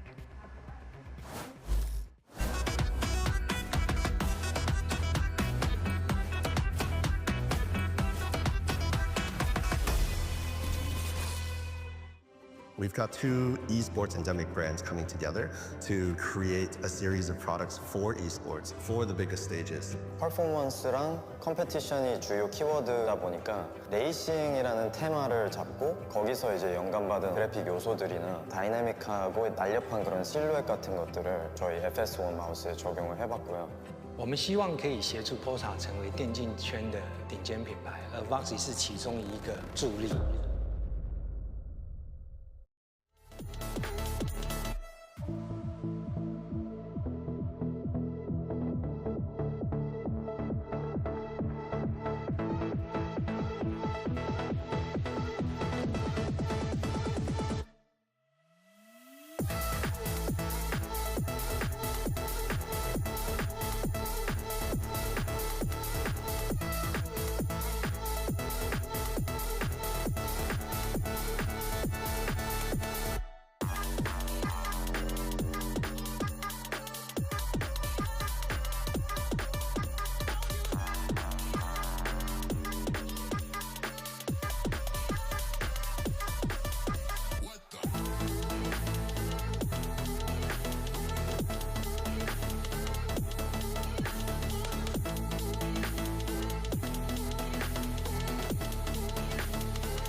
It's madness. Kesnet is up on top of site, and Envy continue on in. Nice hold out of Oki.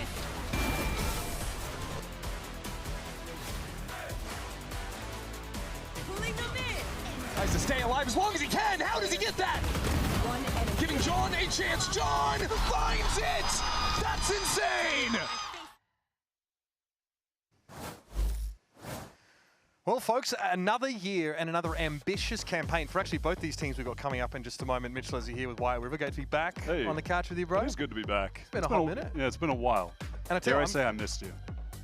Do you dare? Do you dare to say that? That's crazy. It's the only nice thing he's ever said to me. It's performative as heck. But, of course, we've got two teams here. One of them, I think, whose game last week, and Sentinels raised maybe more questions than it kind of answered, where we saw this very retooled roster with calling responsibilities move to Caillou, of course, on the Sentinels side of things. And then, for me, one of the most interesting EG outfits that we've kind of seen, some real shooters on this team, but the pieces feel like they're still coming together.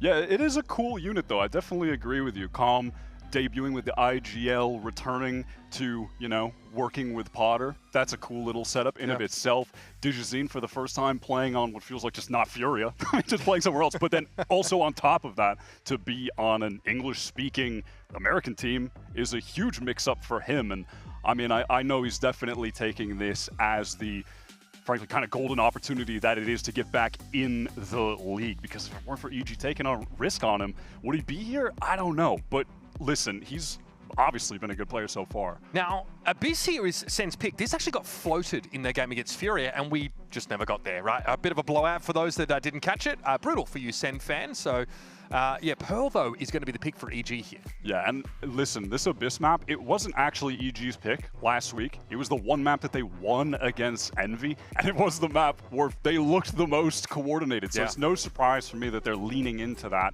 And when we do get to Pearl, if we do just go back to the off-season, those few months in the fall where this new Sen roster were active, Pearl might have been the best map in their pool, honestly. They looked really nice there, but let's see what they have on offer for Abyss. Really want to zero in on this veto pickup for Bao. Last time we saw over Genesis, of course, against Envy. He was immovable. Fantastic site anchoring up there on the B side, obviously making the most of Vito's kit, and honestly just making some really good decisions, being super self-sufficient, just a bulwark for EG on the map. Comboing some of that Vito util, having little trap plays on defense with your breach. You know, that trip goes off, stun into main. If you're caught in that trip, it, you know, it basically works like a fade seize. The stun is connecting onto you 100%, and you are just cooked. You are the freest kill for anyone swinging into you. So EG, their defensive setups, definitely potent. That's definitely going to be a problem for Sen. That's also just saying a map that's historically been so attack-sided. I mean, how many games have we watched the team just run it down a site, go up like 10-2, and then it goes to OT because the other team just runs it down, right? And that Sen comp we're actually seeing, obviously, this is a Tejo map for John, so reprising his role a little bit from last year, albeit without the calling. This is Cortezia going to be on the controller. I look forward to Pearl because you kind of mentioned it. That's where we see his Killjoy play, which I thought was really sick in the offseason. It's going to be EG starting on defense. And yeah, Sentinels, questions for these guys. Obviously, you know, as the winningest Sentinels casters from last year, Rob Moore had to get us in today. Flew you straight in overnight. Love to see that. But EG, they've got shooters now. Let's see what Sentinels have for us, though. Group up towards his A main. Yeah, the check hasn't cleared yet, but I'm waiting on it. Oh, yeah. Any second. It'll come. Any second now. Comes that drone coming through. Mosquito comp hit activated. I mean, easy stun backside onto Super. Com's actually dropped in. That's just not worked out for him at all here. Narray playing in front of security. But Com was really the only option to give EG a foothold after that fast hit came through. No nonsense, all business here from Sentinels. And we've got Bao. Obviously in a position to make his way across to this side. And Sen have a cover. They get the flank watched as well. No follow-up here. The flashes out of security. One walks into the crosshairs of Redux. Bao really working with nothing but the Ghost. I mean, ultimately, even if they take out Narrate there, the time is getting so low. Multiple players from Sen in main. Feels like this is unlosable. Last player standing. And here we go. Now, Guided Salvo going to make it impossible to get that defuse. And this is Sentinels getting off to the races. Talked about running it down on that attack side. Sentinels happy to keep up the trend. Yep, that is some real Abyss gameplay and some real the meta, the world we live in gameplay, which is you have a Waylay, you have a Yoru, and when you have the Breach, you're just sending it in. The stun connects, the Waylay is right on top of that anchored player. This comp is just so good right now, so prevalent, and there is a reason. Like, Waylay is just an incredible agent in the meta. Straight here, we might just be running it back, right? We've got Stingers brought up for the second round. Another fast hit here for Sentinels. Nothing for EG, just straight classics. So this one probably as good as done. You know, an opportunity for Sen to try and get some of those orbs maybe to Redux or Caillou. I think Neri takes that one, but you know, obviously want to get to that Yoru ult ASAP. Even though Yoru got some nerfs, the fact that we're seeing him in literally every single game definitely tells the story of how good the agent still is. Off we go. Someone check on Lothar. That's going to be EG exiting the round very quickly. Obviously to not suffer any economic downfall to give those ult orbs over. That one out of the way nice and quick. Now though, the real deal. With actual guns, let's see if EG can get this defensive setup that they have online. You're going to see Bao switching which site he's on very often. That was something they did last week. And then that's sort of in tandem, with Dijizin, who's going to be able to just teleport back and forth to the other sites. I really liked his Yoru, and I'm hoping we're going to see more of his Yoru in this series. He absolutely went off last week on defense. Definitely a win condition, and Sen honestly weren't able to play around Koala Nu very well in that last series. They were on the single initiator a lot, so that was an issue for them. But here, got the breach in tow. It looks like Sen want to set up for an A split, but EG, they have intentions of getting very aggro in main. Dijizin with the saturate has to back away. Good control here over towards tower side. Redux wants to get in. The smoke unlikely to hold him up for too long. Narrate though picked off. That looks like it was through smoke out towards main side. And Redux has got to get active. But Oki shuts him down. Sen really disconnected there. Multiple players very focused on Redux, who obviously made all that sound breaking the vent door, sending the clone through into heaven. Had two crosshairs his way. Sen just completely bogged down in main though. Could not get through, couldn't support. So Redux goes down totally isolated. Stinger is going to be tough at range heading towards B unless they can get up mid, work through heaven. So let's see what Bao can do on the anchor. You mentioned his proficiency from last week. He was really nice. Pretty passive angle here. That's going to be smoked out as well to try and bleed the clock a little further. Some util has to be used in order to get past the smoke. So dead giveaway here for Bao. Pings it out. Now he knows the action is going to be over towards that B side. EG will set up, come through spawn. So looks like a free plant. I mean, at the very least for Sen in future rounds, maybe the next one. Caillou's about to have that rolling thunder. Yeah. So early in the game, so early. So, you know, if they get a few kills here, at least if Sen get away with some damage, maybe get him to that ult. This next round will be really important. Fault line here you can play off for Caillou now, trying to play into this, but maybe thinks Dijizin was a clone or doesn't expect him so far forward already. Now it's up to Cortezia, but he's got his hands well and truly full. And only John now will remain. Dives on him, wants to get this one over with as well, I'd suggest, and that is a pretty clean round as EG emerge mostly unscathed. Also prioritizing just getting the orbs over to their breach. Okeanos gets that defuse. What a nice retake from EG. They have some very, very solid coordination when it comes down to getting back onto that B site.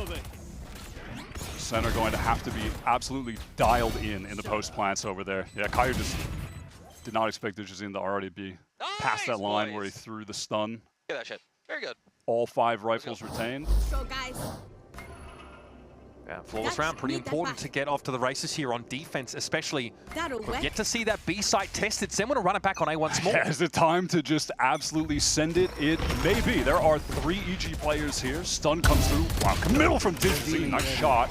Traded out though. Yeah, can't get back. Cock going to step up to the plate next. Going to play off the flash. The pick is also going to be there. That's a 1 for none. This puts a little bit of pressure now on Oki, and it's going to draw the rotation away by Superman.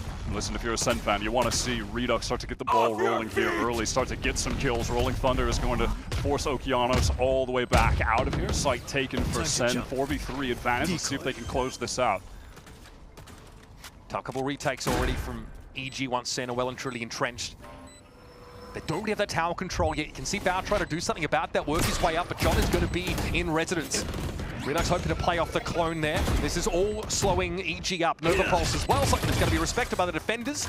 Bao, though, finding some damage. Tearing strips off these players out over in main, but John is going to be waiting on the side. It's a 1-for-1. Bao drops down. He's got to get active now as well. Has to respect this grab well. And now Cortez can sit back inside main and try and hold it down, but hold on, Bao yet again. Going to give it a tickle. There's got to be a step up here from Cortez here, and the timing's got to be done. Good. It's Bao again for 3. Picking up where he left off last week on this map. Dominant showing from our newcomer. Stunning clutch from him. Cortezia, man, he's going to walk away from that feeling like it was his round to lose, a 1v1 to lose there. Had prime opportunity on the swing to get the kill. Redux had those nice openings, just winning out straight up trade fights in main, and even that was not enough. No way. The time delay wasn't enough. For legal reasons, muted, of course. Yeah, feeling himself. That's what I'm enjoying this EG team. They're really interesting this year, and they got some, again, they're hard hitters on this roster. And now one of their big win cons online, Digizin, one of the best offers that we have in the region, has that gun in his hands. He is just so proficient with it, so consistent. In contrast to last week, though, Sentinels have actually got that extra initiator here, so they've got more options to try and clear those op lines. They've walked into Koala a lot previously. They might have done something in their comps to remediate that. Yeah, at least with this breach, maybe opportunities to stun where Digizin's playing. Try and get him with a flash. Spots him out with a clone. Yeah, that works. I mean, you mentioned it, but that was such a struggle against Furia. They were getting torn apart by Koala's op, running these solo initiator comps, not able to force him off lines. Sky on Breeze, they just have the Teo for split. This is definitely a chance to rectify those mistakes going up against another top-tier opper in their very next match. There's a late round re-clear for EG behind this flashpoint. They don't really see Sen encroaching now, though they realize it. Super's going to try and back away now as the aftershock comes through. This surely is going to draw some attention, but there's a wedge driven in between the two sides of EG setup. Redux can make something happen here, but EG calling players back from tower to maybe deal with that. There, it's stuffed a little bit by that stun as Sen attempt to get out of this choke. 20 seconds left. EG have so many players here ready to fight. Big one from the Raid is going to double down on that. Superman ends up on top of someone's head. Kayu's able to deal with that, and I think EG here realize it's a matter of stepping back, sitting on these weapons, keep the op in rotation. Yeah, Superman just a little bit late on that drop. Couldn't tell if maybe there was a gravel there or stun, so he wasn't able to get out immediately to support those players' back sights. Man, if he could have, if that timing was a little tighter, EG would have had a shot there for sure. Now Bao successfully able to clean up these players from Sen who are desperate to get the op out of EG's hands. But honestly, Sen, look at their money. It's not like they really want to be losing that many players either. So this is probably time to relax, just let the spike tick and move on to the next one. Cut your losses in a win. I mean, it's a solid round from Sen. Yeah, also the kind of round where Sen want a guarantee behind their duelist ultimates. Should have come to that. So again, making that rotate back over towards the A side, and a couple quick frags from Narrate to really get them entrenched. Yeah, we haven't really had a situation fully come up yet where Sen have gone into this veto and have just gotten completely stopped by that brick wall, and then there's the breach util coming at them. Boys. They get stunned there in main, but ultimately Narrate, he's still double dashing in. Like, they're still getting that space, right? So EG's game plan has not been fully operational yet. It hasn't been completely tested. Center hitting the right sites. They move Bao over to A now. Gunning through. Try and get some value out of the Sentinel utility. But so far, Sentinels want to try and work mid. That's into the op line, though. And that is going to be droned off, of course. And on account of that, Digizine just needs to get out before he was potentially suppressed. Notice there's no gate crash active right now for EG. Digizine has been able to repush towards B main, but this push out from Bao is a little messy. John catches him. And now EG want to respond with aggression towards B. They want to take some control somewhere on the map, try and even this up. Oh, nice timing here from Cortez. A flash as well, something he can play off comfortably. A mid-round noise cut here from Sentinels. Has EG pushing up for info? Oh, I mean, I think that was Digizine's own flash. He just kind of got startled by the swing upper. Okay, well, that's fortunate. That is very fortunate. And even more fortunate is the fact that Redux and Narrate, they didn't even have to use their ults. They've still got them for a future round. They got the op dropped. That's being pinged out right now over on the B side, and Com was in no position to salvage that. Walking away with nothing but a Guardian and very, very light pockets. Yeah, weird. I mean, Bao over on A pushes out in front of his setup and is just caught by John, who's just watching for the push. So it's about as free as it gets for the longest standing member of this new SEN roster. I mean, that's just so free. Yeah. And then from there, the world is their oyster. I mean, yeah, they just actually got... he was so scared on the swing and just threw the flash out. I mean, listen, I get it. Yeah, the voodoo hands there from Mr. Kaplan. He's definitely being able to, play the Puppet Master right now and have EG getting pulled up and out of position into these lines that are being held by SEN. This year is definitely a test for Kaplan as a coach, having such a different roster with so many new players to the league, promoting 2 of their Qbert Academy guys from Challengers, a new IGL for the actual VCT league. Yeah. I mean, a lot of pressure on these guys, right? So yeah, it makes you wonder if, I'm sure there was a lot of discussion about this in the off-season as well, is this a retooling to get that ceiling for Sentinels raised up? Because it feels like domestically and to some degree internationally, in that previous roster last year, maybe we hit it. Maybe the realization was that was as far as they could go. Injection of youth here, maybe a cleaner slate. Can't build around Narrate, which is obviously a controversial decision based on the streakiness we saw from him last year. But so far, he's been getting onto those A sides pretty comfortably, playing that role of entry admirably. And they struggled again last week to do that, to get into these sites. So far, not so shabby. 4 on the board. yeah, I think this is a really great position for SEN so far, honestly. I mean, obviously, small sample size, but if we're just going to go off of what we saw from EG in week 1 when they stole this map from Envy, it was their defense that got them like 10 rounds. So SEN are not doing too bad at all. EG kind of predicted that now in a low economy round, Sentinels are going to test B for the first time, but they've given Bao the hero rifle. EG do feel totally comfortable with playing for big retakes on this B side. Plenty of rounds where Bao's utility is going to be there, slow things up a little bit. The rotate from EG comes in, and I think this is where you see some of the best team play from them. But in this round, look, they just have distance. They're probably going to lose. Ooh, that was a little bit streaky there from Cortez. He is able to find just the one. John always on a line. Bao walks headlong into it. Rifle, of course, still to hand for EG. That one's been passed around like the traveling pants. Com embedded now in a position, but Narrate has just the right tool for this problem. It's going to be Redux that follows him up. Now it's just those 2 left on the flank. Inevitable that Superman will be getting out of here, trying to just keep this Vandal if he can, but he cannot. John deals with him.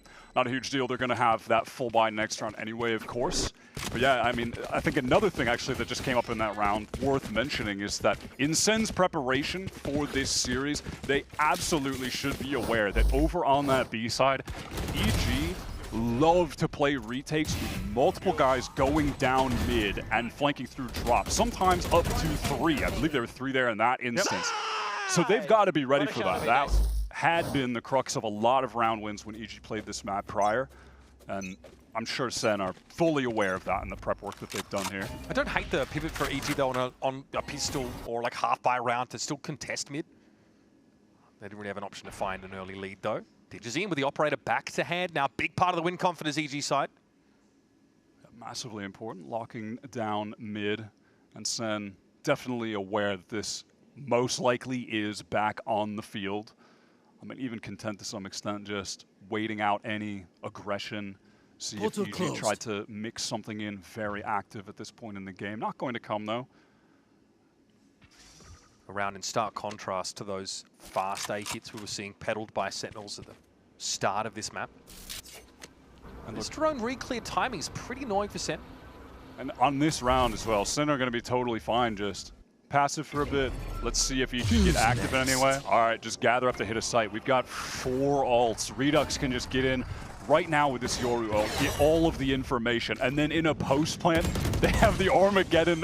I mean, it's just, this should be done, right? How can EG really get back in here? Maybe with that Rolling Thunder from Okeanos. Like Cortezi is playing. Like, there's no chance of getting like any backstab pressure in A main for EG here. Yeah, not at all. I mean, everyone is going to be coming from this front side. The Rolling Thunder is going to need to have a massive connection. Okay, Armageddon goes over towards security, so this is going to have EG scurrying before they try and hit. Super decides to go forward instead, and all Digizine trying to avoid certain death, finds it a different way. They're up on the side. Of course, the short is going to go to work, but Com makes an exchange. Now EG have the positioning, but it's a post-plant util that's going to be a big problem. The Rolling Thunder, though, held for just now. Doesn't account for Redux on that backstab. In the side, he's amongst them. Tears them to shreds. What an amazing use of a proactive ultimate there from John, getting that off in the spawn. I mean, knowing that there's going to be a lot of players there, Cortezi is watching the flank. He hasn't seen a damn thing, so he knows they're all going to be coming from that front side, right? This completely disrupts everything. Oh, man. And listen, that's the kind of mistake that's going to happen when there's a nuke dropped on your head. Baby, I'm back! He's back. Yeah, no. The Redux haters from week 1 right now, they are being shut up. He is playing pretty solid to start off this series. And yeah, look, that last series should just be a blip on the radar for how well he's been playing in the offseason till now, right? I mean, that was the first slip up. And maybe just nerves for this new team coming into VCT. This roster historically has afforded far less of a grace period than their contemporaries. Yeah, some would agree. Okay, so now we are going to be hitting again this B side, again when EG are on pistols. Sen don't want to push into like a fully stacked site with weapons, but here they feel like they can contend with their Vito util, and the Bow just gets caught around that corner, not able to fall back into connector. Quickly though, in Dimensional Drift, Digizine wants to try and get some info on this site, set up this Hunter's Fury. Not really able to accomplish too much. I mean, using that on around with just pistols as well. I see Dutton flash around the box here for Digizine, but Coast is where the issue is, and again, Contazia in a problematic position now to make his way around. The net is tightening on EG, and Digizine after 2 has to fight his way out of this. It is a 3-pronged entrapment. And yeah, his position's going to be confirmed by a drone that's pretty slippery to clean up. Knows Cortezi is just biding his time in the back line as well. Face the music, Digizine must. So that's EG member buying Sheriffs into that round. Sentinel's being very careful about when they want to work that B side of the map, only when they're objectively advantaged. The comp that Sen are running just, at the moment, feels way too explosive for any level of anchoring to occur. This Vito is really not getting anything accomplished at the moment. They burned all those ults for what? Yeah. I mean, literally, he stole my next point. Bro, can you not? I mean, also, though, I was going to say, they are getting desperate. Com just throws out a Hunter's Fury. Everyone just had pistols. Dimensional Drift on that round as well from Digizine to try and set that up. It's so speculative. It's a big risk. Doesn't pay off. Now they don't have them for an actual pie round. Back in a flash. Oh, Divine. Because of that wall, they don't know that Redux actually dropped down towards top mid. He's just working that wall here now, Raids. One shot's all he's going to get. Superman drops low, though. Looks at the line. Val's going to be able to clean him up. Here comes a Rolling Thunder, though. EG not really set up for this. Superman's actually able to back away for the time being. Convergent paths will be the next throw in. And despite being hindered, EG are sat, well, safe as houses up here in tower for the time being. 2 up now for Sentinels, and they've got no choice but to trudge onto the site and try and make something of this. Try and dig Digizine out of security. That is beautiful positioning from John, and no one's watching it for DG, apparently. Just fully exposed to upper. That's a mistake that is going to allow Sen to get back into this round, give them just a glimmer of hope here. No real util to work off right now. Kayu's just waiting for that cycle to come back up on a stun. And in context, this is a big spend for Evil Geniuses. 30 seconds left. A big extension. That's not ready. Omnis more than happy here. He treated out of position.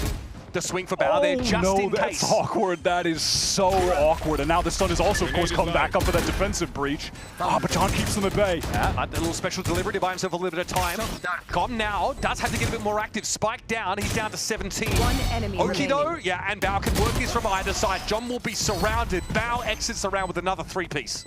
I mean, respect to those SEN players. I like the way that they were trying to find picks in that situation. I mean, unlucky that John doesn't catch Psalm there. Had an opportunity. That was a cool little play to try to get the kill.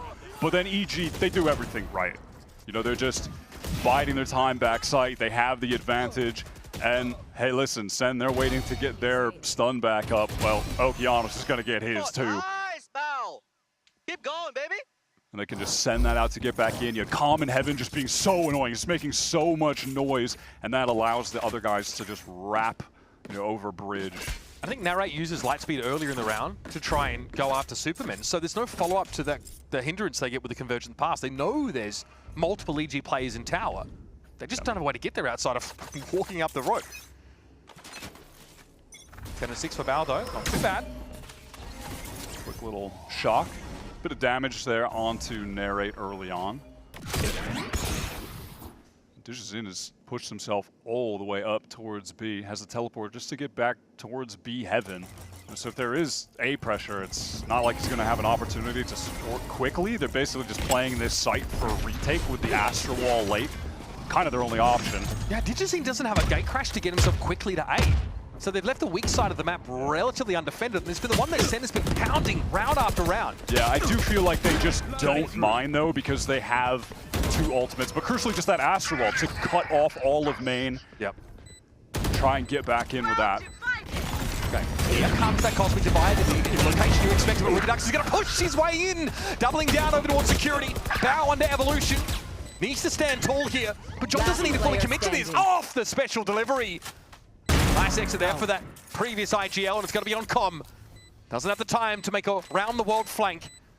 Cosmic Divide still active for the next second or so, but it's not enough. Com can't win the 1v1. That was really heads up from SEN. They understood the situation that they were about to be presented with when they're getting that site basically for free. They know that there's about to be an Astral Wall going right into the A main, so you can't play any spam positions. So what do? They just go forward. Redux is in there fighting in the smoke. John's there to follow up. I'm him. Did you see how I destroyed him? And that's, listen, the idea with this SEN team, just ask Rob Moore, is that now that John is free from the IGL role, he just needs to shoot them. He just wants John to be a shooter. Some nice stats last week, a lot of save rounds from John. Oh my God! Able to find 2 on a bit of a wayward back. spray, but that's EG. Trying to eke out an early round advantage with this push-up, just falls flat. That is just monstrous from Redux. A long time many have been waiting to get him into this VCT league, as he's just been tearing up challengers for a while. And then last year, just started playing a bunch of different roles, honestly. Felt like just like a, you know, little training arc off to the side. Nothing crazy. He wasn't lighting up challengers single-handedly on duelists like he did in the past, but just became a bit more of a well-rounded player. Yeah, from that same challengers class as Verno, right? Verno gets called up last year into NRG, and we're still wondering, okay, where's Redux going to end up landing? Great year on Cubit Academy. Right there. Seeing what he can now display. Spike planted. Kayu's able to get the plant down. Com just a little off center there. Now retake for EG, but down to 3 with 2 Guardians to hand. No notable ability pieces either, outside of Oki's util. Could be tough for Redux here. Yeah, gets pinged out and definitely has to get out of there. A lot of eyes on that tower side here. EG trying to make their way through. Looks like fault line to be set up. They've got to go for it about now. Narrate allows himself to be affected by it. Still going to find that one shot he needs on Com. That is beautiful stuff. Build around this guy and he can deliver. Nice little 2-piece of flawless there for SEN. The SEN duelists are simply shooting today, and that was a primary critique from their debut game. That Narrate and Redux, they were having a lot of first deaths, especially. They just were not actually getting the job done as far as, these guys just need to get entries. We're running double duelists. That has not been the case here. They are going so insane. And I like the way that over on this A site too, when SEN do opt to play a little bit more passive towards main, they're doing a nice job of just supporting like one of the entrenched players on site. You know, he's not being abandoned. Not too shabby a first half for Sentinels. Just go away. If they have guns is the call. We'll be back with our second half of Abyss right after this.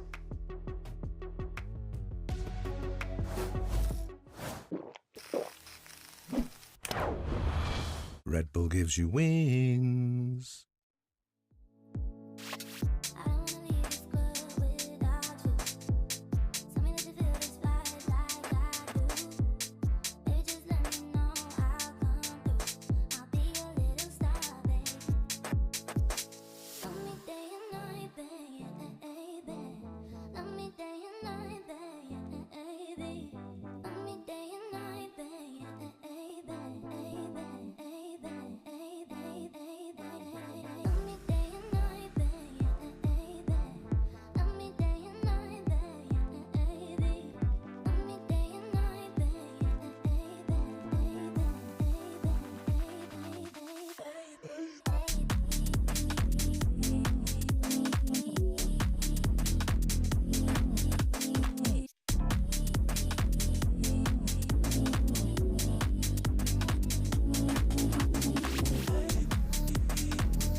A statement 9-3 half to kick things off here in Sentinels' second game of kickoff. I mean, it's a pretty shocking loss they suffer at the hands of Furia in week number 1. Obviously, 3 strikes in a rout is the mantra for our kickoff format. So both these teams very much still in the mix. And EG on the other side, a really disappointing, I would say even crushing loss to Envy, losing their grip on the game on that last map. Definitely have a lot of doubters to silence with this bold new look on their roster. Now this scoreline, if you see it on Abyss typically, I mean, you get 9 rounds on attack. This map is pretty attacker-sided, but it's just a little bit different when we saw EG be so successful on defense in their debut on Abyss. So let's see if they can make this a little bit more of a traditional Abyss affair and tighten the gap. Mid-control, easily enough taken by EG. Definitely got some ears perked up on the Sentinels side, though. You've got Caillou and also John looking inward towards the map. Oh, the TP there for Digizine. Obviously, the sound cue given off, and it's going to be a 1-for-1 at least. The rest of EG there to flood. Now, encroaching on B. There are 2 anchors on site, completely surrounded. Redux, though, with this defensive smoke to just posture up in. Superman and Bauer on this side. Expanding towards that smoke, and they know it. Cortesia cannot hold his own. He would have been swarmed by players either way. Now it's going to be up to John and Narrate to get some action going. Looks like they're going to split themselves, 1 upper, 1 to connect it. EG feeling like that smoke was a little bit predictable. Now they should be able to close things out. Narrate over the top. Nice shot from Too many angles to cover. Yeah, absolutely. John's going to walk up here, and his util wouldn't be that effective in a situation like this. Com dealt with. Okay. Waits for the disruption to elapse. Going to try and force Superman further up. Cozy actually takes a hit from one of those salvos, and John downs him. Time, though, is of the essence, and EG will sit back now, wait for the opportune moment to silence the caller of old. But John, he's getting loud. No reason to up 2! Are you kidding, brother? No time for the defuse, but man, style points earned in spades. Few orbs as well. That was a hell of an attempt from John. Bro. What the heck? 15 and 5, just quietly. And plus 200 auras swapping to the Sheriff as well. With 4 bullets and getting 2 kills with them. Respect. Respect. Still importantly, spike planted. This is, that moment here for Digizine. Yeah, but at least fast trade from Calm, so all good. This was a really nice split hit.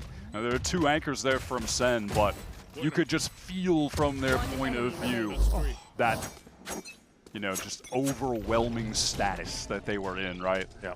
And the little play in the smoke, that one kind of got read like a book. So Unfortunate. Yeah. John's domain expansion not enough to clinch the round for Sentinels. And it may be time with these 5 classics to jump off of the map. it might be time, unless EG go back to A and walk into this stack. Yeah, that is normally. But I don't think they will be walking back to A at this point in the round. EG know that they might have won 2 rounds there in that prior. Yep, I do believe the minimap indicates they will be planting at B, and this round is done. Yeah. All right. Well, just the formalities here being addressed as Sentinels. Yep. It's a long walk off a short cliff face. And we'll be done and dusted with round 14. Flawless. Nice flawless round. Well played, guys. Clean as a whistle. Well played. Com took some damage. I mean, that's an area of improvement, but... What, Com took damage? Yeah, I think so. Did he jumped off the little high ledge and spawned? Yeah. Listen, I've been there before. That's my favorite activity is jumping over that ledge and accidentally taking 15 damage before the round starts. Love that. Yeah, the same as the jumping out of Heaven on Haven on that bit. Oh, classic. On that A site, yeah. That'll get you. Classic move. You win the round and jump down to defuse and die. Vintage. All right. Let's see what EG are made of on this bonus. Superman has a Marshall. Maybe can take a cheeky little peek here. Outside nest. Yeah. Team's going to have more than bargain for this. Yeah, and this TP, they were waiting for it. Bao here to pick up the pieces, but Sentinels have already pulled back. Yeah, EG, they have shown a desire to go for that play. The Digizine, you know, pop out of the TP up mid, and then someone swings off of him getting out of it, but doesn't really work there. Bao's just kept going, though. Might be a timing that he can play off here. Yep, spots the raid on the side. He's almost able to get away with it. Refract. Kaigi, though, steps up, but that's the Bulldog going to work. Bark and bite in full measure. Now Redux has to be a little bit more careful about how he works Heaven. This is flipped pretty darn fast. And now smoked off so Bao can get out there to safety. Set up a teleport, maybe take a peek. Now, what is the util center working with? I mean, that's a lot, frankly. You're looking at Redux with basically a full kit, John with basically a full kit. You try to missile one of these players out of a position in trench. Kind of showing themselves now. Bao had a free peek with that cross cut, but gets caught out before he can escape. Recon back up for Com. That could be pivotal. I think this might be a little telegraph where he's going to play from, and John, man, even on the move, just too good. Wow. Another big round from him, man. 17 and 6, and with this defuse, has the Armageddon all ready for EG's first buy round. Absolute menace. He's just unleashed. He no longer has to use his mind. He just has to use his mouse. And he's been a phenom. We talked about this so much last year when the calling was getting moved around, and when John, obviously a Sentinel caller, then an Initiator caller, saying he much preferred calling while in the pack. Now, of course, yeah, he doesn't need a mic anymore. Just a mouse and a keyboard. I mean, so far, I'm not going to argue with that scoreline. And like you mentioned, that Armageddon develops in the 4th round of this second half is huge. And the applications for such a sort of space-denying ability are myriad on this map. It's a nice little Sova lineup for you to copy for your rankings, where you just get that easy A info straight off the bat. Com does that one constantly. So they're going to take control of main, at least, with Digizine, who is not having as good of an outing as he did last week when he was 15-2 after the first half. The op rounds are getting shut down, but then also there was that weird round he's trying to hold from security and isn't watching top boxes on A site. No one's covering that for him, so it's hard to really project it onto the overall issues for EG. And now you can see Digizine making some noise over there towards A main with the clones. The rest of EG try to work towards this B side. Looks like maybe they wanted to prod up towards mid even, but that is not going to be the case. B side vacant. We might be barreling towards, or slowly walking ourselves towards a full 5-on-5 retake that SEN would be content playing. Yeah, they've got the Armageddon. Obviously a no Sentinel composition for this team, ironically. 30 seconds they play left. off the site. They've got a ton of retake util. They don't want to play entrenched like EG were trying to get Bao going with. Refract here. Narrator's seen a fair bit of the action already. Some of that VR utility going to be thrown down. Good against this heavy, initiator setup. Yep. No one from SEN attempting any kind of flank. They are all just going to go from the front side. Redux, crucial opening. Oh, that's nasty. Fortunately, plenty of time for Okeanos to try and get away, but Caillou descends up on that side already, gives it a tap. Digizine finds Redux. He pushed forward though to create that buffer. And now that Nebula in the way, Com's still able to penetrate it with a shock dart. Nice clean up there for EG. Knew they'd be dealing with some kind of heavy util retake. That's some beautiful team fighting from main. Good shocks from Com as well. I mean, it's bold to try and stick that after eating the first one and going down to 55 HP. Just no fear, tries to get it actually diffused in that spot. Looked like this was all but over, honestly, for SEN. Yeah. John's util forces everyone back, and then the missiles force Bao to swing into multiple players, go down. Surprised EG pulled that off, but respect to them for just winning out the duels and all swinging together. Yeah, really good team fight. We've seen two completely different styles about, especially just how you're holding sites between these two teams so far. I think that EG are happy enough, like, to play off the site. Okay, you got you two going to flood in with, you know, flashes, fault lines. We'll play off. We'll play post plant, shock dart. We'll try and get out of your way. Kaplan right now, dialed in. He's dialed in. Do want to see what the money is when we get out of this. Didn't have a chance to look at it. Yeah, he's starting to get back into this game. Starting to make a run at it. Com on this attack side, not a super experienced IGL. We'll see what he can make happen in a situation like this early in the season when he's still gaining that experience. I mean, yeah, both teams, honestly, with, you know, people that are greener to the IGL role. And again, we'll see what the setup looks like. So this is going to be SEN just fully ecoed. A couple silly little guns to try to get some cheeky kills here and there, but EG should just be able to stabilize things out. Superman picking up the Outlaw. Nice on a round like this, though. You can get the one-shots. It's more likely that someone on the defense will be doing something aggressive on a lower buy. But it's not going to be towards A main, I'll tell you that. SEN look pretty content to just hold back at the moment and let EG come to them. Yeah, narrate with the Bucky. Likely wants to try and have himself dunked. Still pretty heavy mid-emphasis here, and a gate crash that hopefully isn't used up mid. Yeah, DG just jumping for some of that info, makes some noise, and you can see Narrate at the top of the map. He's trying to decide where he wants to go. Was on the rotate. Wait, do I go back to A?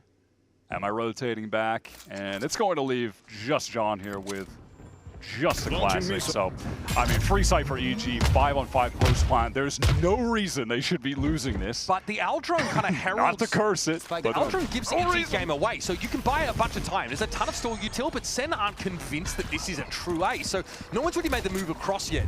John's done his best. He's bought, 10, 15 seconds.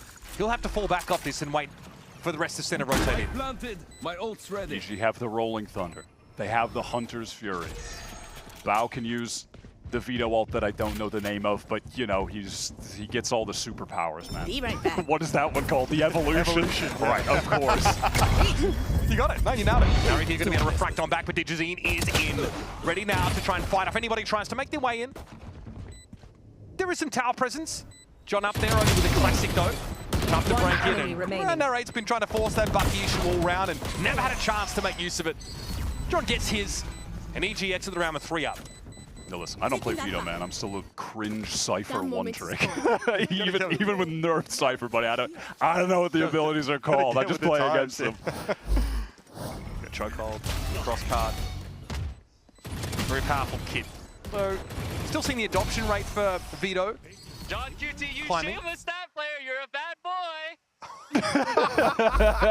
Okay, this was a longer discussion coming out of like last week's games for Sentinels. He had really impressive stat line out of a O2 series. Listen, it's not his fault that he had to rotate to sites every single time, all right? And this is what he's farming. I had to double check, was like Owner coaching this team or not? I wasn't sure. All right, dial in. Digizine teleport up mid, ultimate already, dimensional drift, getting all the info, Hunter's Fury combo, the classic, the vintage double ult maneuver.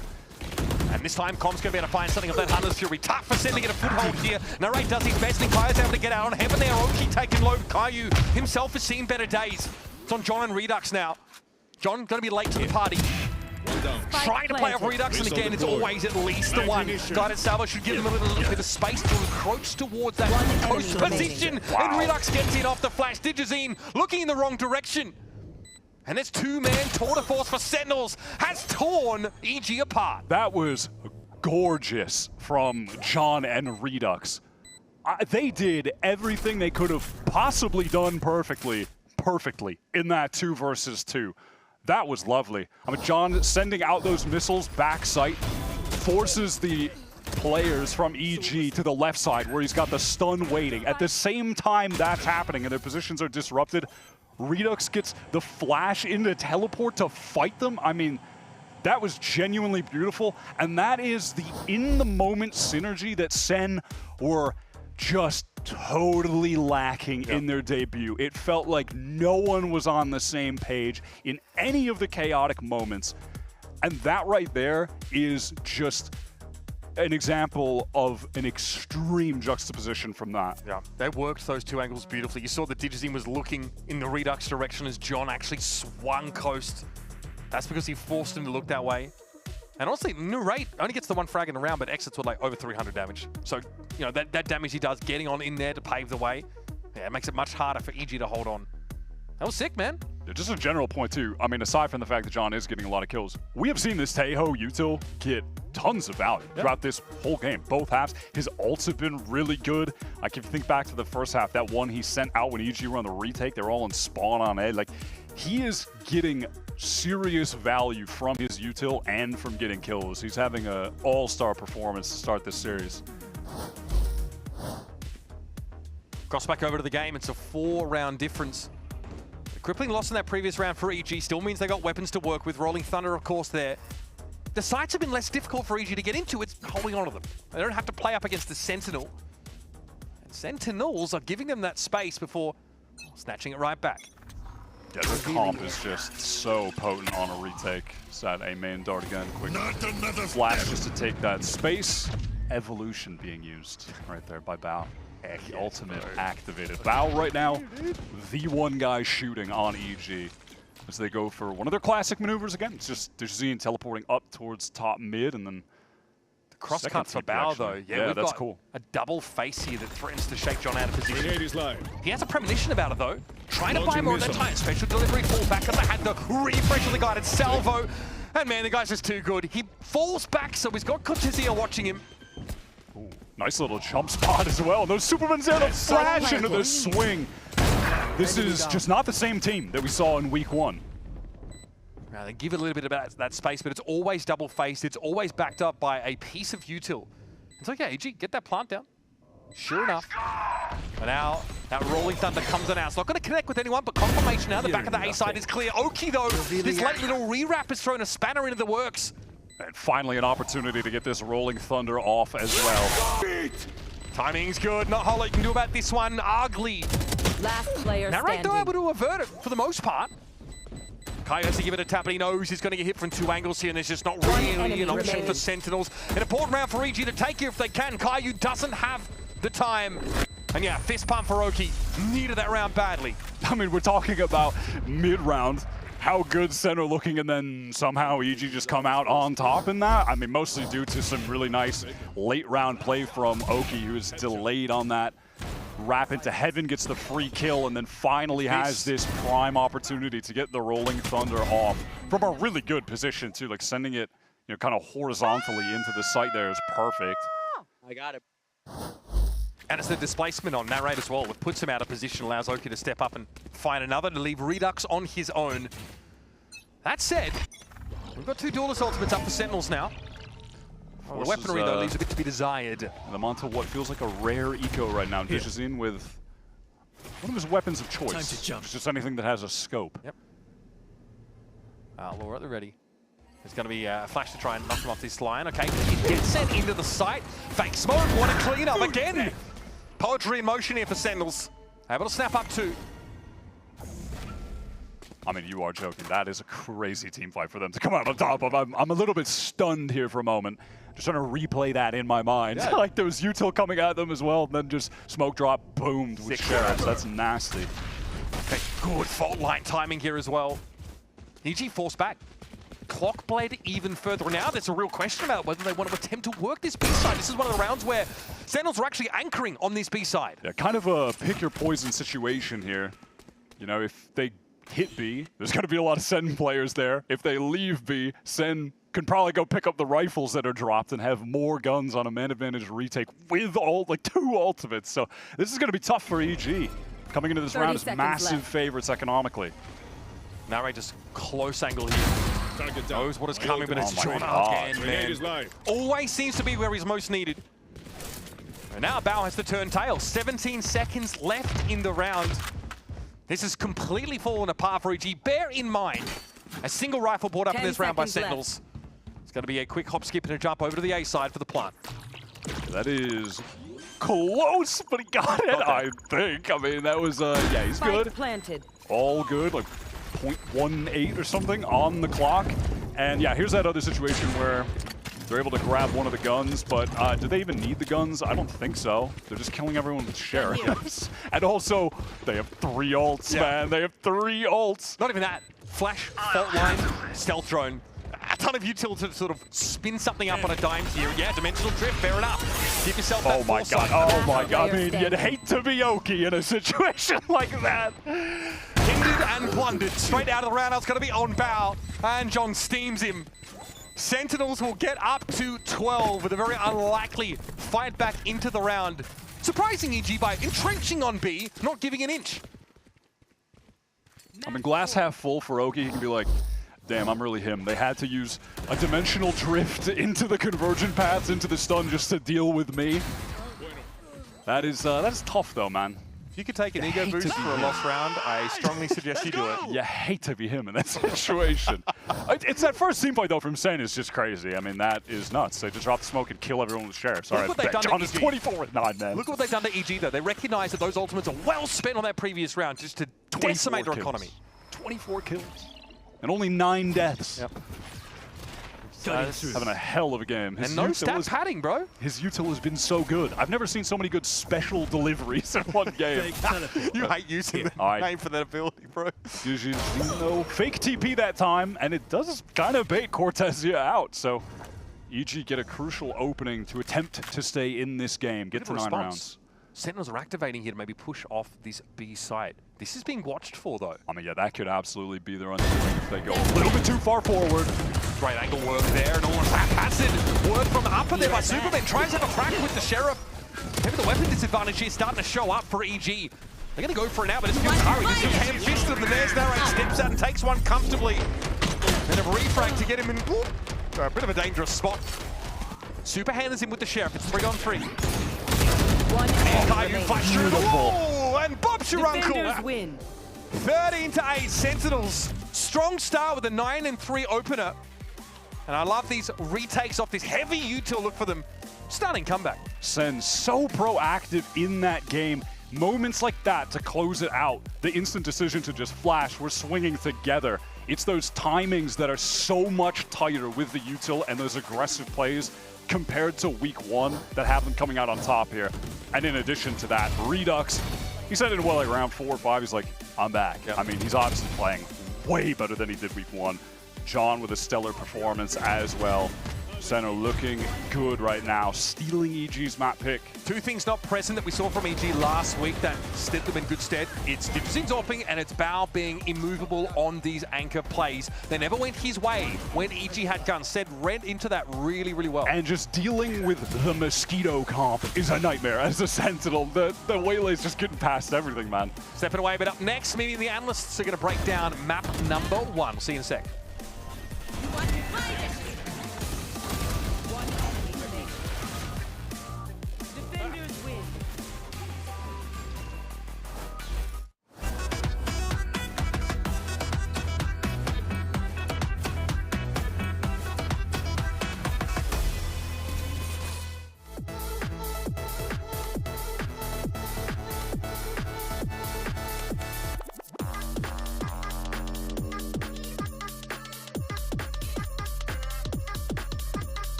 It's madness. Kesnet is up on top of site, and Envy continue on in. Nice hold out of Oki.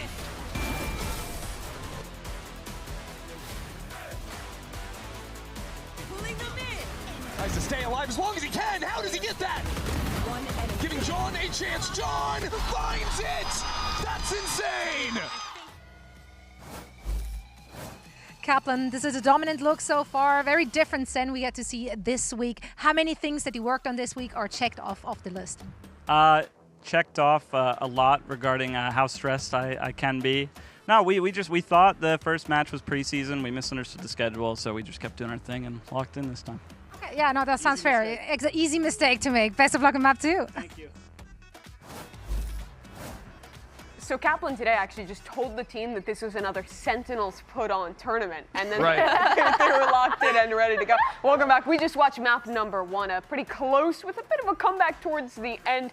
Abyss that Sentinels do manage to close out. Let's dive right in and talk a little bit about that first half, which Brenna was very much defined by site exec after site exec, which gave a ton of room for Redux to find value in these post Yeah, it just looked like SEN were killing it with their util. They used all that util to push players off the site. EG knew that they could not contest by staying on that site. They had to fall off. And in contention to that, actually Yoru pushing up towards that backside, making sure that they couldn't retake properly, and both Tulas just fighting backside to make sure that no one can get on site. Yeah, and even after that, if that didn't work and EG still had players alive in their retakes, we had all that post-planting utility to kind of fall back on. We had the tail missiles, we had the Astrosuck, and we had the leftover breach util that kind of helped us with those site fights. Yeah, again, I got the chance to listen to the Sentinels comms during this game, and I was really impressed with how proactive Redux was with asking for forward utility, whether that was initiator support or primarily like Astrostars from his teammates. I think he was able to take over in a lot of these moments where he's kind of left on his own, whether that's backside or up through mid, and it's because he's so proactive asking for help. Okay, let me be devil's advocate for a second here. Sentinels, we saw them go for a lot of the same stuff of like low info, late site hits. Do you think that as we go deeper into this map, into Pearl as our second map in this series, do you think that's worrying at all? Pearl is a little bit of a different beast, but those low info site hits got the better of them in their opening series.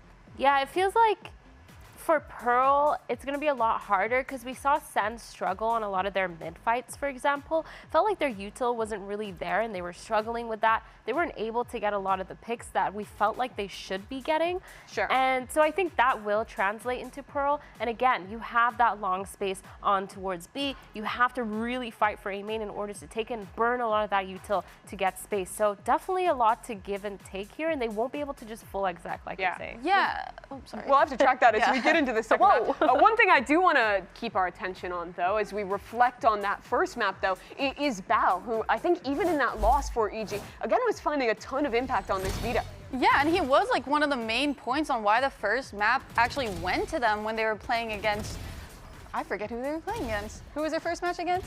Furia. Furia, thank you. Yeah, because Wait, Envy? Envy. Envy, yeah, thank you. That was a test you both didn't pass. Yeah, I'm wow. sorry. Wait, No, actually, but- I baited you, You so did bait you're me. welcome. Thank you. But No, that first match, second time now he's played this role. Yeah, and it's just weird kind of seeing a Vito this early on. We'll Like, get it he looks eventually. so. I'll get there. We're lost But- in the sauce.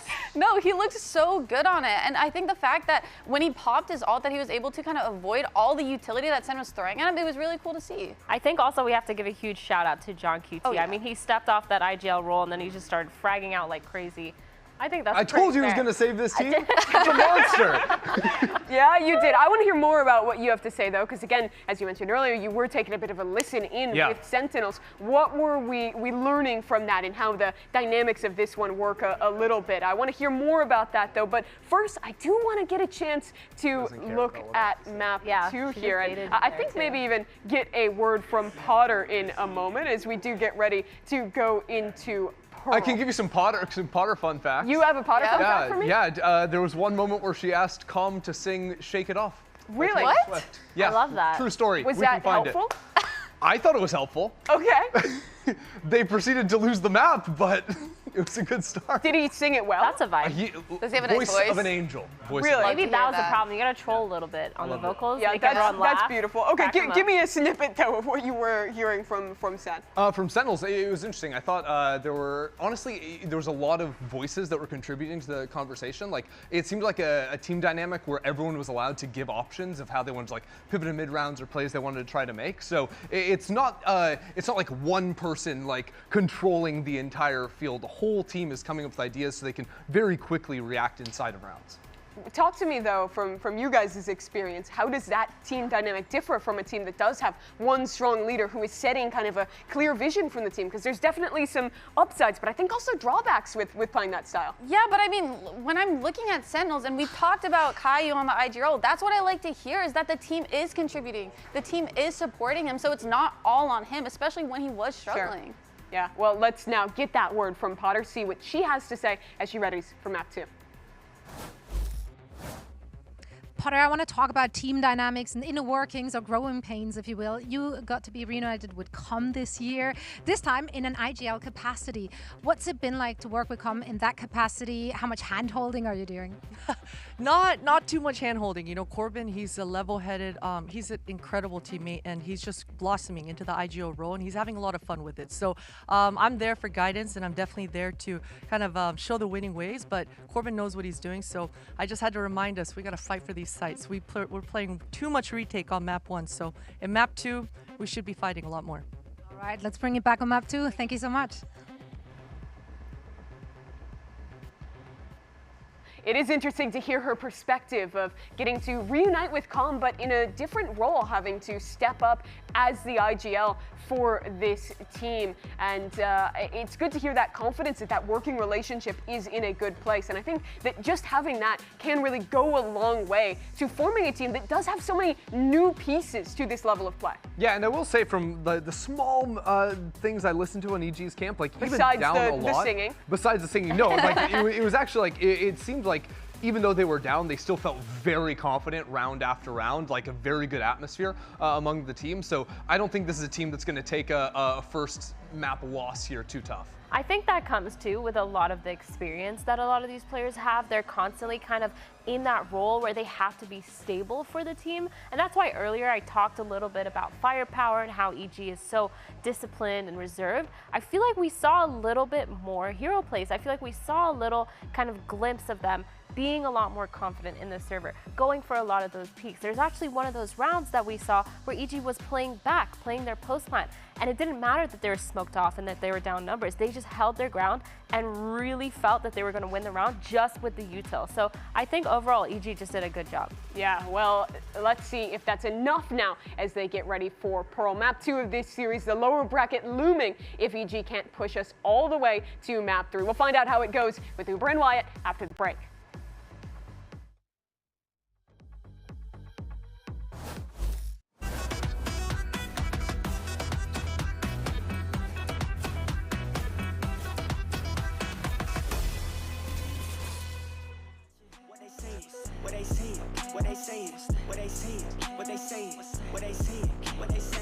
No, they watching what they saying, what they saying, what they saying, what they saying, what they saying, what they saying.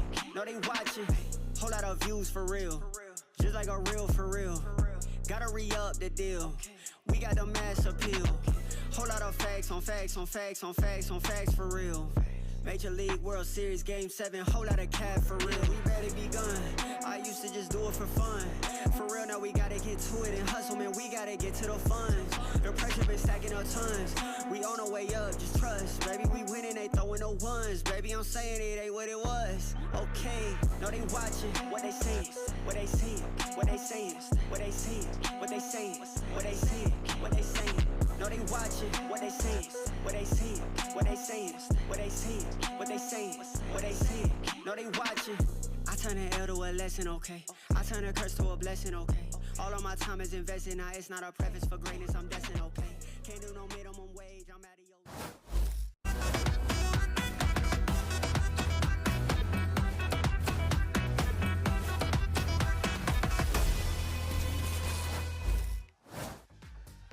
Well, if there's one thing we know, it doesn't take Captain Kaplan long to stabilize his ship, but is it smooth sailing from here on out? or does Pearl bring some rough seas? That's, of course, a question well worth asking, but it seems like all the elements required for success for Sentinels are in place. We're heading over towards Pearl, and this was a map that we kind of felt, in the off-season at least, Sentinels really shone on, especially a couple of specific individuals.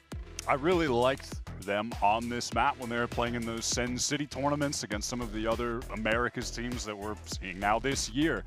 EG, this is going to be their debut, and they are running a very meta look.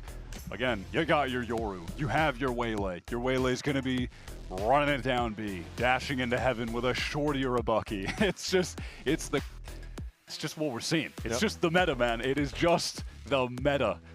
But over on SEN, I'm a little surprised, honestly, they're going away from running a Taeho that they had before.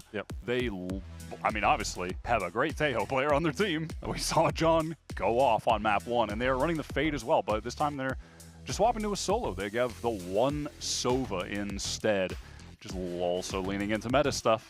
We kind of question as well the just the agent assignment, I think, for EG last week, where obviously on the Waylay is Digizine.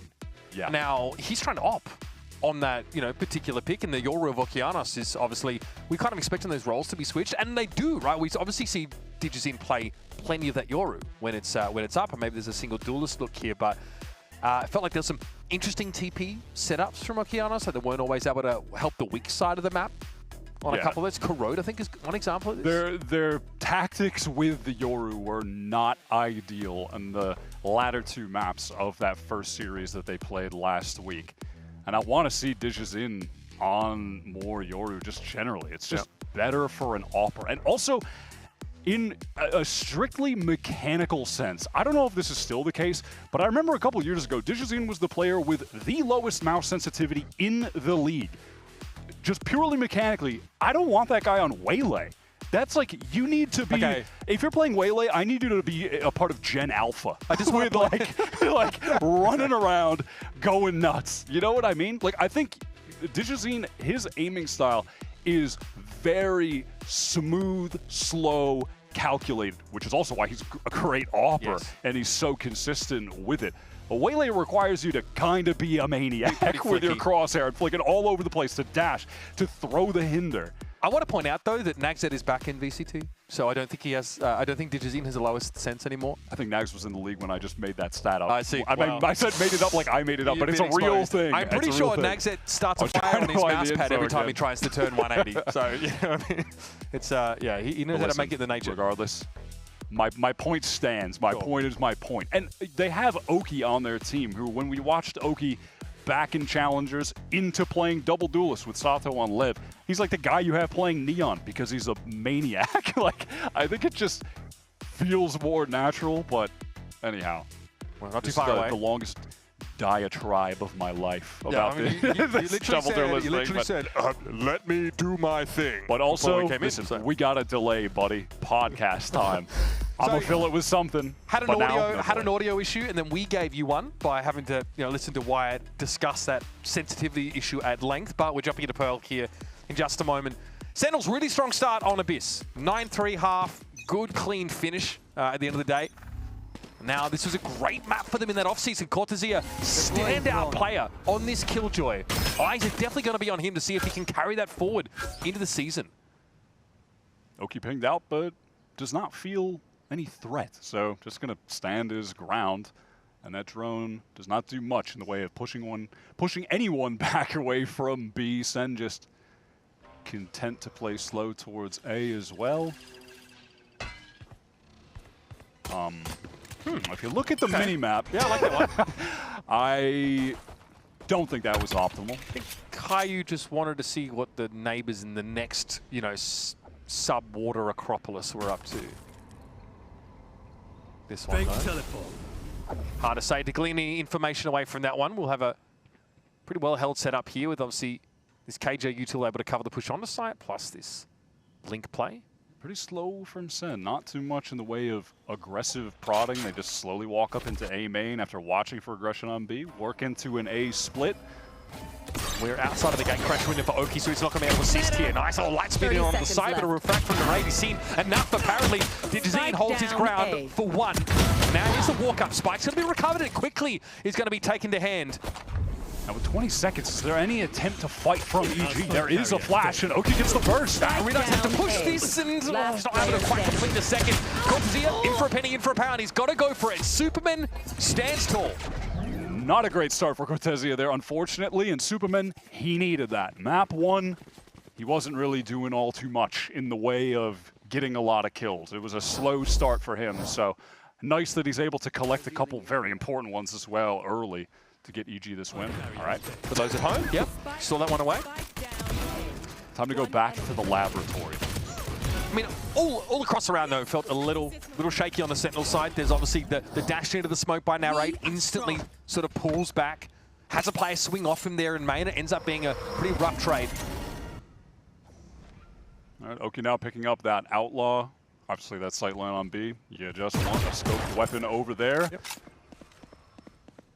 Hidrazine playing up a little bit for that early action, of course, for the Guardian at his side. So obviously fight for this orb here to some degree, but EG are going to push up into main, so we'll see the attackers here get to assume a different spot on the map. Yeah, at least at the moment, Narrate is the only player getting anywhere near getting an ult right now. No one on EG. They're really going to try to throw some extra kills to at the end of the round, at least right now. I mean, honestly, if you're saying going back towards B here where you have no info, you gotta be thinking that someone is watching this with an Outlaw. There's like a 98% chance that that's the case. We don't see him get a smoke, but Oki is there on the line now. Okay, crash for him. Relatively committed for the time being, but I don't think he minds that whatsoever. Cortezia the next to fall now, and of course, Bao can start to chime in a little bit more towards that B side of the map. John did well to close the gap. Narrate also gets himself a weapon upgrade. A little bit of confidence there, perhaps too much to keep fighting that, honestly. Oki just not willing to give it up, and then the Spectre at that range is uncomfortable at best. Yeah. SEN have got a chance, not a big one. There's 14 seconds left to get in here, but at least they've got one gun now. John straight to the side. John flattened. Not a damn thing he could do about it. Narrate's also seen better days. He's electrified. And EG more than drilled enough in the protocol of spamming smokes. And Superman is able to recover one gun. That Outlaw, did it go off the map? Did I not notice that? I think they might have just thrown it straight up off the map. I mean, the second shot from Oki was kind of nasty and unnecessary to hit a headshot, but that's fine. I got greedy, that's bro. Chill. I got greedy. I had to heat up. I got greedy. That's what I was saying. Yeah, again, my point, bro. Stop stealing my points. You're already playing professionally. Let me yap about it, dog. You gotta let him have one thing. He was stuck there though. Couldn't gate crash out. So our drone forward. EG drawing a line very deep into Sentinel's territory now. Instead of just passive KJ util here in mid connector, they've actually pushed into Plaza.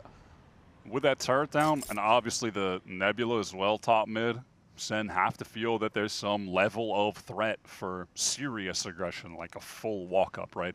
Especially on a bonus round. You're going to go for something crazy. But it's actually a shift towards A main for EG, taking this space as a duo. Flash peek. Kaio affected, but ducks away. That'll be enough for EG here. They're happy to set themselves forward over towards main.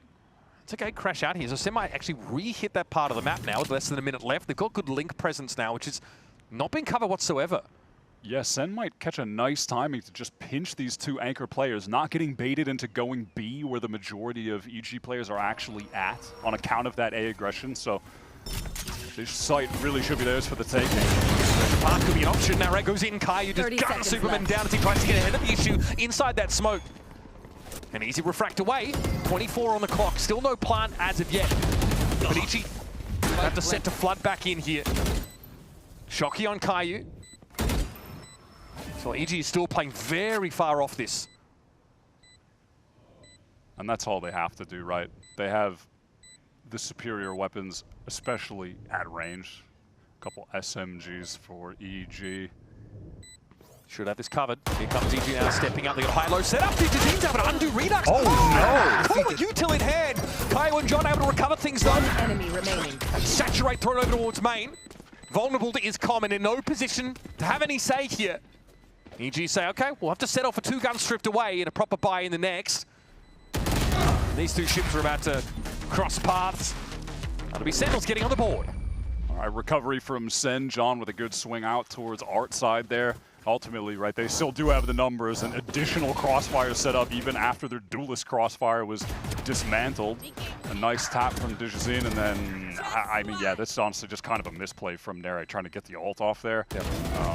I know he definitely regrets that and is thinking, why didn't I just keep my gun out? Like, of course they're pushing me. Like, but all good. Mistake not overly punished. I would say like some of the micro issues are there. I feel like the macro for Sentinels, especially after the first map, was far better than last week. And now we've got Dijazin with the AWP, by the way.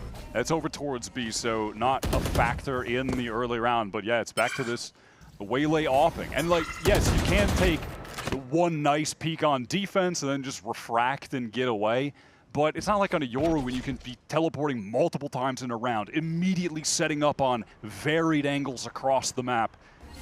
That's why this has kind of been a focal point of discussion with these two duelists that EG have. This fake Nebula's done nothing to deter EG. They know it's over towards A. This deep insert on B long is huge. Yeah, no reason for EG to be elsewhere on the map. Stacked up right now to deny this access. It's risky from Bao. Can he catch Redux out? From skip and jump, not going to be enough to get the youngster out of the way. Remaining. John has to jiggle pick that corner, but he is on his own. And at least we'll be able to emerge with his weapon. And he knows he's going to be getting pinched. Surely they know they're on a clock with Dijazin being so entrenched. So jump pick this, surely. No, face it. Dijazin is waiting. And he just got all the info, straight up walking up B long. It's what you called out in the mid-round. And EG all too easy for them to know exactly where to stack up, fully deny that hit, and leave the round with every single weapon. Smoke played there for Bao. Let some catch Redux unaware. He's mid-jump as he gets brought down. That is some rock-solid anchoring, Sen. And now thrown down to the eco. Couple sheriffs, that is about it. And this is going to be an opportunity as well for EG to start stacking up some ultimates on this next buy round. We might just be running this one down, folks. Behind this Allen. Round to the side we go. Superman only good for the one.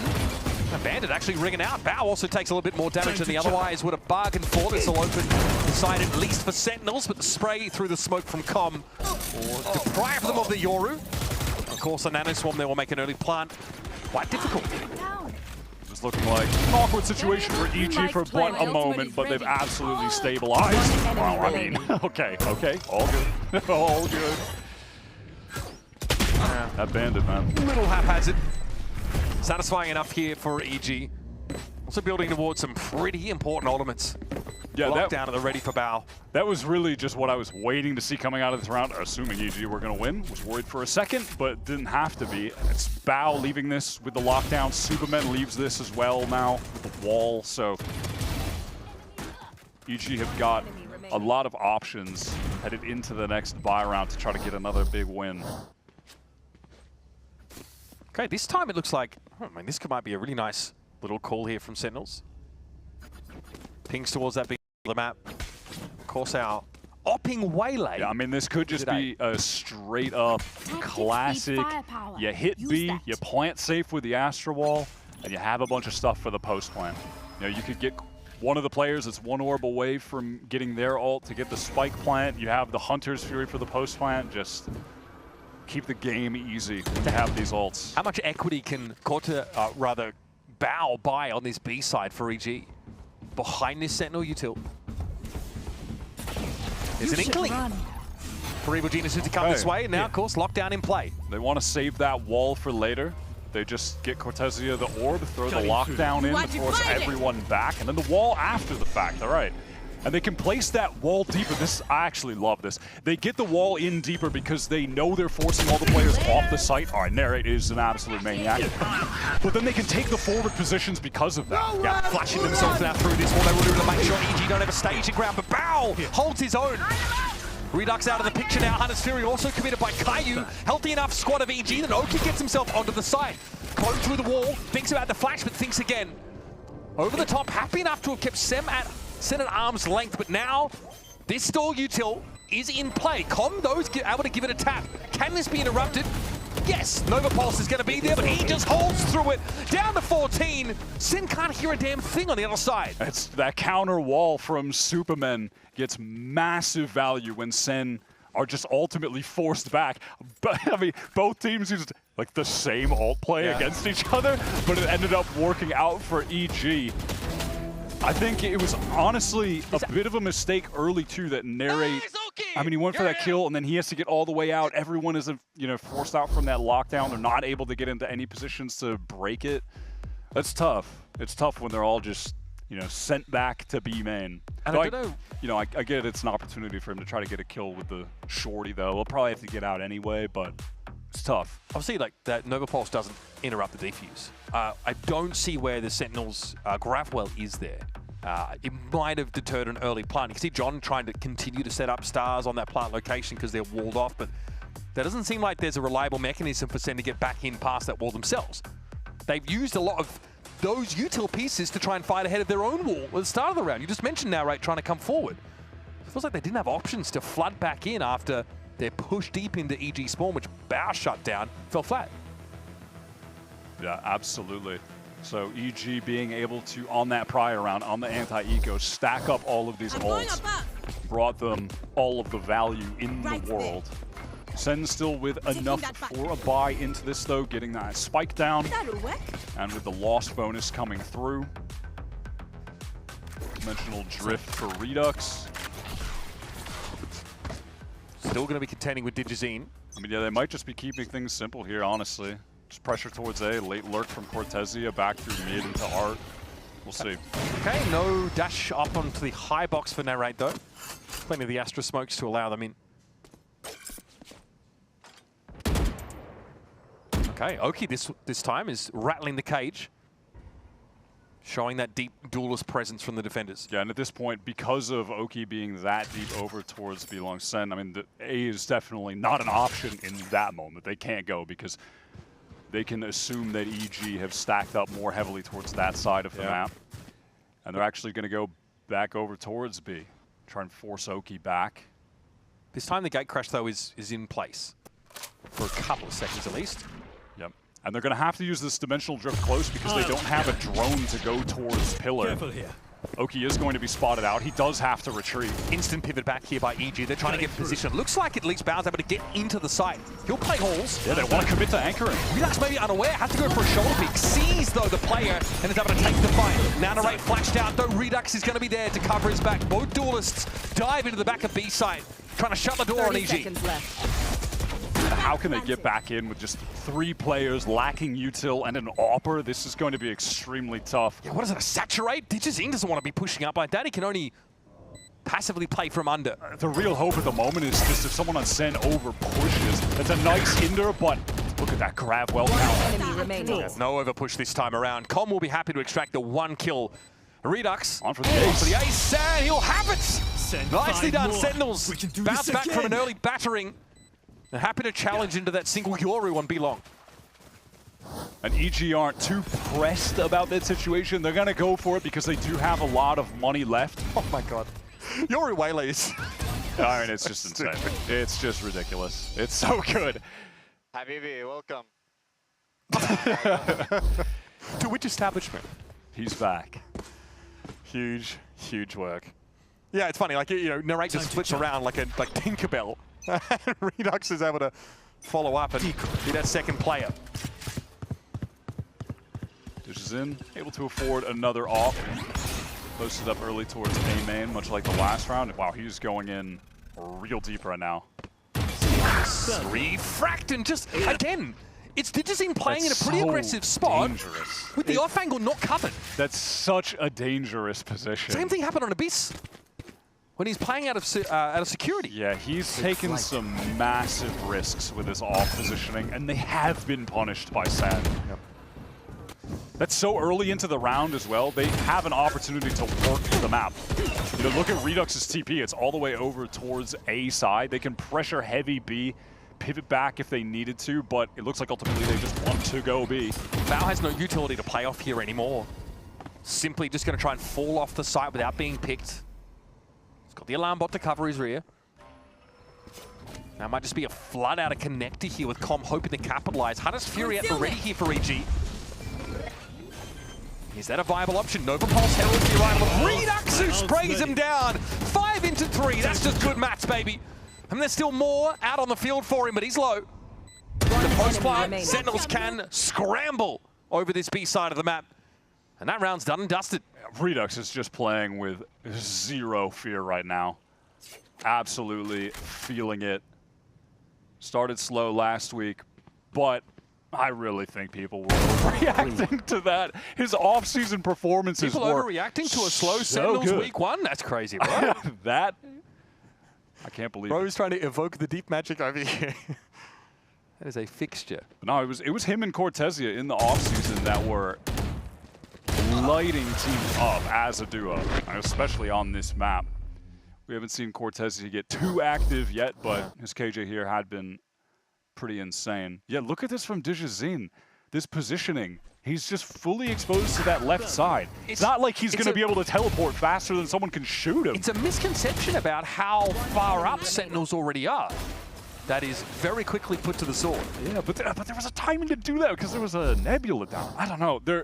That's another moment where it just feels like EG are forcing it. They're trying too hard to get an advantage somewhere. But again, is there a conversation that, I mean, in that case, it's kind of hard to watch Digizine's off angle there, but maybe there's a conversation or a lack of conversation about the kind of coverage Digizine has in moments like these. You know, we talked a little bit about Digizine says he's finding his place, starting to feel comfortable integrating into the team. This takes time. We talk about the multilingual nature of this roster as well. He wants to obviously manufacture a lot of action on his own, but might not always know if his 6 is being watched. Moment here just to take a beat. Sentinels have started to fight their way back into this map. And like you mentioned, it's off the back of Redux. He's looked very, very good. An ace into a 3K. And the plan has been the same. Work down on that B side of the map. Punish over extensions. We're going to be back in just a moment. This tech pause is about to be resolved. It was quick. Don't worry, guys. Yeah. We're getting back in the game. No worries. No worries. Still a 2-round lead, though. But after like the tides are turning. After what was a pretty solid economy for EG, just 2 rounds of full buys getting offs, that's gone. And SEN can easily get up to 4 here. There is a stack from EG over towards this A side, so SEN overplay on this side of the map. Maybe some danger. Good saturate, that's going to force the gate crash out. Kondo doesn't have anything to shoot at with his Hunter's Fury, or does he? A hasty retreat being beaten by SEN, and they do get out unscathed. Now, though, their options might feel a little limited. We have seen multiple calm Hunter's Furies on eco rounds. I mean, this one was clearly a set play. They came into the round with. On Abyss, it was more of a spur of the moment thing. I think Flash out. This is fine. John with the off. Bowder's been able to find Cortezia. Smoked up. John able to get out. That's another door shut in the face of Sentinels for now, but they're patient. They've already got the way into A. Superman, though, trying to intervene. Surely not with the classic out of flowers. What better advent of title for the bundle than that? I mean, John is miles away trying to get to A main. So there might be a moment here where Kaiu's got to do it all. Smoke is good. Smokes are good for John on the approach here. He's setting Kaiu up to be a little safer. In the meantime, it's going to be a push through the smoke. And that leaves John on his own. Post-5 with it off. It could have been something there. Oh my God, I thought that was it. That looked like a lineup guaranteed. Close but no cigar, but that is a round that is going to knock the wind out of your sails if you're Sentinels. Oh, absolutely. Right back in it. I mean, they're losing a 1v2. They're not trading out a guy with a classic. I mean, it's rough. Superman was hitting some nice shots for sure. Definitely not taking anything away from him. He was getting some great taps here, but you just can't be losing out that situation. Both those players are looking into Secret. Yeah, I mean, a frustrating round for Kaplan. You've got 2 players lined up there looking in the same direction, completely blindsided by Check's notes, a player with a classic and flowers. Dijazine obviously able to save that op. Had been playing a lot towards A main on the last couple rounds, but this time wants to make something happen towards mid. I mean, yeah, this has been a slow start for Cortezia at 3-7 right now. He's been a demon on this map in the offseason. He's averaging across 6 games plus 7 kills in all of them, which is madness. He's playing Killjoy, man, but... Okay, all those Astra Stars popped out. Dimensional Drift also used, but EG played off this A side entirely. They've got an uplink towards that Plaza site. Well, they're positioned for a retake. Yeah, in a position with a retake where they've got the dimensional drift of their own, but it's going to be really difficult contending with a convergent pass, especially if that comes in late, if they don't pressure it out. Oh, what a catch! That is huge. Did Link double back now and try and play out from Lincoln? On the side is Okeanos. He is entrenched. Clone over towards that main side of the map, and Redux is going to have to challenge his bank of flash off the wall if he needs to. Super's on the defuse right now. He's gotten it to half. Gets off it though. That's the util that drags him away, but still, the kills go in favor of EG. Narrate inside the smoke, going to be taken down to 5. And what do you do but look on if you're John? Not a damn thing. You could say, but he stopped the defuse. The time not there for Okeanos. Unreal. Oh my God. 3 players down to the spike. Huge Red Bull clutch here for Sentinels. John, picture perfect pick. How has he stolen that away? You are joking. That EG retake was looking pretty phenomenal from Digizine catching that first player. Redux in, caught by Bao. All right, just gets a spam kill. That's crazy. POV here. But then the convergent pass come up. It's Super on the defense. He just picks out the perfect target. Come on, he's got 4 people in his face. You're spoiled for choice. Superman was so close to getting it to half earlier. He was like a hair away. It looked like he did get it, but he didn't. And then just because of that, having to get on it multiple times later, they lose that out. And they expend both of their duelist ults to try and win it. Devastating result. What an that is a 1 versus 4 out of John to save the round. And he just had to kill one guy. It's a one. I mean, they all died, but that is value. Just literally had to shoot one player that could not move. Okay, so just how good That's insane. is this EG team at bouncing back from blowouts like that? That is a tilter.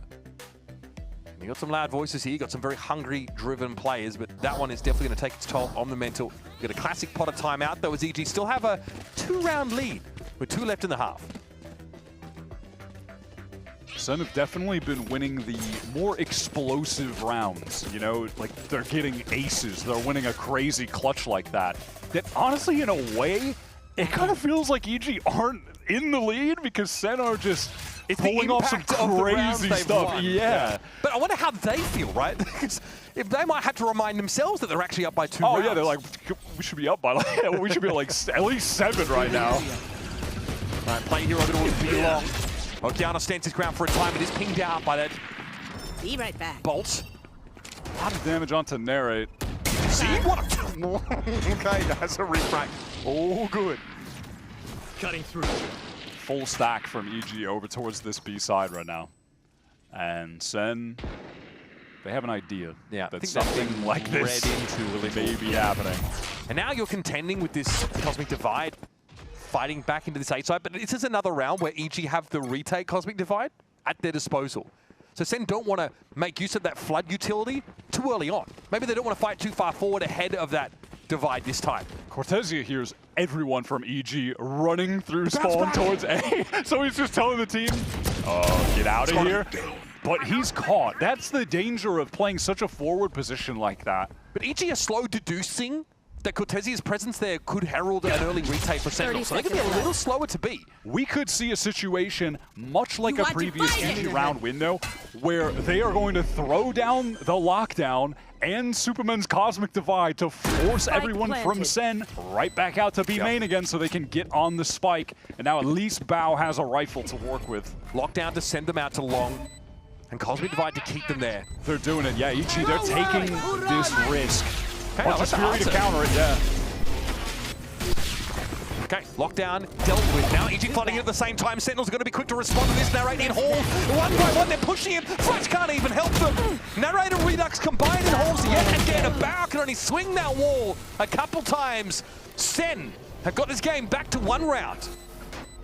That was huge from Caillou to be able to just deal with the ult straight away, breaks the lockdown, and then the rest of the team being very proactive in fighting forward and not putting themselves in a situation like before where they're trying to just spray at a guy that's on the spike in a smoke. No, we're just going to fight them. We have better guns. Play together.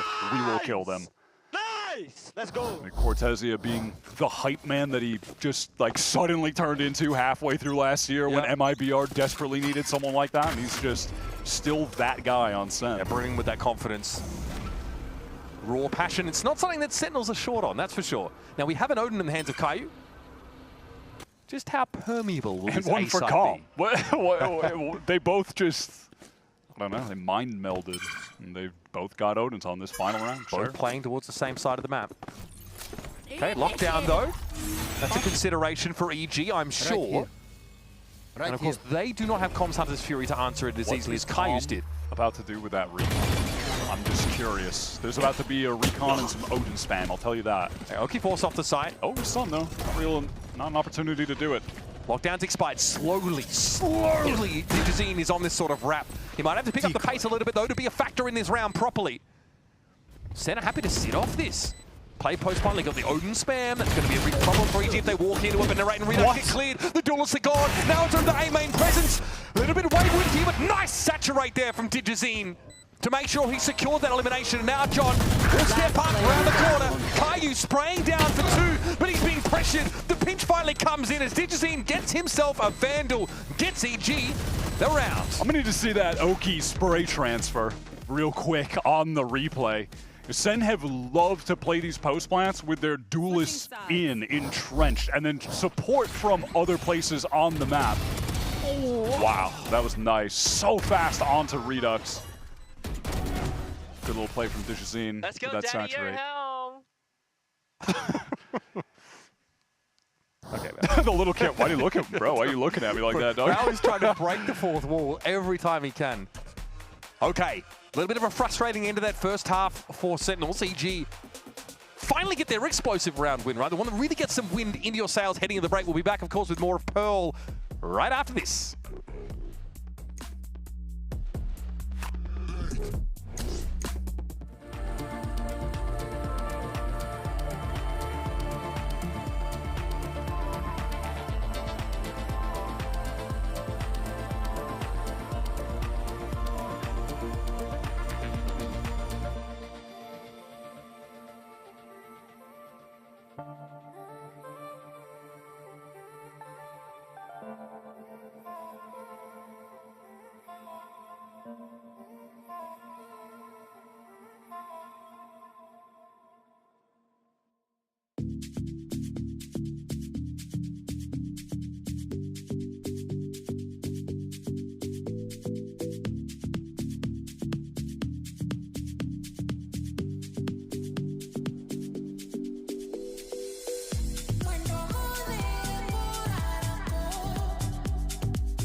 Much tighter affair here on Pearl as compared to halftime on Abyss.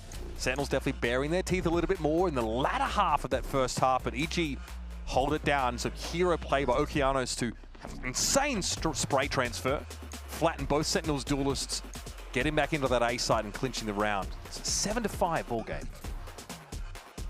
Digizine, I do like some of the stuff he was doing on the waylay there, but honestly, it wasn't even really down to the agent. He was just doing a great job of denying lurks from SEN on those retakes. If we saw it on the last couple times SEN went A, he was just dealing with Cortezia on the flank alone, and then the rest of the team are just able to kind of route SEN back into main. I mean, he's playing the waylay like you would Yoru in that position, right? The deep pincer on the B side of the map, doesn't overpush too much early. Yeah. Fine to decent timing. We'll see on attack now, though, because this is when he needs to be, 20 Red Bulls deep, double diving in, Bucky into smokes in B heaven. Like, this is where we need to see some mental stuff.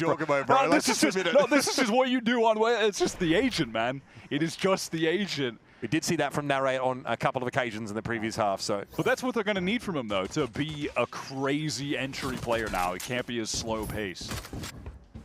I don't know, unless they just play a slow game, I guess. But SEN pushed all the way up towards B, where EG are waiting out that aggression. But yeah, look at this link presence already established for EG. No mid control attempted for Sentinels, hoping just to contain. But yeah, look at the pings here. Sentinels though, okay, we've left a hole in our formation here. So let's just maybe double back and check this.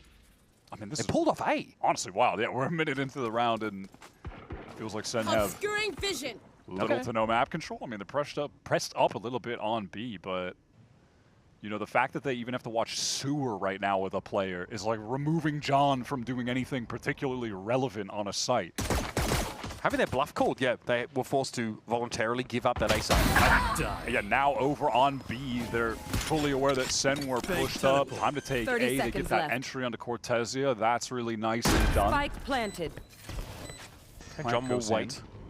And now what's the setup going to be? Very off-site. I will tell you that. They've got very, very off-site. All of Com's util really still to work with here. Something you can certainly play off. Com just checking to make sure that wrap around to Sewer isn't going to be problematic. Now Ray going to be pinged out. Redux looking for a challenge here off the recon, but Digizine more than ready for it now. Saturate going to catch on to 2 players, but, well, they return one in kind. Now Okeanos getting a little bit active over on the link side, and John steps up. Only one, and that's not going to be enough. EG, another pistol round to their name. That's nicely done from Digizine. I mean, that steady aim, just holding with 10 HP the angle towards main, and one taps that initial aggressor from Sen. I forget who that was. Yeah, that's Rios going into main. Just gets shut down. He even had the recon to support him, but it didn't matter. Yeah, and then just some spam through on weak players. When the recon was ignored, it look easy. They let it ping out 2 players.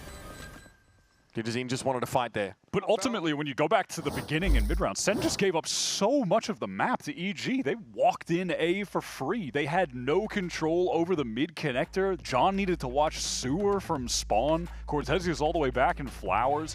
They had some info over towards B, but then the second EG saw it, they're like, all right, we're just going to keep walking into A then. Just take this for free. And ordinarily, you know, if you have an alarm bot in mid, that you know, covers it pretty well for you. That's what we were obviously seeing you know, on the EG side of the map. That would just have bow, put an alarm bot there. You don't have to have this mid presence so much. You can play to those extremities and still have some form of early warning. Some wires get crossed there, and out of necessity, Sentinels actually have to give up some of the map because they just don't know what their mid presence could look like from EG. Which lets Oki walk into the side and actually have a line held to be walked into by Sentinels. EG have gotten both pistols on this map, by the way, so definitely set up to take this pick. First time they're playing it, first time Sen are playing it in VCT at least, switching up their comp, just going a little bit more meta-focused. What do you think the tech pause is? I heard bathroom break? You know, Doesn't look like I heard it was gear related, so I don't know if it's that kind of gear. Why? Gear, yeah, but not that kind of gear, buddy. All right, let's hear from John QT and get his thoughts on actually how this new format looks in Kickoff, this triple elimination. Let's hear it. This format of Kickoff will help us a lot. The triple elimination format, I think there's potential to play like a lot of games, especially now that we came down to the second phase. And yeah, Kickoff is a really important part of the year for any team. I think it's where you get your synergy down, you get used to the stage with your new teammates, because a lot of people are very different from normal practice and scrim than matches. Some people get a little bit more nervous, some people get a little bit more hype. So it's very important to like identify these things and just get used to it throughout the year. And I feel like that from John is kind of in keeping with the wider conversation around Sentinels, that they've taken a step back in some ways in order to try and raise their ceiling in the long run.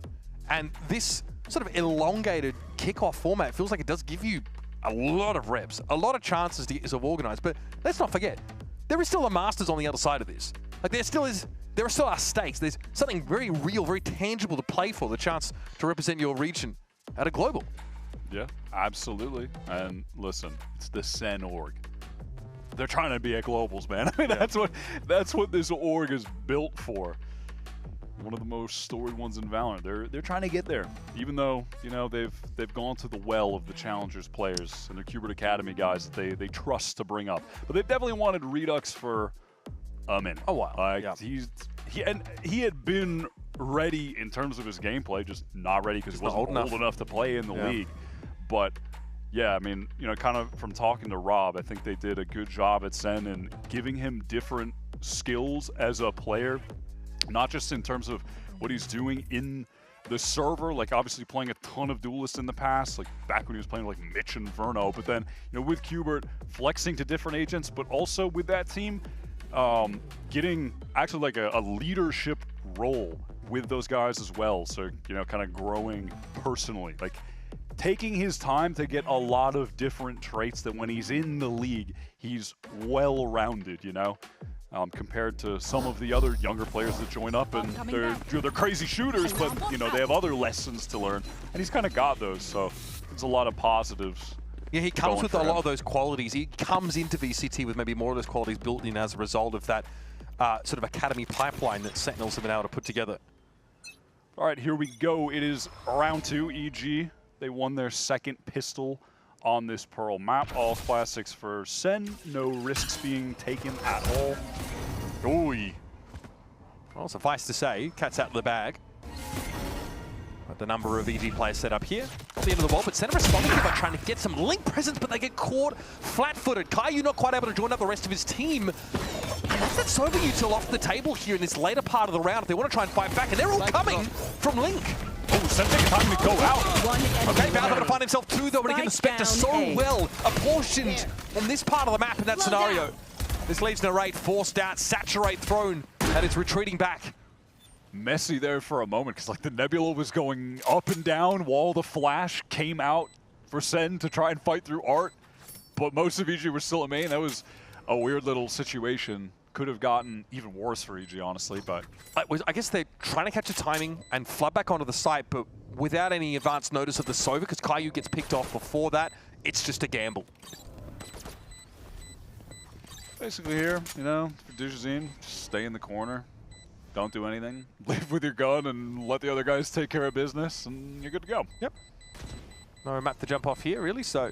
Nary not even really going to go for anything. Just go down to the spike.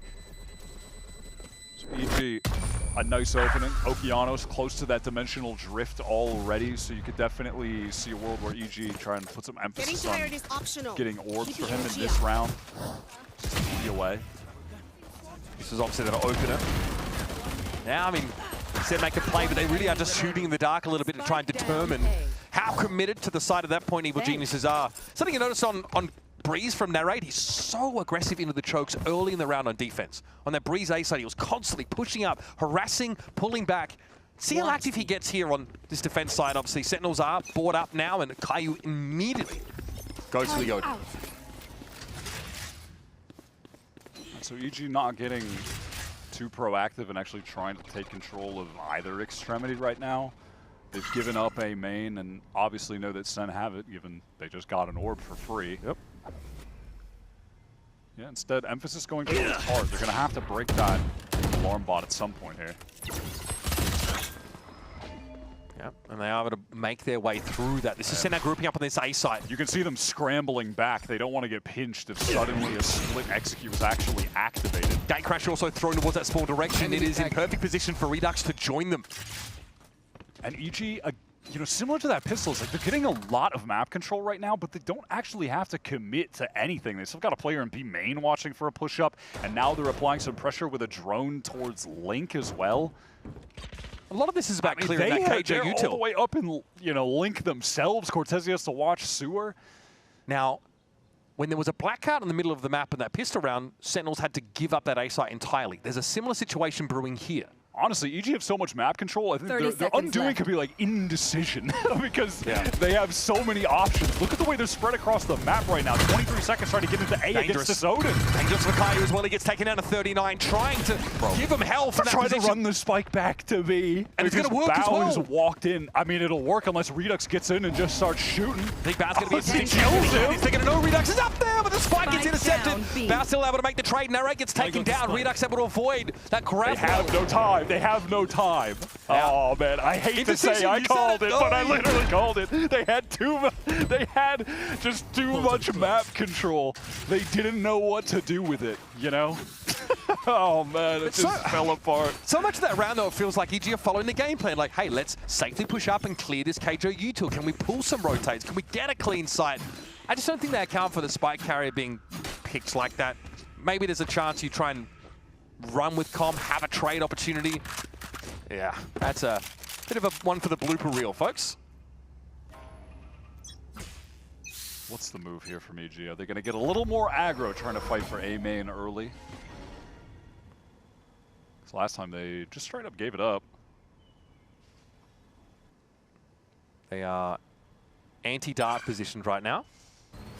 But are they going to throw anything? See, I thought maybe there was going to be some kind of activation off the orb tap because SEN did get it last time, but no, they're just contacting it. Okay, SEN realize. Okay, that's a gate crash pretty far away back to the site. Kaio's able to get out as well, so this is great result for Sentinels. They are forcing EG to pay pretty heavily for marginal gains in map control. And as things are slowing down, definitely worth noting the narrate's all the way pushed up into B main, like looking straight into main and doesn't see a thing. So what's the mid control? Yeah, see how SEN have maneuvered around the map because of that. So they take down that turret, hoping probably to pull players off of A as they re-hit it now. Yeah, but they've got the right idea. I mean, there's still 3 players on A. They don't need to move. Narrate is watching B main. Cortezia has the input towards the links. Oh man, this could be ugly, folks. 30 seconds left of the round. At some point, EG gonna have to bite the bullet. Or be forced to eat them themselves. That little shock down there is going to force them back. Okay, we have some Waylay presence up on the site. Redux is able to avoid the saturate, but Kai who's there, and Okeano's out in the open. Caught unaware.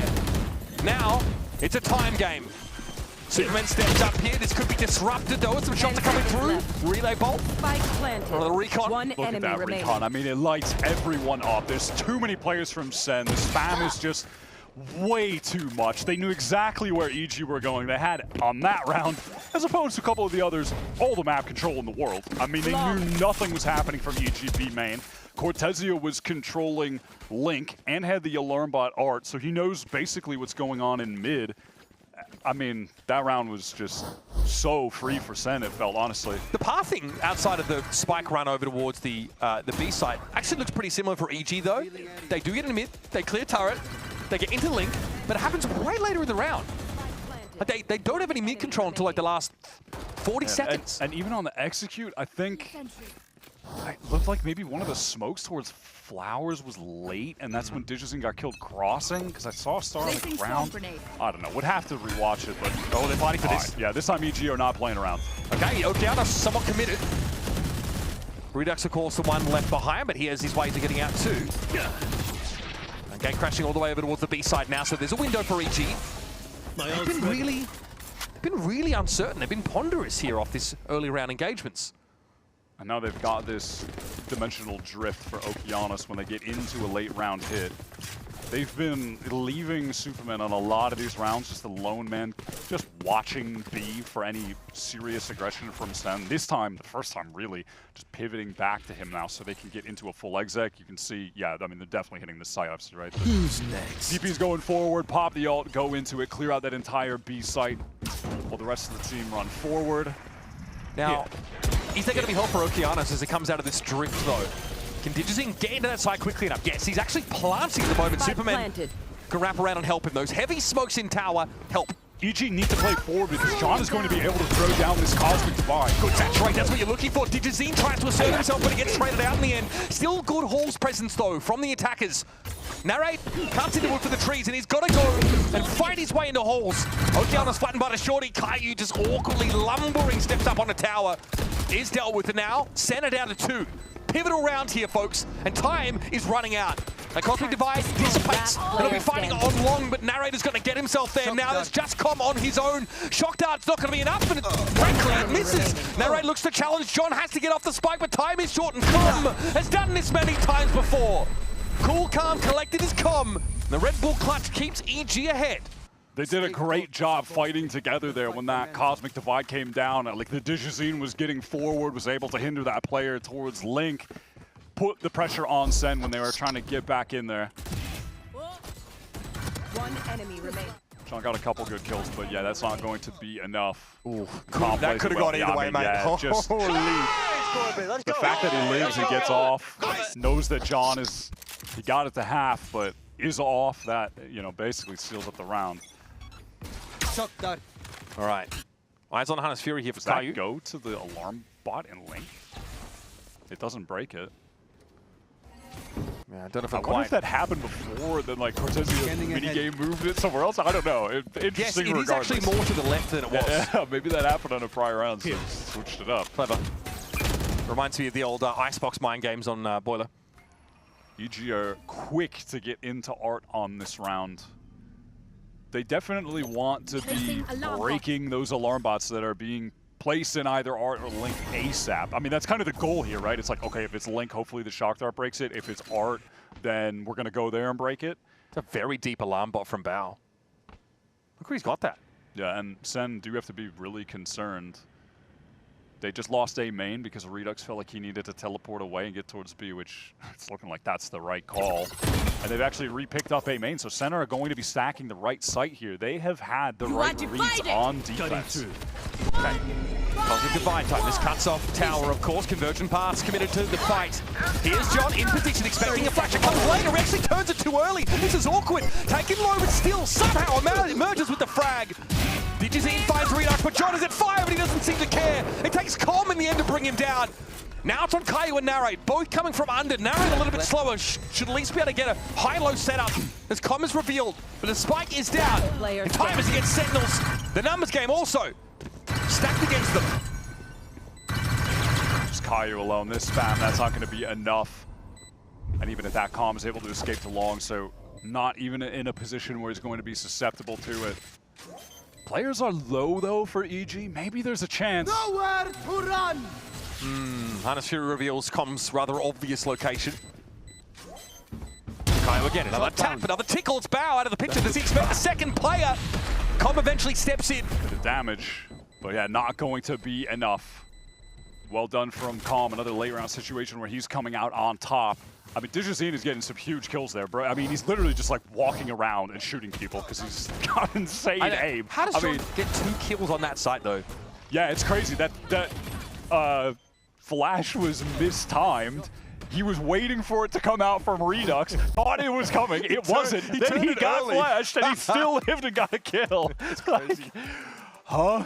What was going on there, man? But they say you make your own luck, frankly. Okay, yeah, frustration surely starting to bubble up here for Sentinels, who would have loved to have probably emerged with a clean 2-0. Great way to silence the doubters. That would have come out of the woodwork after last week. But Evil Geniuses are giving them no small amount of grief on that B side of the map. 4-round buffer. Last timeout now down the gurgler for Sentinels. Need a classic Kaplan timeout to put him on the right course. Yeah, there was such an important kill from Digizine in that round, though, too, man. When Redux was finally unhindered and he swings out, and Digizine's like low HP, Redux knows where he is, has the crosshair ready for Link, and then Digizine still just beams him with the Phantom. I mean, dude's he's hitting on this map. Yeah. He's just straight up killing people. He's just shooting them. Like, it's not the crazy Waylay stuff. It's this dude is just an aim monster. I mean, you did pose that respect. question. Like, how impactful was he going to be on the attack side after being a very effective insert off B long and making these late flank timings that worked out well? He's certainly given a strong account of himself here.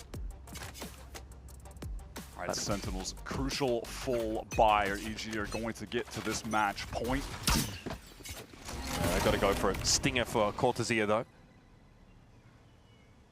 I'm still waiting to see if there's going to be a round where EG activates something off of a tap on this orb over towards A. Look at this investment of KJ util in mid. Even the Nano Swarm thrown to double door. Yeah, this is fast from EG to try to get in. They want to activate the alarm bot with the clone over towards Art, which they do. Fall back here, hitting the brakes. Digizine's plan here. He wants to follow up on this. Saturate! Redux tears his head clean off. Superman's follow-up timing seemed fine, but Redux is too sharp. Then now all of a sudden, EG are getting into this site, and they are surrounded by Sen players if they commit. But Redux saw them hesitate. He knows exactly how much time Sentinels have to make this happen. Cortezia gets some value out of the stinger in the end. Before being brought down by Oki. But he's on his own. Crucial round win there from Sentinels. Stopping EG in their tracks as they try and hit A. Redux was just a brick wall in A main. Superman can't even get the trait out in time. It's just too fast. Give me that replay. Yep, roll it. Roll it, baby. Production. And the hinder misses. Yeah. So Digizine just not able to capitalize off anything. Come on, baby, habibi. Sometimes if he forces it really either, but he doesn't have a lot of backup in A main. Superman is a step maybe too late to get a clean trade, but Redux is nasty. Yeah, I mean, it's just nasty. All right, there's trying to catch one with the Bucky, but out to safety are SEN. EG are not going to slow down, though. They get right into this site, and SEN are just giving up this space, intending on playing this for retake. They have the paths from Nere to do that. EG, they want to do something active, though. They want to find a pick right now. But Sentinels would read this. They were worried about a flood over towards that link side. DJZ in that is high value. Two with one. You can't be doing that, man. Cosmic Divide still here to work with. You've definitely got options. Again, the kind of round you'd hope to have pretty easily. Yeah, Cortezia gonna go for a round clean up. Clever from Sentinels, though. They read into a potential flood into link by EG there. They all double back around towards Flowers. Yeah, that was smart. I mean, Center, they still have the way better guns. They're able to clean everything up, but... Yeah, we need to see that back again, This is so stupid. Fish in a barrel. Yeah, I like this from Sen, though. They just... Wait, all right. Guys. Take the man down. Hunt the man down. We're not playing any games. We have better guns. I don't care that they put a lockdown in, which is it'll kill them. It's no small commitment, really, that lockdown from Val. So now Sentinels start to stabilize that economy a little bit, and very powerful retake ultimates behind them now. Again, they're taking A main. So consistent from Sen. They're doing this basically every round for absolute free. And EG now, after having struggles there in the past, no desire to even bother. It is just everyone towards B, but no ults available. Oki one away from the dimensional drift. This time DJZ's not carrying a spike, so he's in position to dive into halls to make sure this double duelist can get a real foothold. That's going to be scouted out early. Some of the KJ util cleared. There's Oki taken down, though. Yeah, that's, I mean, almost certainly just random spam coming through from Redux while players are pushing into sight. Does DJZ want to go for more? Does he want to get hungry? There's so much here to work with. This retake util is... Oh, do they... It feels like there's some indecision. He wants to fight, but he doesn't know. Flashed out, DJZ. Cortezia is also in a very powerful spot. It's going to have to be given up for EG for the time being. And now, of course, you play from behind this Cosmic Divide. Your options are limited. You aren't hearing it. You're saving guns. That lockdown caught him out. And Superman just hoping that's a clone walking up towards him. He's stunned in the corner. Good retake from Sen. Felt inevitable that a big retake with ults was coming, given what was on the board heading into this round. And it starts, yeah, Redux just gets a spam kill. Easy. And then, yeah, here DJZ he's in that situation where it's like, okay, they have the lockdown. Can I get myself in a position where they're not going to expect me forward? It looked like maybe he wanted to peek forward. Do I wait? And then, unfortunately, just flashed, dealt with, and he's down. I mean, that round's over. Okeanos, though, after going down, does have the dimensional drift. And EG are more proactive at getting Sen the hell out of A main. They have that Sova util to help them in A main to maybe have more confidence in the capture. Even saw Okeanos step in. It's a pretty big commitment by EG to that part of the map to leave an insert behind for now. And that rate is encroaching. No op to hand, but convergent paths at his disposal. Slow from EG to work back here. Calm still has that drone, so he's going to have to use that to clear these close angles away. Oh, okay, yeah, the drone kind of ruins his plan. He was getting ready with the paths. There, it's just, got to get out of there. Doesn't have any other option. Cortezia was there, though, very quickly repositioning himself towards his B side. And they are stacking up. They have 3 players there. They have been majority players on the right sites in feels like every single round. He's calling the ultimate, yeah. Okeanos sees this coming. How do you respond to this? Virgin Pass comes through regardless. Now they're going to be brought down by Bowther when Oki is in halls. Clone to set him forward now through these smokes. EG going to try and contest from this part of the map, and Oki delivers. It's John, it's Cortezia, though. That could be a bit of an issue. 1v2 for Cortezia. No spike down, 15 seconds left. He can play games. DJZ left solo on the angle, and Cortezia, you're bloody unreal. 4 kills, and that might have been enough to drive the sword through the shoulder blades of EG here on Pearl. What a comeback. What a Red Bull clutch. Absolute monster play from Cortezia. What a phenom of a player. I mean, what a pickup for Sen in this offseason. He's really been phenomenal with them. And even today, when he's a little bit quiet, to close out the game damn near, he's going to make a play like that happen.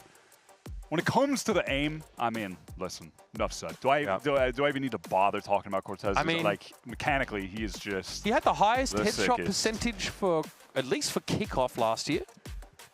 He is unbelievably sharp.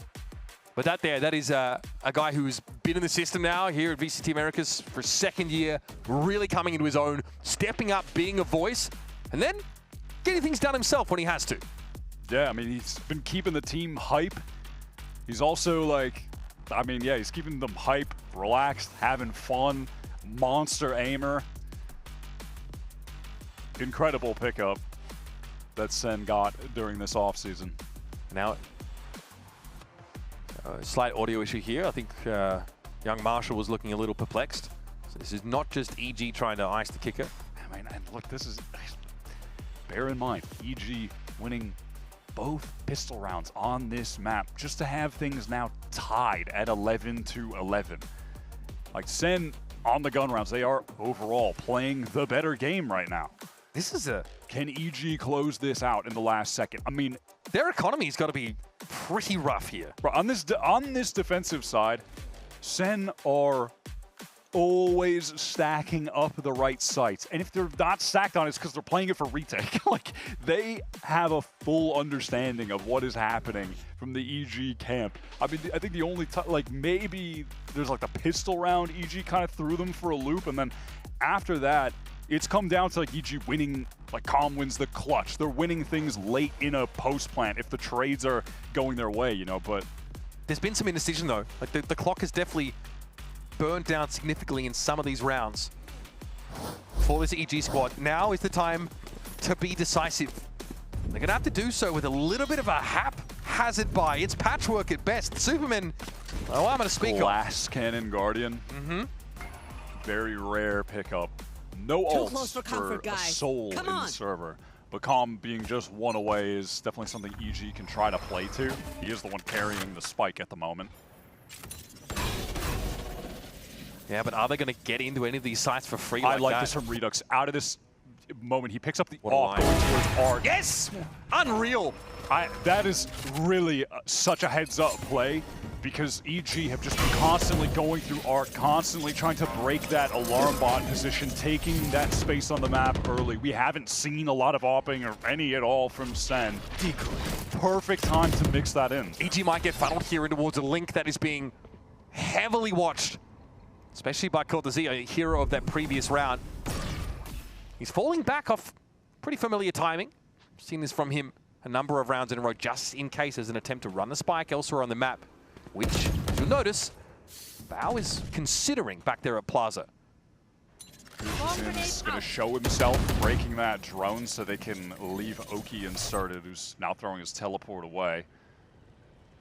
And SEN, they really don't have to force the issue here at all. They're relaxed. They can play this for a full retake situation. 30 seconds left. Yeah, or if EG hit B, they're going to be walking into 3 players again. We'll see how this shakes out. Narrate playing close here. This is risky to say the least. Oh, he's seeing plenty of action. He's going to go for it. Bao's taken down. That's the KJ off the map. But Cortezia, with arms wide open, says, step to my site. 10 seconds and Superman, left. in a desperate, dire situation, EG in the doldrums, money looking awful. He'll try and salvage this simple Guardian to stay alive in the map. Will he even be afforded that? Yes. Match point. Does shut down Narrate, but EG attempting to go for a split onto B. But Superman is just smoked off in main, so it's not even a split. They're just going through Link with 3 players. So a hinder that's catching everyone. And see that from Redux?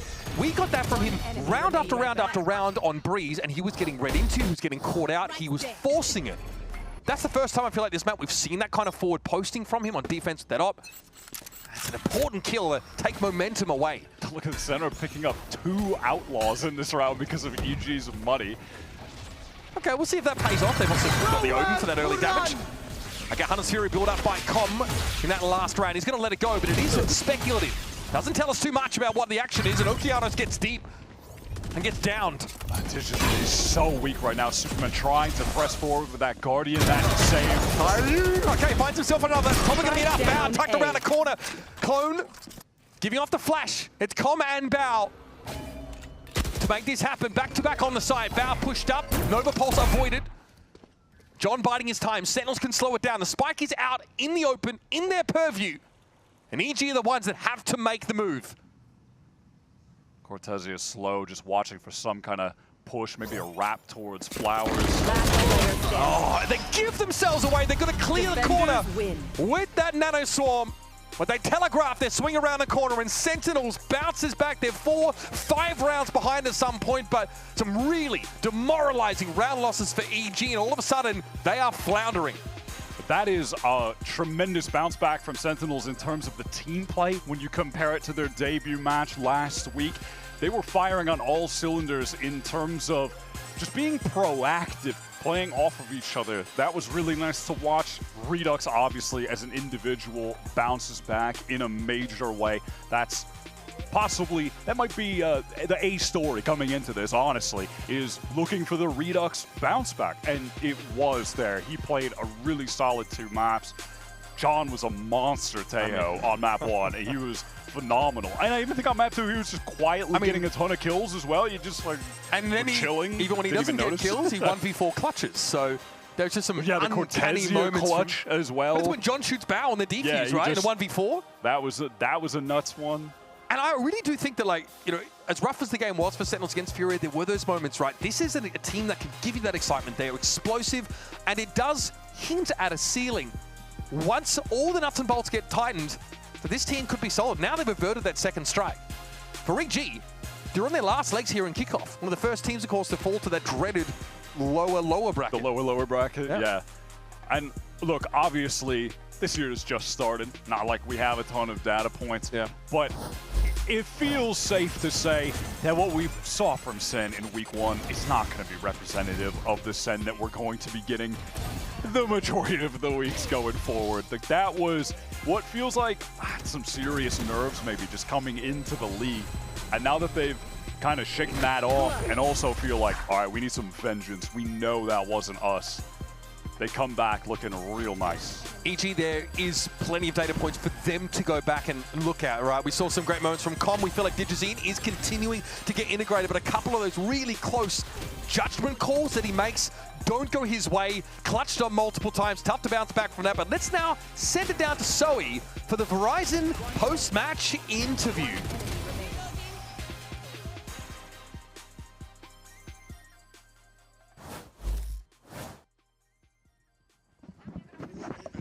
For the Verizon post-match interview to chat to our players. What an incredible game this was, Narrate.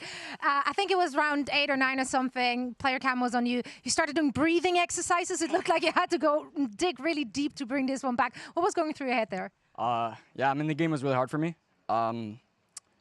Pretty much our performance coach gave me like breathing exercises to practice on, and you know, what better time to try it when you're not playing well, and so that's what I was just doing. Right, drop the details on Twitter. I'm pretty sure other people would be well served with those two. Cortezia, what a performance from you today. Do you feel like after the results from last week, you had something to prove? Of course, we had something to prove. I think more for Sin City, the real fans that was cheering for us in the first game. We actually didn't show up. But I think the boys did a pretty good job today. Unfortunately, it was probably, I gotta say, my worst game individual is talking about. I got one clutch, an important clutch for us, so I'm glad for that. For me, the win, it's all that matters, but I can do better for sure. There's always better, but that clutch was insane. Q, let's chat. You are up here now playing for Sentinels, raced from the Academy team. What's it been like for you, the experience as an IGL for the team? Good, you know, just learning every day. First match was just kind of getting comfortable on the stage, and, you know, we knew what we did wrong, so we're just taking it to the next game, and every game we're going to get better and better, you know. Today wasn't the best Sentinels, but it was definitely better than the first time, and it'll just keep improving.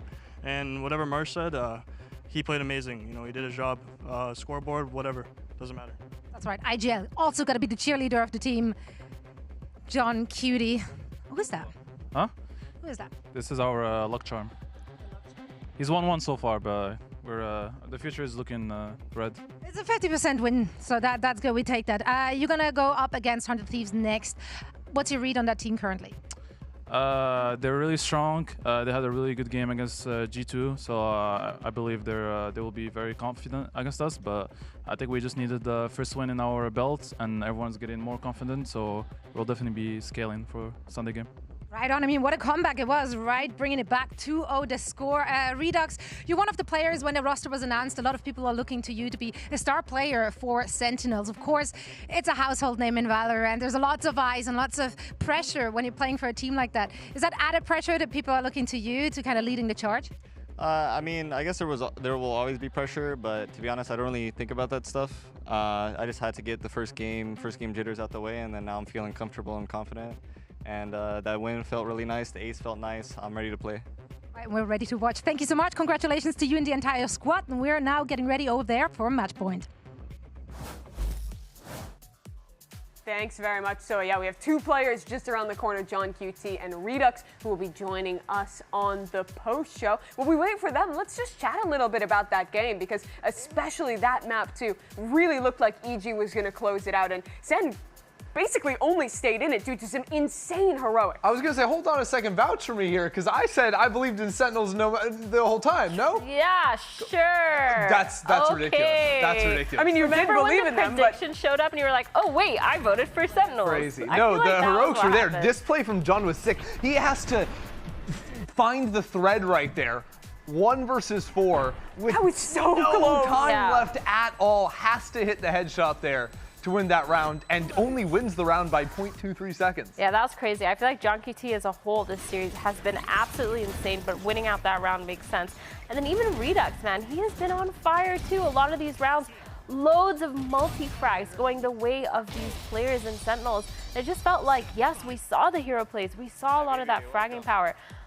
I love that. That was funny. But yeah, they really came online for this match. Yeah. Do you think that watching this game now with the win under their belts for SEN, does it push the needle at all for you versus where impressions were going into this series, or are we still feeling it kind of a similar level for SEN? I mean, I think this was a really good sign for them. I think especially bouncing back in the second game and fighting back for a win is a good sign. I also think that people were just overreacting after the first week, so I'm happy to see them perform here. Yeah, well, we got our players hopping in now. Hey, Redux, how you doing? Can you oink that one? Congrats on the win. Congrats, Hello. Dude. You hear us okay? Thank you. Ooh. What's up? You hear us okay? Oh, yeah, I'm good. Sweet, yeah. Well, your first win here in VCT Americas, a close one. You get an ace on the stage. I just kind of want to get your impressions after losing that first series with the squad, getting knocked down. What did you feel like you guys improved on to then come into today and get this win? I think first game we definitely had like some jitters from everyone, and I'll admit it, me too, for sure, judging by like my performance. Yeah, it was a rough game for me for sure, but to be honest, it gave me like a lot of confidence and a lot of like determination to like prepare for this next match. Because like I know that, you know, that's a once in a blue moon type. Yeah, slide in. There's a headset for you there, performance. John. Thanks. Yeah, there's one just under here for you. Right here? I think it's You want to grab Oh yeah, that one works too. That should do it. So yeah, you were saying. Yeah, so I knew next game I was definitely going to do way better, and I was confident in that. That's why I mentioned confidence, and I think I showed up pretty well. Definitely could always do better. It wasn't perfect, but I'm really happy with the game. And my halal brother here. Well, this is the halal couch right now. Yeah, all together now. Yeah, it was a really close back and forth in that second match for you. I want to ask a little bit, John, for you now, kind of taking that step back from the IGL role. How do you feel like that's affected the way that you're playing in these rounds and kind of your own individual performance? To be honest, it's a bit overblown. I feel like I've always played good. True. I think individually last year was my best, even though people think I fell off. And yeah, I know how to play. Doesn't matter if I IGO or not, but it's just like a different look for me, like a different experience. I think I'm learning a lot, just being more of the second vocal guy. But like Caillou is doing great for me. Like I speak like a lot in freeze time if I have a read, if I wanna like if he calls a setup and I wanna micro the players, I just do whatever we need to win. Yeah, well, it worked out today. We have a bit of a game for you guys to try and play today. This one is called Try Hard or Bare Minimum. We're going to deliver you a series of phrases, and I want you to assess is this something that your teammates should be doing as a bare minimum, or is it going kind of above and beyond? And I want to Okay. see how you guys contrast in your opinions. You two Okay. can play along. Heck yeah. if you What's, want what's the to. context of this? Like Dude. ranked or like matches? Pro team, expectations for a teammate. Okay. Oh, okay. Sounds Okay, good. let's do the first one then. Having lineups for every map. Is it the bare minimum or try hard? bare minimum. Bare minimum across the board. Agreed. Yeah. Just what you have to do as a pro? For sure, yeah. I mean, you gotta have lineups. That's the least you could do these days. Yeah, for sure, lineups, easy. Okay, we're aligned on that one. Let's go to the second one. 10 plus hours of gameplay a day, including scrims and ranked on your practice days. Is that a reasonable expectation or above and beyond? Oh God, mean- I look so bad putting Careful. this up. Careful now. Careful now. Oh yeah, that Now, are you Not just being held at aligning with gunpoint. John here, or? No, I mean, listen, I definitely have been putting 10 plus hours of gameplay this whole week, for sure. Bugs. But do you guys not feel like you're getting burnt out doing 10 plus? I think, okay, I think for me, like, it's definitely bare minimum, but you need to like have a balanced schedule, you know? Like one of those days per week, you're definitely not, you're probably just gonna do practice and then just relax at night. You just need to be smart with it. So, but I would say like definitely 5 days out of 7, bare minimum. 5 out of 7? 10 Yeah, hours for a day? sure. Yeah, it Plus just, match days, so is that Huh? it? Plus match days then, so is that 6 days a week where you're basically Valorant all day? Yeah, I would say so. Is there ever a day for you guys where you just don't play at all? Like, do you give yourself a day where you don't? Yeah, for example, if we have 2 days off, I definitely one day no Valorant, no screens. I Personally. love that. yeah, every once in a while, yeah, for sure. That's the only reason why I didn't like instantly put it up is because of the burnout, you know. Okay. That was the only You reason. know what's worse than burning out? Losing. facts. Yeah, real. Veteran right here. Well, another Chills. thing to maybe help dissuade losing a little bit, warming up for an hour. Bare minimum or above and beyond? For ranked or, match? For matches. We're talking prepping for a match day here.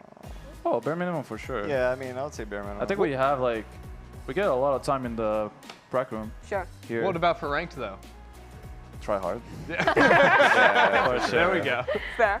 Yeah, How, sure. how long do you normally spend through your warm-up routine when you're playing a match day? I mean, I guess like around an hour to an hour and a half. Okay. Because like if you play too much, like DM, like sometimes your arm gets a little bit tired. So you want to make sure you save, you know, some energy for the match for sure. And also I think like if you're playing too much DM and then you get tilted in DM, sometimes it's, you know, you don't want to. Do you get tilted in DMs? That's a you Listen. issue. Listen. This guy sitting next to me in prac room just raging. Yeah? Bro, Okay. These gold players, man. Let me ask another one then. VOD reviewing EMEA or other regions in general. Put the sign. Other up. regions Can they in have general, two? yeah. Two. Okay, what One for about EMEA EMEA specifically? and EMEA specifically. In between. In between. Come on, give me a side here. I would say bare minimum for sure. Like at least like the top teams. Okay. I think you can pick up a lot of stuff if you wanna like definitely like get some lineups, or if another team plays the same comp, you know, you can add to your strat book and stuff like that. And also individually, like I don't know, like you play Euro and you're like, this guy, oh my god, he just had a crazy game on Euro. Like maybe he's doing something that I need to copy. I saw you turn your sign around just a little bit here. Well, listen, I'm here learning from the veteran. He seems to have all the right answers. So. Okay, bro. That's a Seems good like sell. everything is bare minimum. That's a so good far. sell. Okay. Let's ask this one. Knowing specific agent footstep sounds. Yeah, bare minimum, easy. Easy. I think low-key, okay, if you guys get any pros here and you make them try, they would not It's like so get hard. It is hard. I feel like there's some I agents think that this are is very try hard. distinct, like Yeah, a yeah. KO or a Brim or something. Yeah, Yeah. KO Bridge Brem is very obvious. But there are But some that are others- similar, yeah. Like Like the Jet and the Astra, they're so quiet. Yeah, both yeah. of them. I imagine, especially when you're playing on stage, it Yeah. can be hard. Yeah, it is impossible. Sometimes even Omen TP you wouldn't hear. So I don't think you'll Okay. hear the footsteps. So maybe that one's a little try hard. This one though, tracking enemy ability cooldowns well in a round. I mean, Bare minimum. bare minimum, yeah.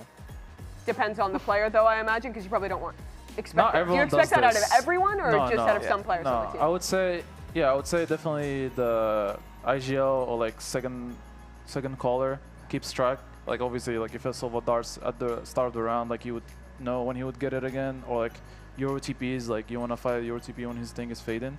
So I would say for most players, try hard, but you definitely need someone on the team that does it. You need at least one person Yeah. to be on top of that. Do you do Is that that you for for your the team? Yeah. I definitely do that, yeah. Oh yeah, I do that all the time. Yeah, right.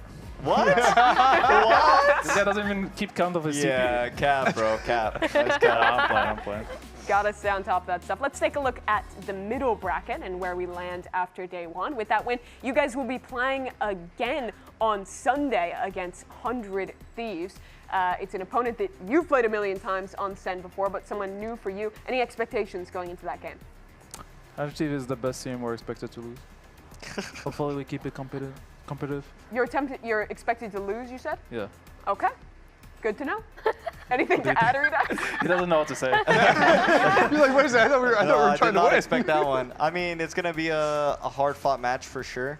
I think we'll definitely have to be super prepared and put in some good preparation in this next day for this match. Yeah. And we could at least make it to third map. You know? Sure. No, I'm joking. I think Sentinels has a really strong matchup record against 100 Thieves. I don't think that's a secret. So hopefully we keep the trend. They've been looking really, really strong. I felt like they could have took the 2-0 versus G2, which is also like the best team in Americas, obviously. They want to 3-peat.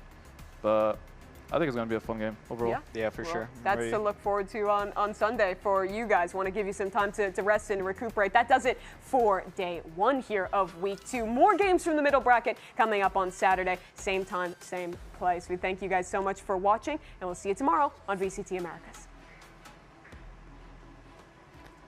Thanks, guys. Yippee. I think we've got a Thank game you, guys. that is going to tell us a lot about these two teams. Don't really have the guns for the job here, but Darker definitely does with that rifle. 1-for-1 now. He wants to try and pull these players out into the open. Vora sharp as anything. Locking down his angle. Buys his time superbly. No one's getting past this, and it's giving a possibility, but Verdi's been handed these opening kills anyway. Players in his sight lane. He's waiting for the fight to come to him. ISOing the fights, and it's almost a possibility. 13-11. Loud. Do not let the opportunity slip away from them. It is going to be difficult. With a kill like that, gets a lot easier. Players not making all the noise in the world here. Loud are trying to get past this one into the choke, but how the hell to get past that? It's Timotino. He's not trying to play hard into the postman like they were before. A twist and turn and a change of pace, but Asuna got something to say about it. They know where he is now at this point. Waiting it out entirely. 13-2, 100 Thieves, and the fight's taken as well forwards. It's so damn messy. Chances, opportunities. And Lucio going for a double dash. He's got a shotgun. Waiting for a rainy day. Lucio, though, he just leaps in, takes it by control, and order kills claim. Kamazina's aware of it, just can't quite nail those shots. Molly's gonna sail overhead, but it's desperation essentially in play. Forward just takes over. 100 Thieves find it all in the end, 13-6. So we've got two teams here. One of them, I think, whose game last week, and Sentinels raised maybe more questions than it kind of answered. Some nice stats last week, but a lot of save rounds from John. Oh my God! Fault line to be set up. Now it allows himself to be affected by it. Still going to find out what shot he needs on Com. That is beautiful stuff. Digizine finds Redux, and now that Nebula in the way, Com still able to penetrate with a shock dart. Nice clean up there for EG. Super handles him with the Sheriff. It's 3-on-3. And here's Caillou fights through the wall. And bumps your uncle. 13-8. Sentinels sees, though, the player and is able to take the fight. Now the rate flashed out, though Redux is going to be there to cover his back. That's a nice hinder, but look at that grab well counter. Redux on for the ace. On for the ace, and he'll have it. Nicely done, Sentinels. Bounce back from an early battering. Now there's just Com on his own. Shock dart's not going to be enough. Narrate looks to challenge. John has to get off the spike, but time is short, and Com has done this many times before. Cool, calm, collected is Com. EG going to try and contest from this part of the map, and Oki delivers. It's John, it's Cortezia, though. That could be a bit of an issue. 1v2 for Cortezia. No spike down, 15 seconds left. He can play games. Digizine left solo on the angle, and Cortezia! You bloody unreal! Go, baby! Let's go! Sentinels bounces back. They're 4-5 rounds behind at some point, but some really demoralizing round losses for EG, and all of a sudden, they are floundering.